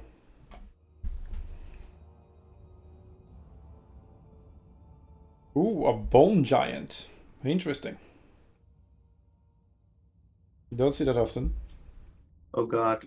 We have the Chosen of the Gods, that's pretty standard. We don't have the Necropolis Knights Regiment of Renown. But again, maybe in reinforcements. He'll definitely be pretty good against Imrik, as long as they can pin him down and make sure they hit him. I don't know how good they are at hitting earlier targets. As long as Imrik is an earlier target, but I would assume you would bring his dragon. He likes dragons, after all. It would be so cruel not to give him a dragon. But yeah, looking at the value of units that he brought, he is most likely on top of a dragon. Nice, Medley. Congratulations on getting 9 tickets. Yep, Imrik is on top of a dragon. Fire Wizard with Starwood Staff and the Burning Head. Standard Imrik has a Lord of Dragons ability and Starlands. Nice. I mean, Imrik, not so much in multiplayer, but in campaign, like you can boost his charge bonus so highly. But in multiplayer, it's also there, but it's just not to such a ridiculous degree. Chosen of the Gods, 255 range, another unit of Ushapti. I don't like Ushapti with great bows. I think they suck. The Regiment of Renown is better because it has arrows that explode before hitting the target and they spread. And Ushapti bow, Ushapti with great bows are just good against single targets. So if they can hit Imrik, but will they be able to? They are slowly traveling arrows and Imrik is on a mobile dragon. So yeah, not a fan of the regular Ushapti, but we'll see how they'll do. Maybe I'm just a noob and don't know how to use them. And team has a chance to prove me wrong in here by getting a lot of value on them. And apart from that, Skeleton Warriors, pretty standard. Bunch of them. Tomb Guard, huh? Nagahari Warriors are definitely the more standard choice. Very good unit, very cost effective. Tomb Guard, not so much, I feel. But only one unit. Maybe he wants to have that to maybe hold a point number 3, for example. Okay, so he's sending his Bone Giant and Ushapti with great bows forward to harass the High Elves. They themselves have 4 units of archers, 3 regular ones and 1 Regiment of Renown. And yeah, Ushapti are already opening.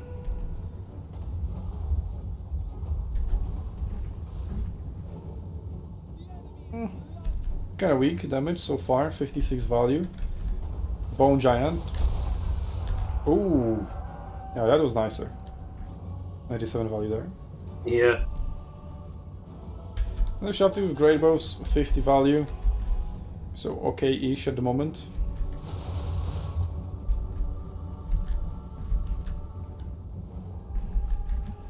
High Elves taking high ground again. Yep. Imrik high up in the air. Truly a master of warfare. I mean, Obi-Wan approves. Based and Obi-Wan build. Okay, archers are now moving in, maybe trying to get in range to shoot back at Ushapti.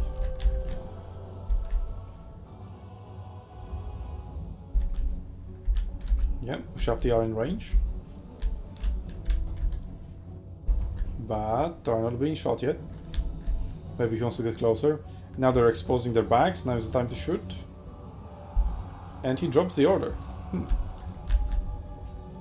Catapults have been summoned as well. Well, this time around, a much more open map where catapults will actually not hit trees. Hopefully. So it's like Sirika's tech is being taken against him. And the Regiment of Renown, is getting ready before Nice hitting against shot. the action. But their points are now open. Point 2 is being captured. Point 1 either has been walked over, around. Point 3 is not gonna finish capturing either. They just want to see blood. That blob over he there. rectifies that mistake. Oh, yeah, that blob over there is costing a lot of resources to the next set. Then catapult. Oh, it has been taken out. Wait, did they see. leave Oh, the yeah. engines? What? What are you doing? I don't know, but that's not good. Being destroyed. And now Yeah, it's been wiped it's out. gone. Nice. Yeah, what was it, a spell? Yeah, burning head. Oh! Anyway, fuck artillery. If there's Great. one thing that I hated more in Arena than archers, it was the artillery. That's artillery! Absolutely. That was universal. I mean, hated absolutely. archers. I mean, I played archers, but just I hated how archers were balanced. Yes. But artillery, yes, it was a horribly designed unit, and it will One always giant trying live to in snipe infamy. Imric, but missing. Arena's artillery design will always live in infamy. It needs to be in textbooks of game design as example of what not to do. Plenty of those. Oh, one giant now scoring a hit against Imric. I think artillery is also targeting him. Now is the Shapti with great bows. Yeah, so the regular Shapti with regular great bows. If they can target an Imric, a stationary Imric, then they can get a pretty good value. But yeah, the Regiment of Renown already has double the value of the regular ones. Yep. Right, point 1. Well, it hasn't gone to either side yet, but at the moment it's slightly in favor. I mean, it's going now in favor of High Elves, but still mostly captured. I don't know. Tomb Kings. Yeah, I mean, if you look at the gold value as damage, they are 1,500 ahead. And Oh no, the I'm gold just looking value up on the a field- capture point number 1. Oh, no. The Katep is just hidden in trees, not being exposed. Imric trying to turn around the right flank, which is they're doing alright. High Elves over there. Let's see, maybe another burning head is about to go down. There's a pretty big blob that you could target here. You've got a nice little scaly fight on point 3 against the War Lines of Trace. Yeah, nice. What I'm looking for is a nice burning head. Now Imric going after Shapti with great bows. Artillery is still firing, but how is it doing? 400 value on this one. Bone Giant 600 value. Also, Bone Giant so far not very effective. Let's see if he can line up a shot on Imric. Nice. Ooh, right in the face. Yeah, he got like 150 value out of this. Burning Hit summoned, but I'm not certain about its efficiency. Yeah, sure, he hit Negaharia Warriors, but you could have like hit 3 units over here. Or could have just completely wiped out the artillery. Yeah, if it was cast over here, but the mage isn't there, and I probably should be able to make it over there. And now Carrions over there are occupying Imric Yeah, Imric's while almost he's down. getting shot at. Yep. And Imric almost down after only providing 400 value. I don't know if he even... Yeah, he didn't use his breath ability even once. Yeah. And as a result, Tim is bringing out his general. He can run away. One of your units has been Yeah, he can't run away because he's keeping held down by Carrion. There we go. And Last second. finally, that's a good maneuver. That was a good maneuver. It's more like on carrions and fighting the attacks. But it's also probably just due to shitty pathfinding. Yep. Oh yeah, Tomb Kings are And then definitely in Imric's control almost of the dead. matchup. Ooh, this is Avalor. Ooh, fancy. Yeah, now they're hitting Tomb Guard, so they will get good value. So there's Hopefully. that, and there goes And the good GG. value. Yeah, Sunday said, yeah, Tomb Kings are getting control. Yep. Yep. Tomb Kings were, that failure with Imric was probably very demoralizing. You know, I am kind of feeling satisfied because I don't know if you remember, but I used to give up a lot easier than I currently do. But seeing other people do it as well, I think he gave up a little too early, but I can see it. I know the feel. So yeah, it's One good something. Burning Head could have turned it around Copium. Yes, it definitely could have, and like the perseverance is such an asset. Like that's one thing I appreciate about Special is that he has that perseverance. Like he is losing, sure, but you know what? He is gaining much. He's becoming a much better player because he's persevering, because he's not afraid of making those mistakes. And when you make those mistakes, those are opportunities to learn. So that just objectively increases your potential as a player. And Tomb Kings were the last pick by Tim. So, kind of surprising to see such a high value pick go down so late in the draft.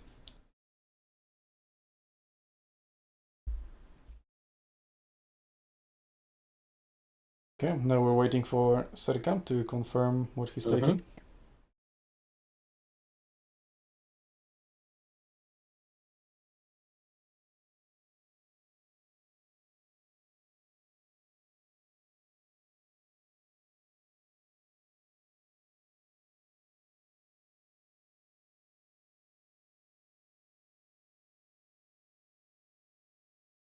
God damn it, no! 33 minutes of not doing anything.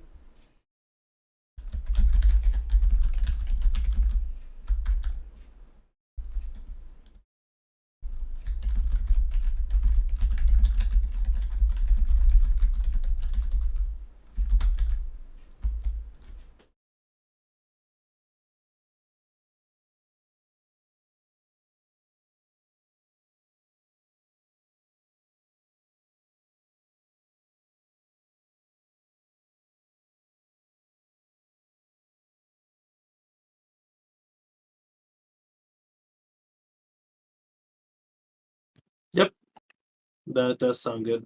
Yeah, also we had a short break before. That is fine, but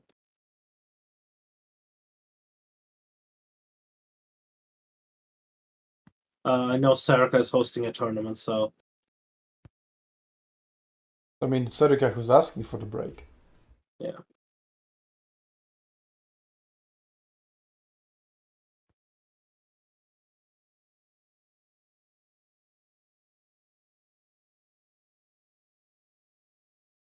Is the kick of the beginner tournament in 20 minutes.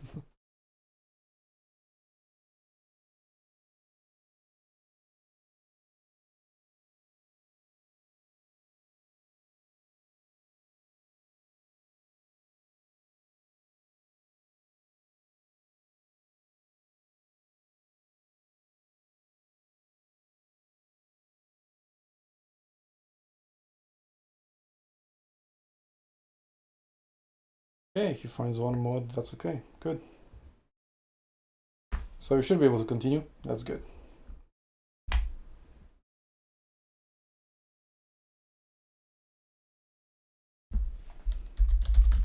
I see strategic sniping.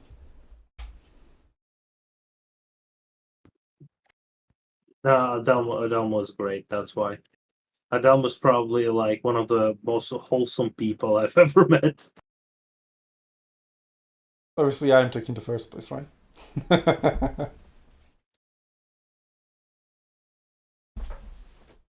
Yeah, awkward silence makes Sure, it better.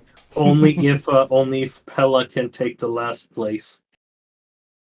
Yeah, I think we can argue on that. That's But no, I would definitely find like a lot people worse than Pelasgus. Don't worry. Oh yeah, but like, yeah, Pella was a I character. mean, I personally don't have anything much against him. It's just I've heard stories from other people. Yes. But Yes. I wouldn't say that there's any beef between me and him. Yeah. Even though he tried to have beef with you for some reason, like it was so weird. Did he? I don't remember. Yeah. It was quite weird, like the I don't know. constant shit talking. Well, yeah. But he was kind of nice when we organized tournaments. But he was Yes, probably yes, also that he kind of was. nice because he won them. And Yeah. let's keep our facts straight. If I Yeah. weren't organizing them and participating instead, we would have won easily. Like we Coulda, did. shoulda, woulda. Like we did once I actually did that. Stopped organizing tournaments, started participating in them. Then suddenly, bam, we've won most of them. Yeah. But again, coulda, shoulda, woulda. Screw. Okay, looks like we won't need to take a long break after all. Yeah, so Serika can pick his faction. Yep. And he's going for Grand Cafe. All right. Just give me a second. And what is Team countering with?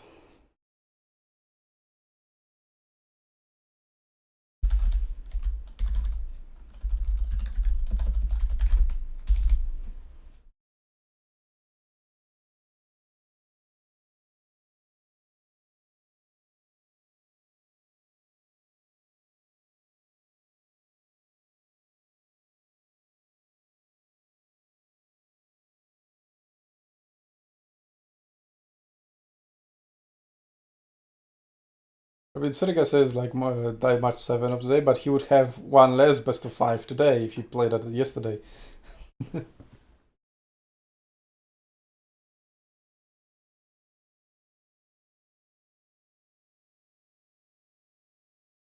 So we'll see 4 best of 5s in a row for him.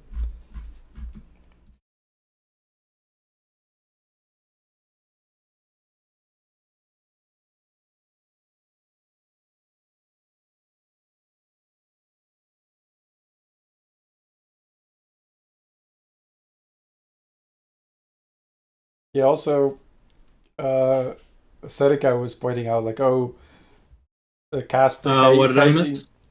No, I was saying how Serika yesterday was pointing out on Discord, like, the cast hating on the high elves and whatnot.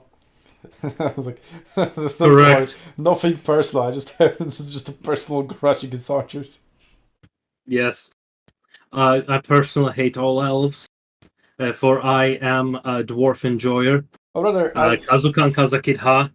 I mean, to be honest, what I would honestly like to see from CA is acknowledging that EA archers are weak, we should buff them. So, against a full melee rush composition, there is a valid place for archers.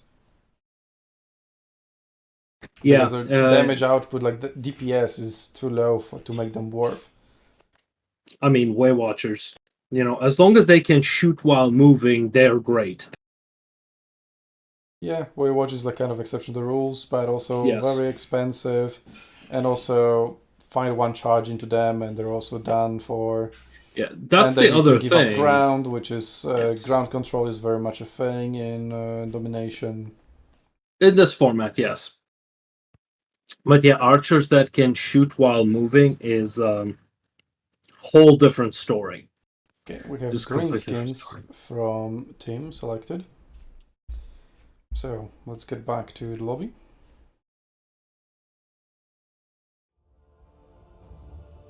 But that's one thing that Arena got much better, definitely, because here we've seen these comeback wins, but it's like fake comeback, where you just chill in the fucking forest, let the enemy get the points for half an hour, and only then start fighting, and that somehow wins.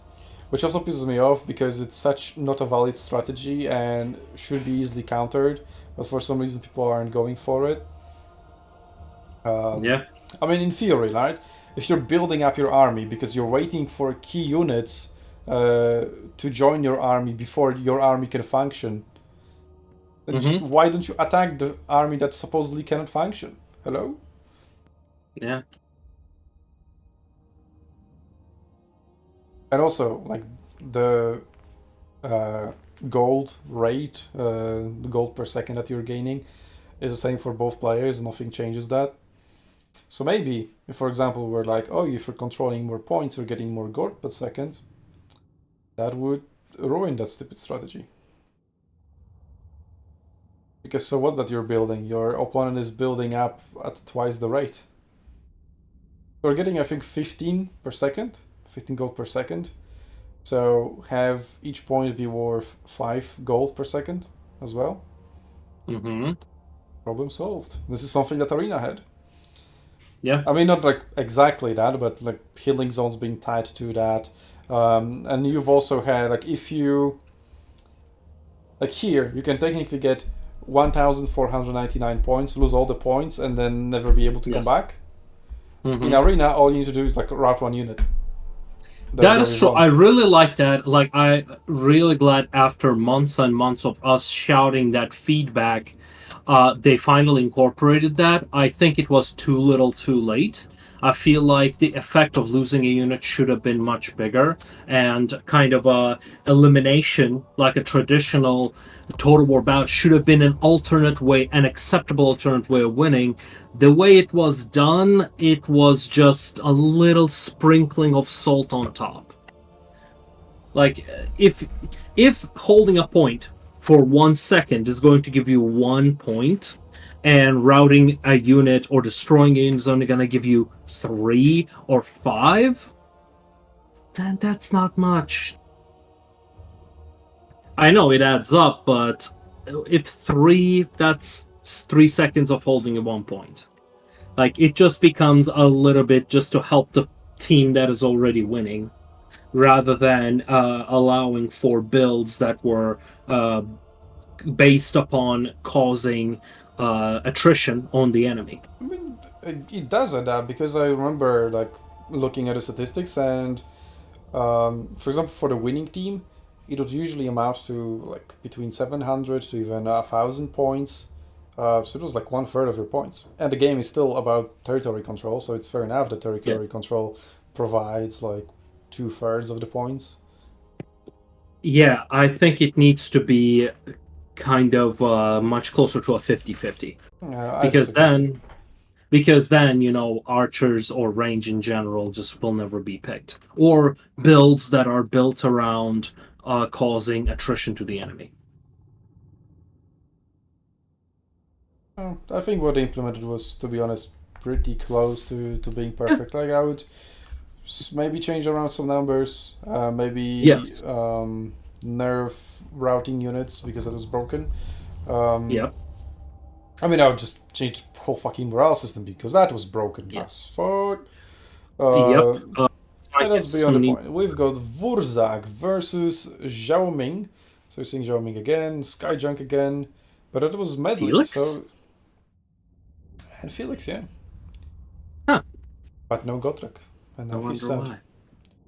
I mean, Felix, he has an ability that heals heroes and lords that are next to him, right? I think so. That is definitely a cool tech. We'll see if he will be able to make that work. I have never played with them, so I have no idea. I've seen them around. Usually I assassinate them. Greenskins again, with just orc boys and savage orcs, but no trolls.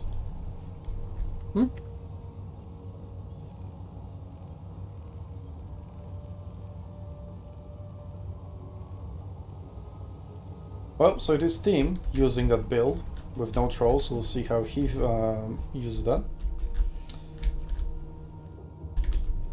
And also a controversial only full melee build from Cafe. So you're not getting that harmony even. I mean, you're getting from Skyjang, but good luck keeping that close to your melee units. Great. Let's see, Felix.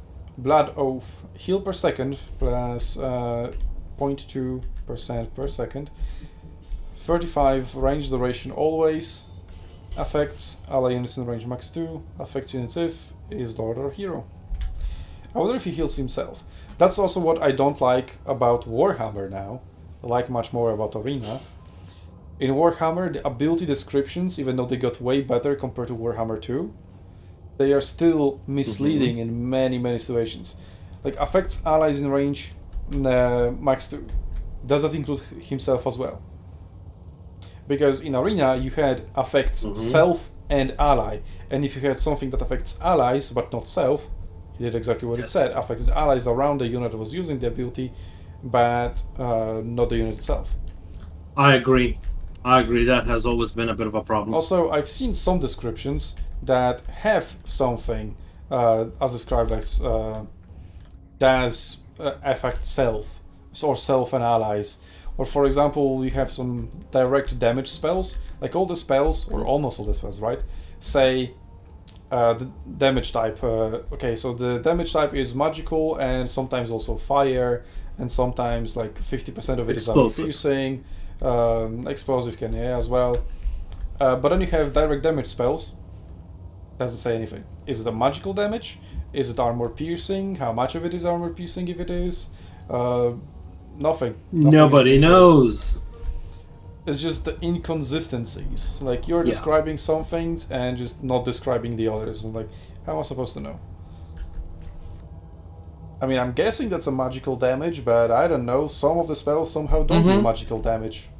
Yeah, exactly. Like, is the armor piercing damage from a spell, is that spell damage and armor piercing damage? Like, it's just so not well explained. And the fact that we needed blog posts to figure out how elevation worked is, I mean, we all suspected and most veteran players knew, but like the fact that it was so opaque, I think that's just bad design. You also know what SAS? They made a blog post about melee fights, and they didn't mention attack speed. Yep. That is very sus. I remember that being a thing. I remember watching like a video about Forsaken, how Forsaken have this hidden stat, and their attack speed is like twice as much as other units. So even though it says like, oh, their weapon strength is the same as others, but it's actually twice as much. Yeah, something like that. For most players, this is not going to matter. But if you're playing on a more competitive level, no, it does. But if you look at the way the unit card is made, it's like, oh, it's anti-infantry. Yeah, but by how much? Is this going? Does it mean it will always pay for itself? Does it mean it is going to be good against all infantry? No. Or against high-level infantry, it's gonna die. That says it is anti-infantry, but doesn't have any anti-infantry bonus. It's just like stylistically good against the infantry.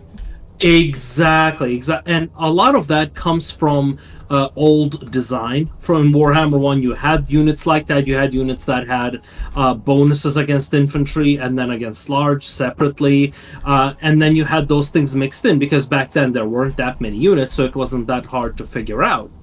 But now you've got those things stuck from way back when, and you can actually see the effects of that from what I like to call those legacy mechanics or legacy design, especially in campaign, because in campaign you also have the campaign mechanics that were stuck from way back when. The best example is Chaos Dwarfs versus normal dwarves. Normal dwarves are so outclassed because they're so old. Back then you didn't need as complicated mechanics. Now you do, to balance them out, and people are unanimously loving these great mechanics, such as slaves, such as the versatility. Stop talking about campaigns, Archon. We are in the middle of a grand final battle, though. It's happening. We just have some basic skirmishing, some positioning going around, but that's about it. We have. I'm just wondering about this, right? Because we've seen battles that went like, oh, I'm holding the high ground, and only the high ground is like push from 1 to 2 and 3. But now is spread much wider, and he's just have this like upper flank on him, on the cafe that is more consolidated. And Cafe has summoned some ranged units to provide a harmony bonus, just peasant archers, so I imagine their role is literally just that, just provide the harmony bonus and nothing else. Because it is plus 7 melee defense and plus 5 melee attack, so that's pretty good. And if Yeah, you can up it with... Does this guy have harmony amplifier? Yep. No. he does. In fact, if you hover over the yin and yang symbol, you can see that they're getting plus 12 defense, plus 8 attack, and 12 leadership. Yeah, that'll be around Zhao Ming, right? Yeah. Yes. I was looking at the other units. That's like a regular buff, and yeah, when it's Zhao Ming nearby, it's more... Okay, looks like greenskins are finally launching their attack. More Jade Warriors with halberds being summoned. Good breath spell, hitting 2 units, pretty good value. Mm-hmm. But still... And we shooting us. finally got the trolls. That's Yeah, one thing I've Regiment of noticed. Yep, Regiment of Renown too. Yeah, I do see this very nice use of monstrous units on top of infantry units. I love how effective that is. And it makes perfect sense. There you go, This is Squid one of the Birds, things that game does not explain to you very well. But, well, when you're experienced, you know these things. Doesn't explain anything. Yeah, it doesn't. I mean, I was always a fan of figuring everything for my own, but I'm not a fan of just hiding mechanics. Like, tell me the goddamn Exactly. attack speed. Exactly. I know it's absolutely. a thing. Tell me what it is. And you know what? I understand, that if you give too much information, you're going to scare people away. But look at Paradox games. You know what? For decades, they have scared people with, how complicated they are. Hell, they're called grand strategy for a reason. But you know what? With Stellaris, they perfected it. If you want more information, Nice. don't worry, I'm not going I to. have a routed peasant unit. Peasant archer unit. So now, once it gets far away enough, Yep, all the just harmony now. bonus will be lost. And It's Y is gone. going on as well. I know, Mhm. over here is provided by Sky Lantern, so probably that's also the role of it. Yes. Like, it isn't even positioned to shoot anything, it's just providing the harmony. Yes. Is But it even if- shooting anything? No. If Greenskins could remove the peasant archers from the other flank, that would also be quite a good hit in there. But they have Yes. already broken through in the middle. Potential encircling will go over on 3. Also, point 3 is going in their favor. Point 2 has already been flipped. Yep. So yeah, Greenskins overall just have more punching power, although Yep. looking at the gold damage value, Nerexa is slightly ahead, but Yes. again, where's And the also, value? Like, with second Wa is have coming. So many more units. Maybe it's in the quality. It's 24 units And to there's 22 Wa. units. Mhm. Oh, another very good cast. Yeah, 2 units pretty much wiped out. 9 goblins, those fanatics, and savage squigs. orcs.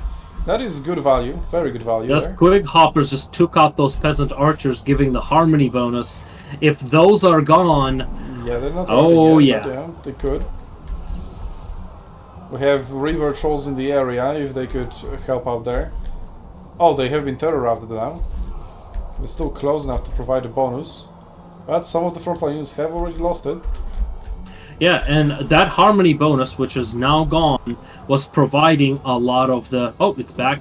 It was providing a lot of the effectiveness of the infantry around their general. So that's why it's so important for their lines to be broken. Another The pretty line- good cast of the Dragon's Breath. And they're still holding on to point 3. Sky Lantern or Sky Giant still providing the value there, but now it's being targeted by Wolf Riders with arrows. And also the units over there are still dying, so yeah, Greenskin's just quite firmly in control. But They are. stats are saying otherwise. It says Nerexa has more value in the field and Yep. more damage dealt. By 500. Where? Where is that? I'm not seeing. I mean, I am seeing greenskins with a lot of very low health, and I'm seeing a very bad engagement here. Let's take a look at these celestial dragons fighting against the Squig Hoppers. Squig Hoppers and Savage Orc Boys are getting absolutely annihilated, and now Tim is throwing away his trolls over there as well, which is a horrible idea. They're gonna get annihilated by these anti-large monsters. Oh boy. So yeah, that makes the difference in the gold damage value has grown even further. You got a it's celestial dragon around ball. 600. I think it used to be 1,000 even. We'll see. Okay, attempt at attacking point number 1 has been launched. Celestial Dragon Guard, so that's a very high tier unit facing some shitty Savage Orcs that are almost dead. Where is Wurzak? Can he cast any spells on him? Wurzak is on the other side of the battlefield. That being said, he can hop over on his boar over there. Can use Brain Burst from 200 meters away, so not bad. Could probably use that to help point number 1, but it is being taken at the moment. We'll see. If the gold value is anything to go by, Nerexa might be able to come back into the... But yeah, Cafe isn't doing as well once the formation is broken. Once the Harmony bonus is gone, it's very difficult to reapply it. Yes, very much so. Sky Lantern, I think, is down. I don't see it. Yeah, I think so. I'm not seeing it. Maybe it got unsummoned? Maybe. We're just taking down. Oh, doubt these Horse Archers would let it go. Yep, Celestial Dragon Guard is taking point 1. I don't think they'll be able to take it because a full unit of Savage Orcs is headed that way. And we also have got Biggins that are ready to charge from the back. Also, Felix is not right next to Zhao Ming, so his healing ability right now is being wasted. He needs to get close and fight next to Zhao Ming at all times if he wants to get the value there. Yes, indeed. Oh, he is fixing that mistake. Yeah, he is trying to fix that mistake. Coming in close. Well, if they can get rid of this River Trolls, that is a very high value unit. Very. It's kind of getting wrecked by Celestial. Oh no, it's just Jade Warriors with Halberds, but still. And Zhao Ming is slowly regenerating. Not anymore because he went away again. Yep.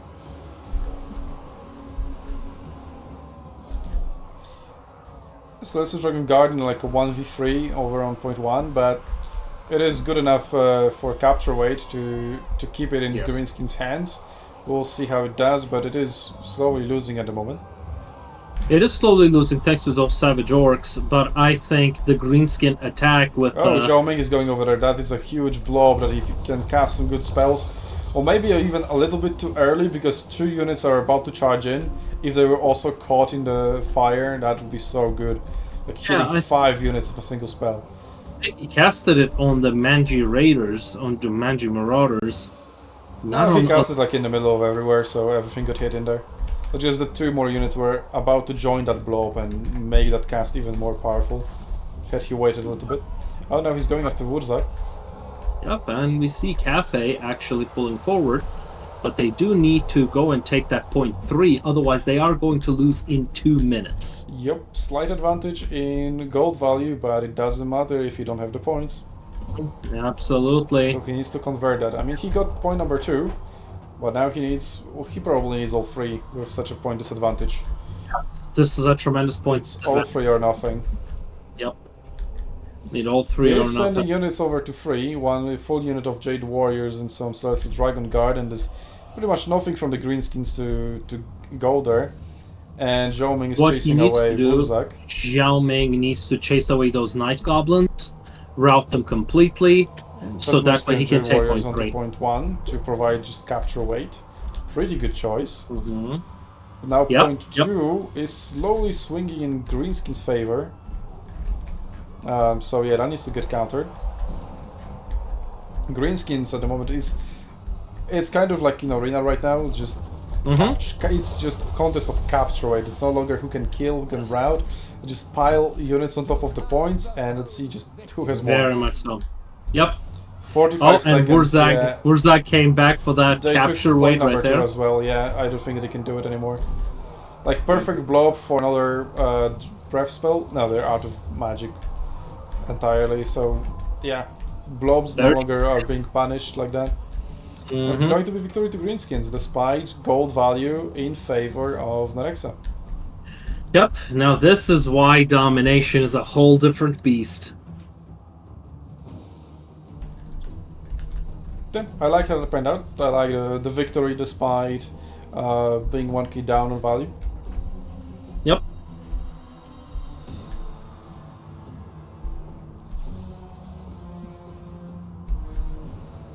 Maybe, had the Grand Cafe had a little bit more time, maybe it would have been a victory for them, but no.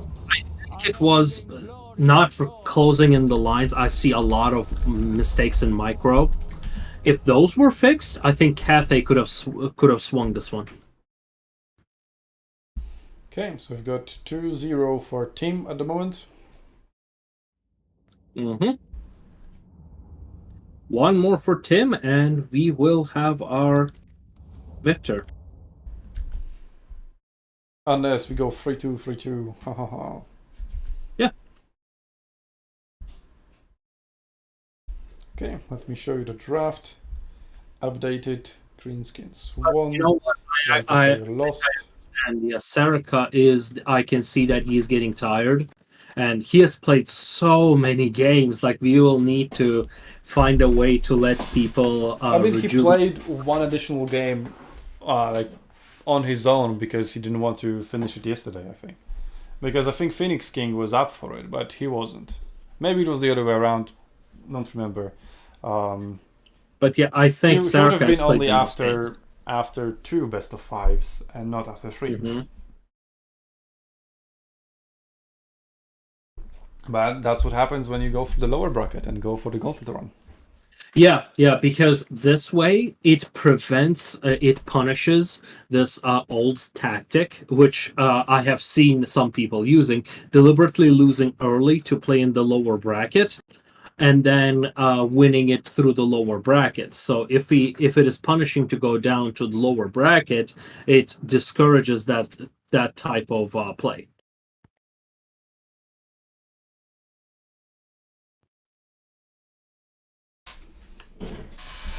Players are now discussing the games as if it's over, but it's at least one more.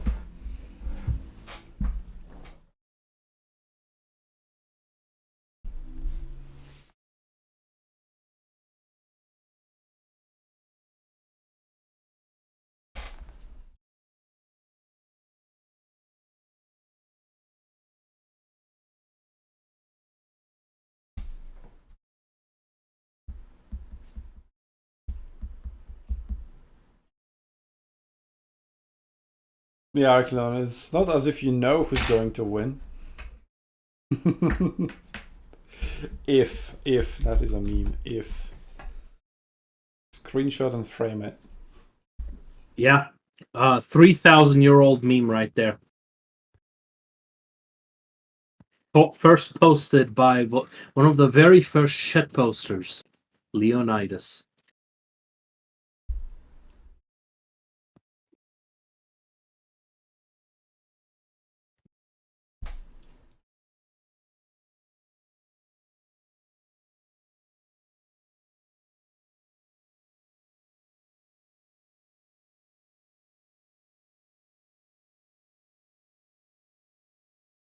Yep, team has to pick the faction. Chaos Dwarfs. Chaos Dwarfs.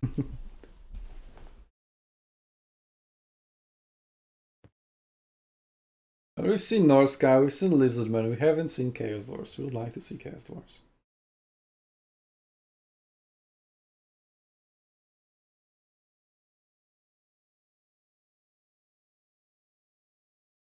Wink, wink.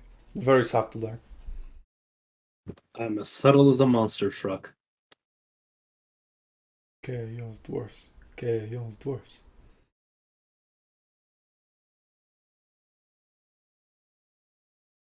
know what? I think this is like, oh, you can't win Chaos Dwarfs DLC. Let's not promote that then. It's not cool. Let's promote every other DLC then. Let's promote the Norscan DLC. Yes, the Monkey DLC.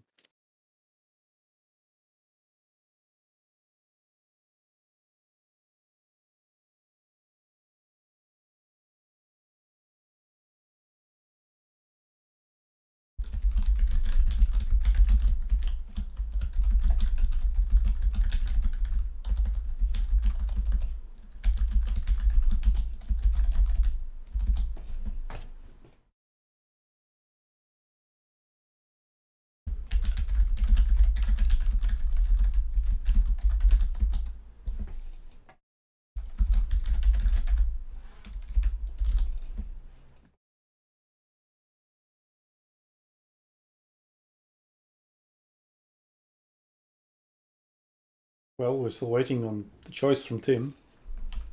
All the chanting for nothing. And he goes Lizard Man. They're not a DLC, goddammit. Goes Vanilla. Well, Vampire Coast are a DLC and Beastmen are a DLC that you can win in a giveaway or in a tournament. And he goes for Vanilla Dark Elves. Okay, Vanilla versus Vanilla. Let's see if Dark Elves can bring it back. Yeah. Also, Dark Elves should get a buff because the map is Black Ark.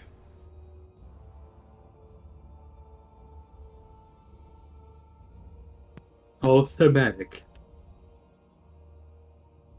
Yep, Dark Elves are assaulting the Lizardmen coast, and the Lizardmen have launched a counterattack. They're boarding their Black Ark. Or if we go by the Long War, lizards are invading invading Dark Elves. So, inside me. Don't worry about it. Yeah, I don't know the lore.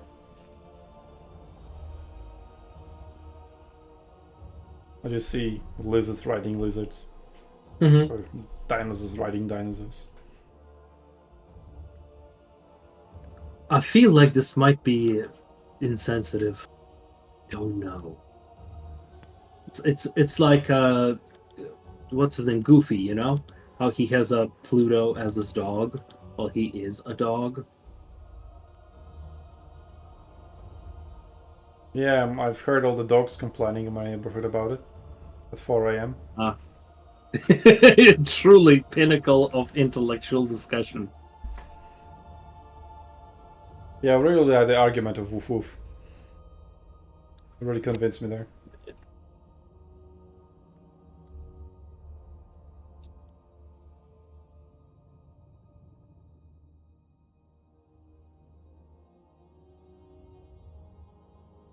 Actually, one of the funniest short videos I've seen recently was a video of a dog where like the family had a new baby and was introducing the dog to the baby, and what is a doorbell rang, and the baby was sleeping, and the owner was like, "Oh no, don't woof," and the dog just goes, "Woof." Yes, I know which one. Don't Like, woof and husky. An audible woof. just fucking spell the word woof. Yes, exactly. Woof. It's like full culture, like he's drinking tea. Woof. Woof. Like, you don't tell me what to do. I shall defy you, human. Woof. And the comment section, oh goddammit, that was so golden. Like the single most defiant moment in human history. Human says don't woof, dog whoops. Love it. Yes, I know exactly what you're talking about. Yeah, classic.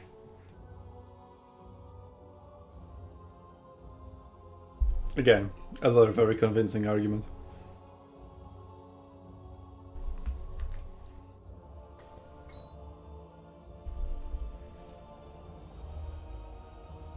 It's like, no, you're not gonna get food from the table. But I have cute eyes. It's like, alright, you've convinced me. Good negotiator.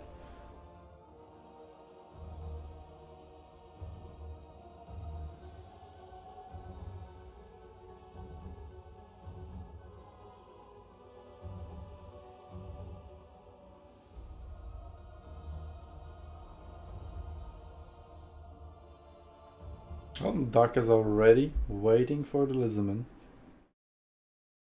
They're still deciding which dinos to ride. A reminder for people in the chat that you can enter a giveaway.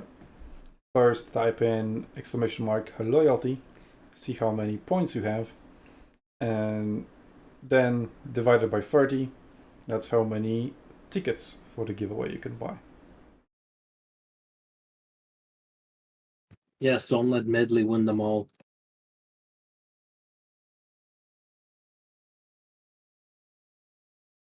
I wonder if you get refunded in this, but I remember in Stream Elements, I think you got refunded. I think if you didn't win. Or maybe you didn't. I don't know. It has been a long time since I streamed. I mostly stopped streaming because of internet problems, because like my internet will randomly cut off. Sadly, those issues are still present. But hopefully, they've been avoiding me this weekend, so the internet gods are on my side. And before we crash during the next battle. But yeah, should be fine.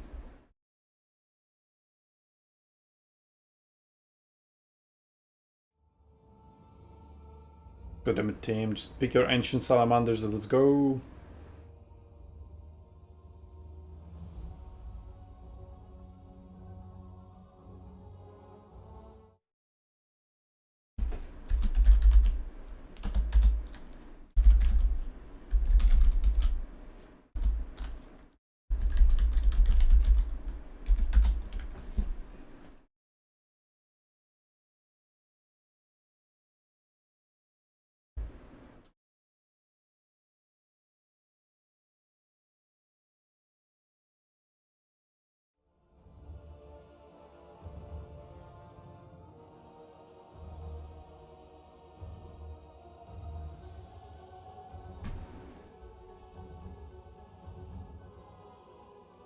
Just giving more time for people to earn their tickets for the giveaway. Mm-hmm. I mean, it could have been a situation where Medley wins 2 DLCs, since he's also taking part in the viewer giveaway.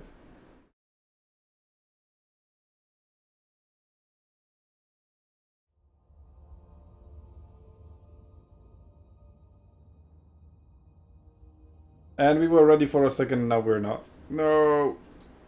Is it me not having press ready? There we go. Let's go!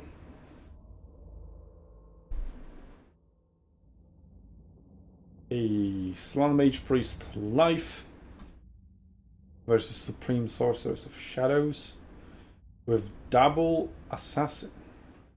I mean, Slan Mage Priest is pretty slow and a pretty big target, so those assassins might be useful in that regard. We see some shades of dual weapons, Black Arquebusiers, Dread Swords, and repeated crossbows who aren't repeated crossbows. SKUCA. How dare you use such a cool name for something that isn't that? It's like calling Wyvern a dragon. I don't know. Yeah. Somewhat. I mean, they do have repeated crossbows in their hands, but they're not using them as such.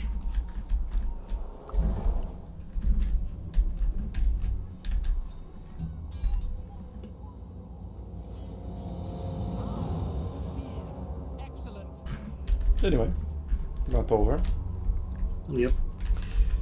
A new map with a 1-2 line, very small map, no forest whatsoever. Mm-hmm. Would have been good for artillery, but we don't see it being brought, which is good. Fuck artillery. We do have that ancient salamander that we've seen from Team, you know, his previous builds, even 2 actually. Some Croxigors, King Skirmishers, the standard stuff. And he prepares Saurus Warriors over Skin Cohorts. Well, they are a pretty solid unit of infantry.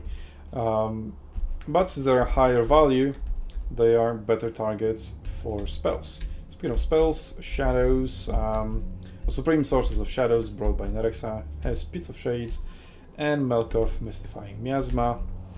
Good Whereas choices. the Slan Mage Priest of Life has Earthblood, Standard, Awakening of the Wood, and then the bounce spell of Blood, Statuette of Spite, which again, is this armor piercing? Is this magical damage? We don't know. Because he is like, no, you won't know. Oh, for example, here we know. 7 damage per second from banishment, it's magical, and 100% of it is armor piercing. Easy. But here, Damage per second. What type of damage is it? 62 to 125. Like between those two values, is it random? What does it mean? It's consistent. 7 damage per second, no matter what. Cool. Okay, ancient salamanders. Those are cool. At the same time, very hot, most likely.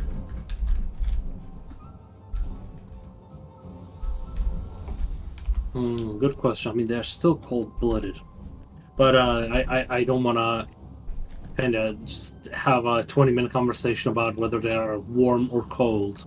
That's something for the comment section on YouTube to figure out. I hope not. Okay, But anyway, we've got some Cainite assassins over here, zoning away ancient salamander. Yeah, ancient salamanders probably don't want to shoot them because they're a small target and they wouldn't get much value of from. But Cainite assassins are very good in terms of missile strength, so if they could snipe them, that would be pretty strong.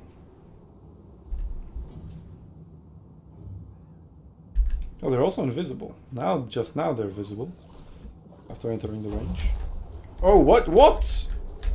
He hit an invisible tree!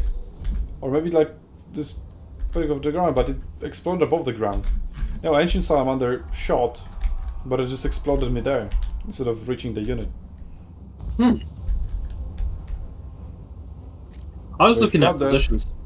We've got that CA, we've got a back. Place fix. No, that was much nicer. Costumes defying miasma. Fake Repeater Cross was getting wrecked. And now they're wrecking Skin Skirmishers. Dark Riders being summoned with shields, 2 units. And the battle has begun. Point number 1 captured. Point number 2, I don't like how kinda unit cards can just hide the point and you don't see. But anyway, you still have it on top. Point 3, about to be captured. Just been given away for free by Lizardman.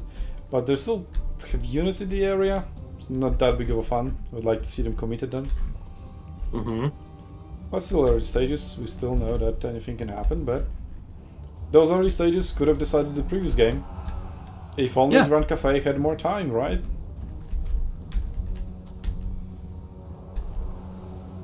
Possibly, possibly. Skin Skirmishers is getting wrecked. The answer is Black Statuette of Spite.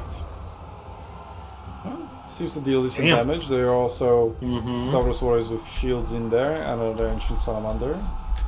But Ancient Salamander is aiming at repeater crossbows.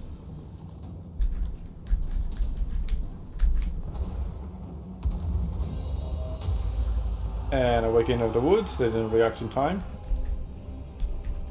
Yep, that did some damage. Still no Pit of Shades being cast, but you probably want to save that for once the engagement starts and it's more difficult to dodge. Yes. Or maybe for a bigger blob to form, not to use it on a single unit. And so the best you could do is like Stavros Warriors. Yep, they're just... both Ancient Salamanders focusing Shades. I wonder if the skin cohorts are just a bait to bait the cavalry in. Because if you sacrifice a unit of skin cohorts or skin skirmishers in order to kill a unit of Dark Riders, I would say that's worth it. Yeah, I agree with that.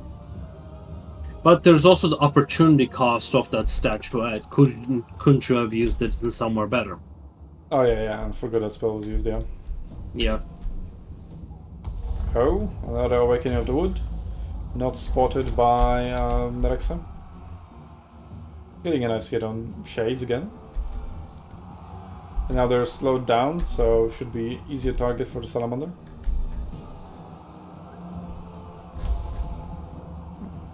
That episode just kind of disappeared and appeared. Interesting. And a Pharaoh Manticore. Skin Skirmishers doing just that, skirmishing and getting wrecked by cavalry. And we are seeing some action going towards a point 3. 2 infantry Yeah, on 2. finally, those 2 units. I mean, they could have been committed there at the very beginning, Yes, and the point would be contested, and now just provided points for 3 minutes. pretty much. So that is very sus, very sus. Indeed. Well, Chaos Manticore going, or Feral Manticore, going after the Skin Skirmishers, the backline, briefly terror routing them, maybe rerouting to Sarah's Warriors with Shields as they're facing Black Arc Corsairs. Black Arc Corsairs should do fairly well, they are anti-infantry in there, but at the moment they're slightly losing. And we've got, a bit of shades. Yeah, on top of 2 Saurus Spears. And plus the maybe some weakening of the Proxy woods on the shades.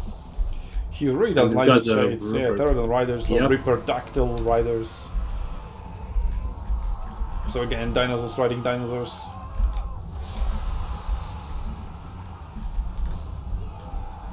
Yeah, then we see slowly this man getting some advantages. I wonder how the assassins are doing. Actually, not bad. Getting some value. Don't see the other one though. Oh, it's over here. Again, pretty good value. Can we put against Croxigors and do some good damage as long as there is an infantry or any other unit, but now that Croxigors can all focus on that Khanate Assassin, it's probably not gonna fare well. And that's Yep. he's running away. Ooh, Murderous Prowess trigger. Ganesh and Salamander. Yep. Pretty bad timing for Dark Elves for that to trigger. At least it will help them over Yes. on point number 3. Yes, that's what I'm thinking too. But yes, Saurus Warriors have got a lot of damage. Even though their Yeah, that's stats much might not better be as than, good. Yeah, they're Damn much Bleak better. Swords. So again, you had that winning 2v2 matchup. Why haven't Yep. gone for that earlier? Yep, Another and bit of you waited shades. for so long. Yep, another pit And of then- shades going down. That was already finishing. I missed the first Yeah. one. Yeah, it is not looking good for the Dark I know Elves, it I was. think. I just didn't see it. It's like black and white background and black and white spell. Okay, so you've got Crows of Cain that are attacking the Saurus Spears. That does not look like a good matchup there. Yeah, so half of the unit, most of the unit is in the air. Maybe they're trying Yes. to get up, but they can't. I don't know what the order is. It seems like they have an attack order. They just cannot land. Yeah, they aren't landing. I don't think this is a good engagement there. Proxigor have found some dark repeaters, or dark riders with repeater crossbows. I mean, in the middle, it's going kind of fine for Dark Elves. The Croxigors are still croxing though. Yep, and the Black Ark Corsairs have joined the fight on point 3, but one really cool thing that is happening there, and I think this is a mistake on the Dark Elves side, is that they aren't fighting on the point. So now the capture weight is in the favor of Lizardmen. No, it is actually in favor of Dark Elves now that the Is it? Black Ark Corsairs have come. Yep.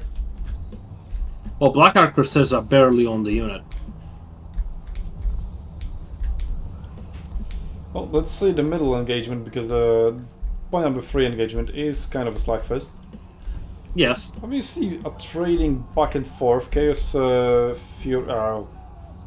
of Cain are flying Yep. over. Why are they flying over? They don't really have any range against the targets. They could be used to intercept for cold ones, which is, I guess, what they're doing. Give some more space No. to their repeater crossbows, which are being targeted with a spell, and just line up perfectly to get hit by it.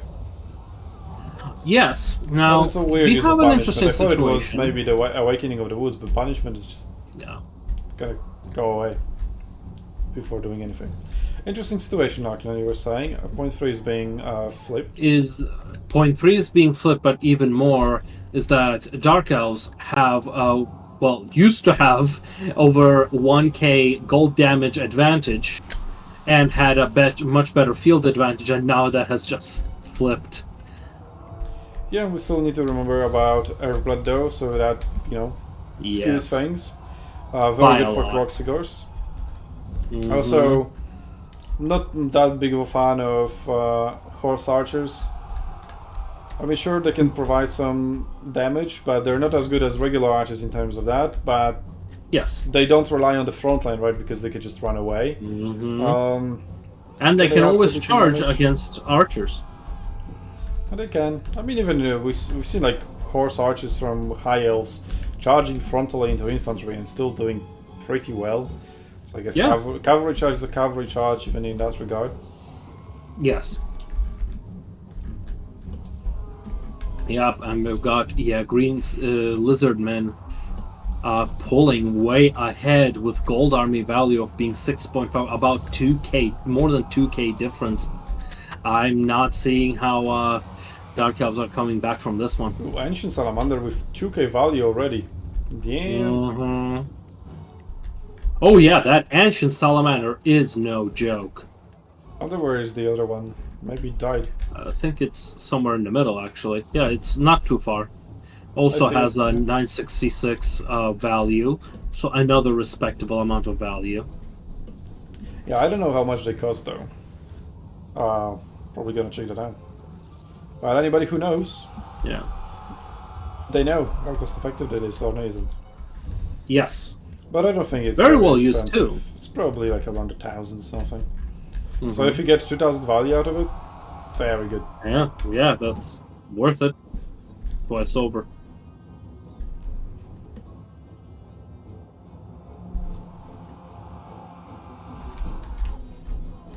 We've got Saurus Warriors overextending on point 3 and Blackheart Corsairs sneaking into point 3 and be like, haha, I'm stealing the point now.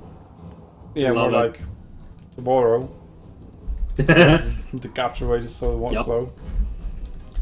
And It is. Croxigors have just croxed on 2.2, and I was like, hey, I've got a big capture rate. The Ancient Salamanders don't even have blobs anymore to shoot at, as the darker forces are pretty thinned out. Barely anything on the field anymore. Mostly just horse archers running around. Yep, we've got Artillery some cavalry has running been around. summoned. Kind of late. I was wondering like how well late. the artillery could do here. The answer is probably not very well in so late. Especially against Croxigors. Yeah, a good 38 value. Wow. Wow. Yep, Lizardmen have now pushed forward. They can easily start controlling point number 2. They will need to be wary about the Vanguard deployment. But they're fairly ahead, so they should be fine. Yep. We've got 1,500 more value on the field.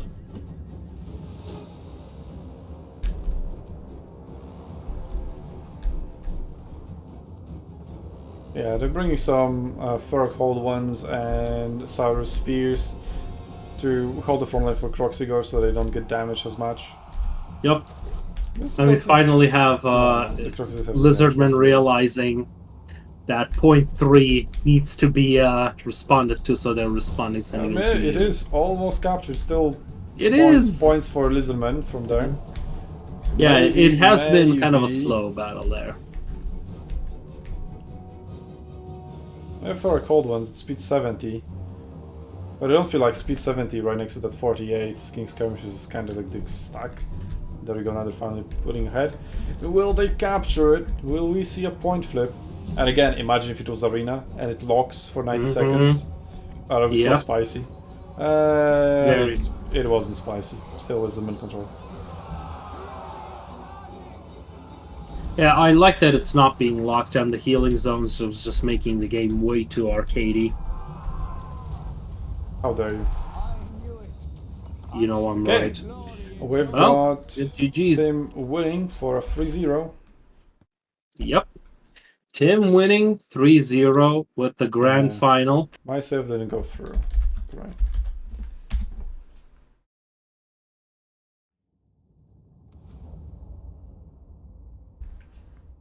Okay. Let's crown our champions. Let's do the giveaways. So congratulations to team. Let's switch over to the bracket. So there we go. Team the Wilder gets 1,250 points, SUNTZU tournament points, and gets a Total War content of choice. So team, just let me know what you want. Anything other than Chaos Dwarfs is on the table for you. And now for the giveaway between these guys. We've got a prize draw over here. So Serica, since he got 200 tickets, he's got positions from 1 to 200, and Medley has another 160 positions, and so on and so on. And we are down to like 740 or something. Oh no, 940. 160. 960. Yeah. So, supposed to be 1400. Now we are randomly generating a number, and we're going to see who won. 156. Pretty straightforward. That means Serica has won a Total War DLC of choice, except Chaos Dwarfs. So again, contact me, let me know what you want. And now, for the giveaway on stream. Well, we are delayed by 2 minutes, so I'll wait around. Just a reminder, the giveaway about to close. Last time to buy the ticket. Last chance.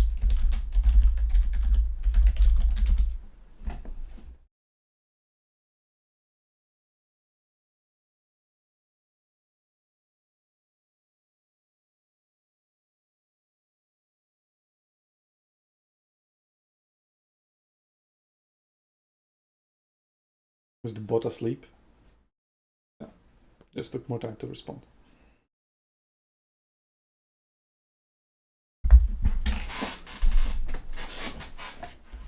All right. Well, in the meantime, I'll contact the winners.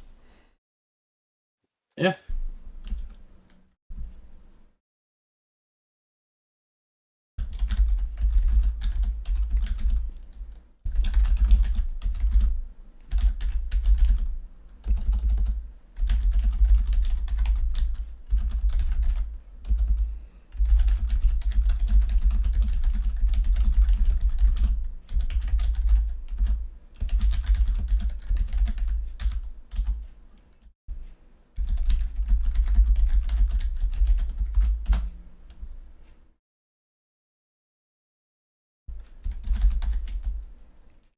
Good night.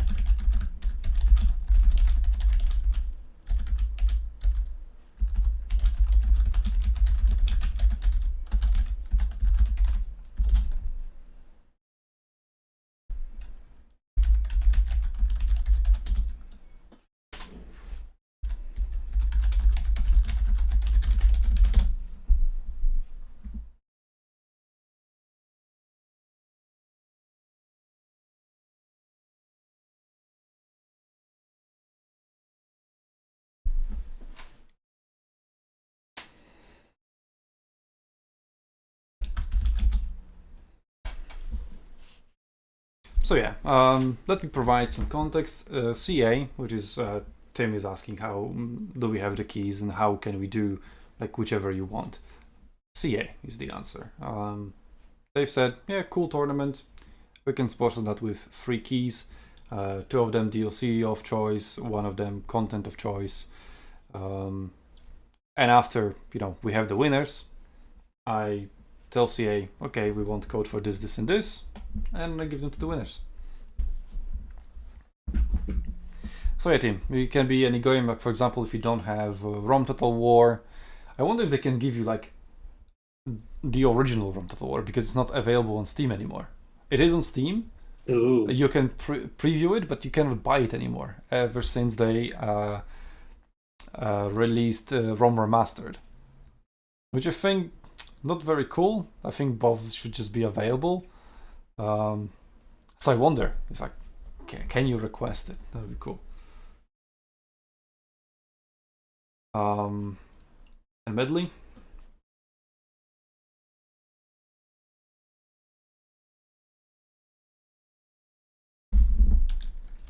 So Medley won the content? She won the giveaway between participants. Awesome. Congratulations. Oh, no, wait. No, that was... But no. Never mind. Okay, so let me close the giveaway. Pick the winner.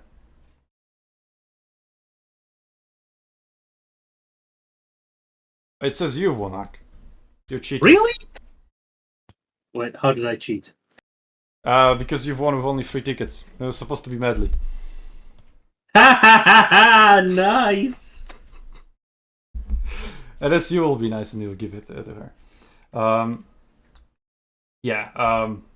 I fucked up. It was supposed to be Serika. But that's whatever. Arklin, are you going to give it to medley, or you want to be greedy and keep it for yourself?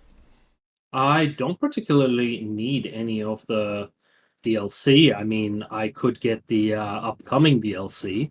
Is that something we can do? No. Can't do that? No. It's all DLCs except the latest one, which is Chaos Dwarf, and obviously except the not yet released one. Can get something which isn't there yet. So we'll do that. Let me ask Medley if she wants it. Yeah, I've already messaged her because... Oh. Okay. I thought she... God damn it, she was the second. Oh, you already told her she won? Yeah. That's what oh, yeah, then yeah. I'm so bad at this. Okay, that's cool. So, Medley won the giveaway. She had 9 tickets. I mean, she watched the most, was the most active in chat. It's only fair. So thank you for that, for providing some chatter. And Serika has actually won the giveaway from the participants, which I mistook for Medley. So I'm gonna message Serika as well now. Yep.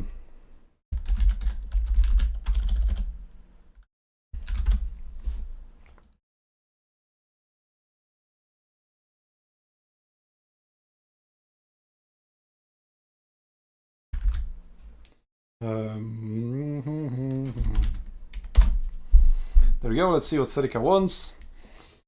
So Medley said she wants Fates Divided for 3 Kingdoms because she has everything for Warhammer. Oh, that's great.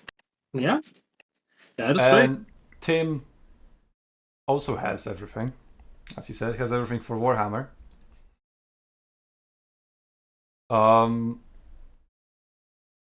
And he's looking into the titles. Cool.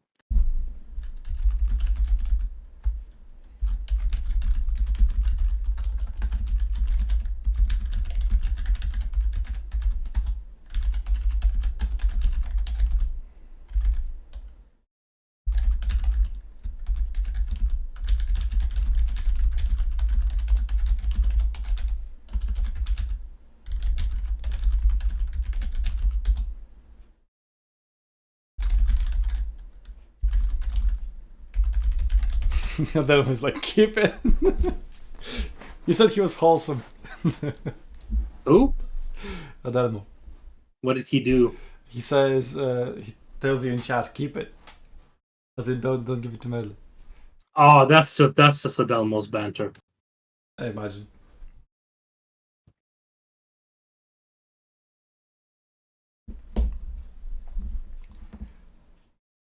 Alright, I guess people are now thinking, I mean, Serika hasn't responded. He has that tournament to run, so maybe he just went over there.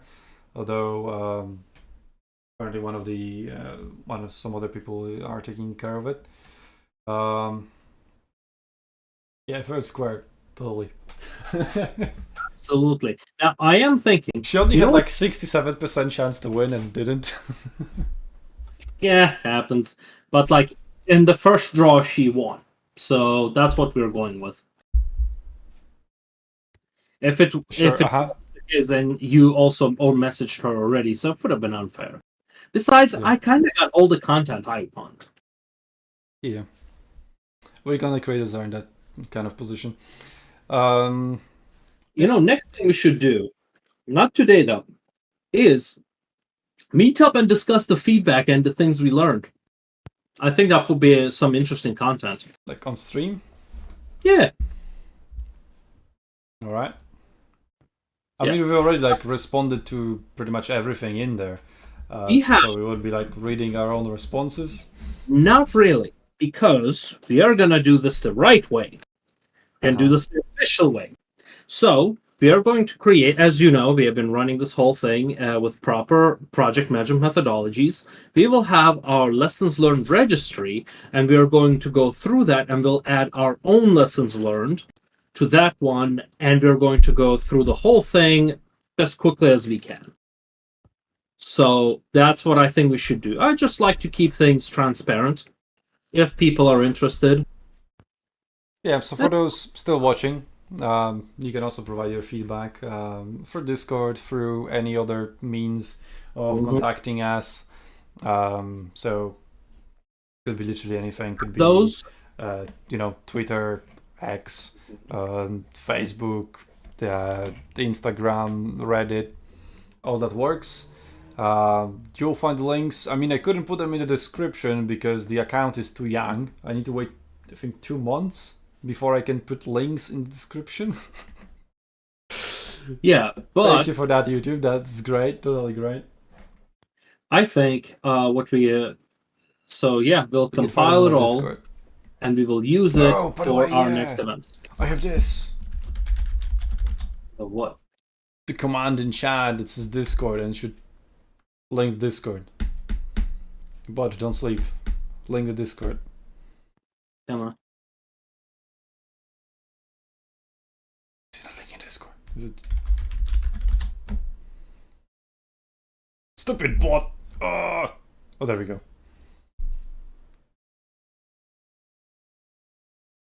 Now I don't know which one he responded to. Was it the first one but with a bigger lag, or the second one? Yeah. I think it's the second one. There, without exclamation points, just say Discord. What if like blah blah blah Discord? Does it say then the Discord, or does it have just be the single word Discord? It posted the link. Yeah, but I wonder if it's like in the middle of a sentence. I guess we're gonna find out.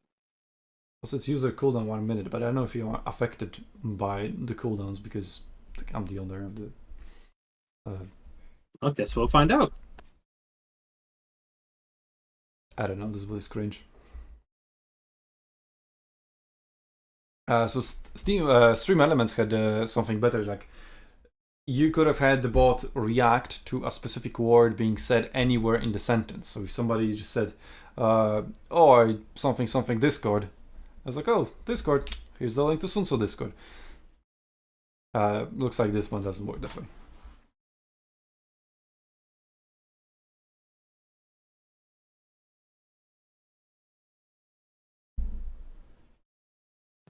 Well, that was a great event. I think that was a success, all things considered. And we've got a lot of things we have learned to make the future ones even better.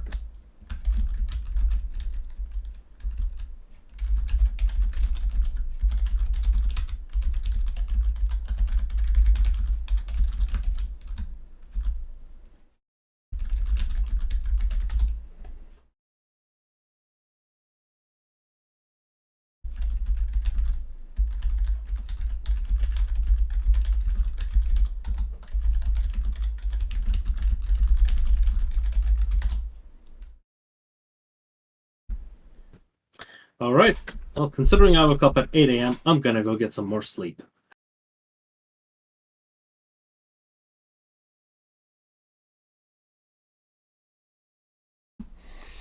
Okay, Arcleon, go sleep. Yeah, I'm gonna finish the stream. Thank you everybody for watching, for participating. Like, without the participants, this wouldn't have happened. So I hope you're liking the rewards. In the end, we've got the rewards to everybody on the podium. So yeah, top 3, walk away. Who got 4th place simply because he had the perseverance. I love that. That is a great story as well. Yes, it is. And didn't have lags. Yes. Despite being from Australia. Yes. Very good point. Very good point. Well, all right then. I will make the lessons learned registry and update documentation after I get back. Yeah. Good night, Arcleon. Good night. What do you mean good night? It's noon. Yes. It's a nap. Good nappies. Would make sense if you were from Australia. Oh, the special is he's asleep. All right. Anyway, he earned it. You didn't. Be good. Okay, I've got a response from Serika. Maybe he wants anything. Serika says he was in it for the fun. Doesn't want one. He has everything. Doesn't have to be Warhammer DLC though. Could be any Total War DLC. But yeah, I'm gonna clear it up in the private chat with them. Hope you guys liked it. Let's put the bracket up for the last time.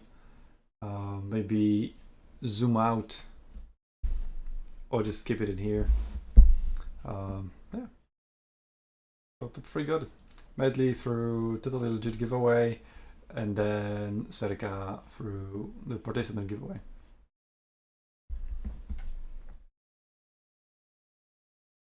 So essentially now Serika's Total War tickets will be erased because he won with them.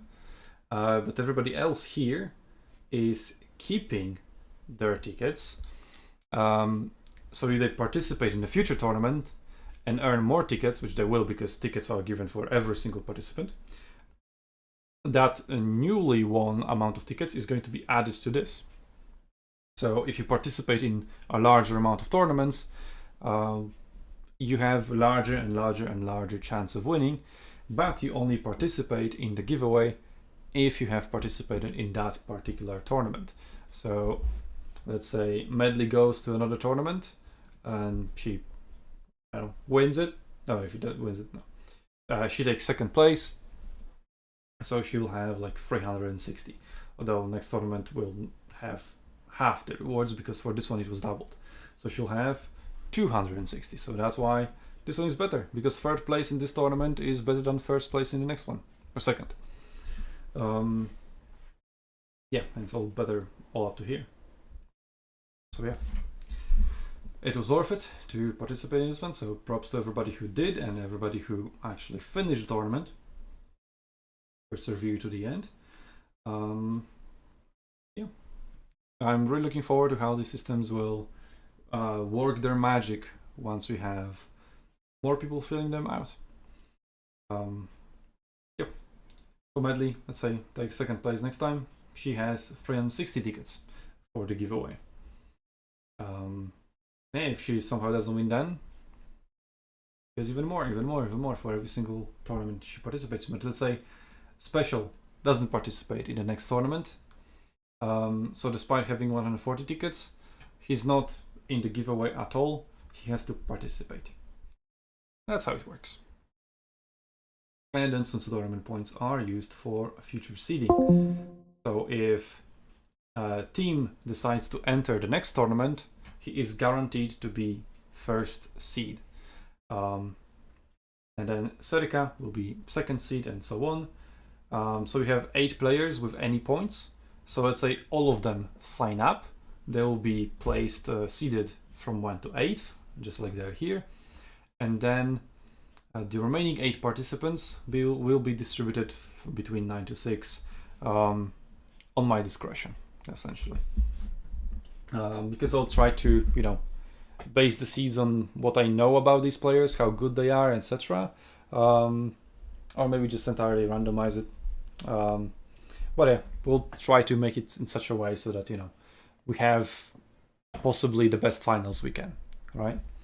So getting like the highest of the remaining available seeds to the best players. But obviously, I don't know the community that well yet. So yeah, there's not much I can go off of. So yeah, that's how our system works. Hopefully you enjoyed it, and we hope to see you on Warhammer Battlefields during our tournaments next month. When exactly? Not yet confirmed, so look forward to our announcements on our social media and Discords coming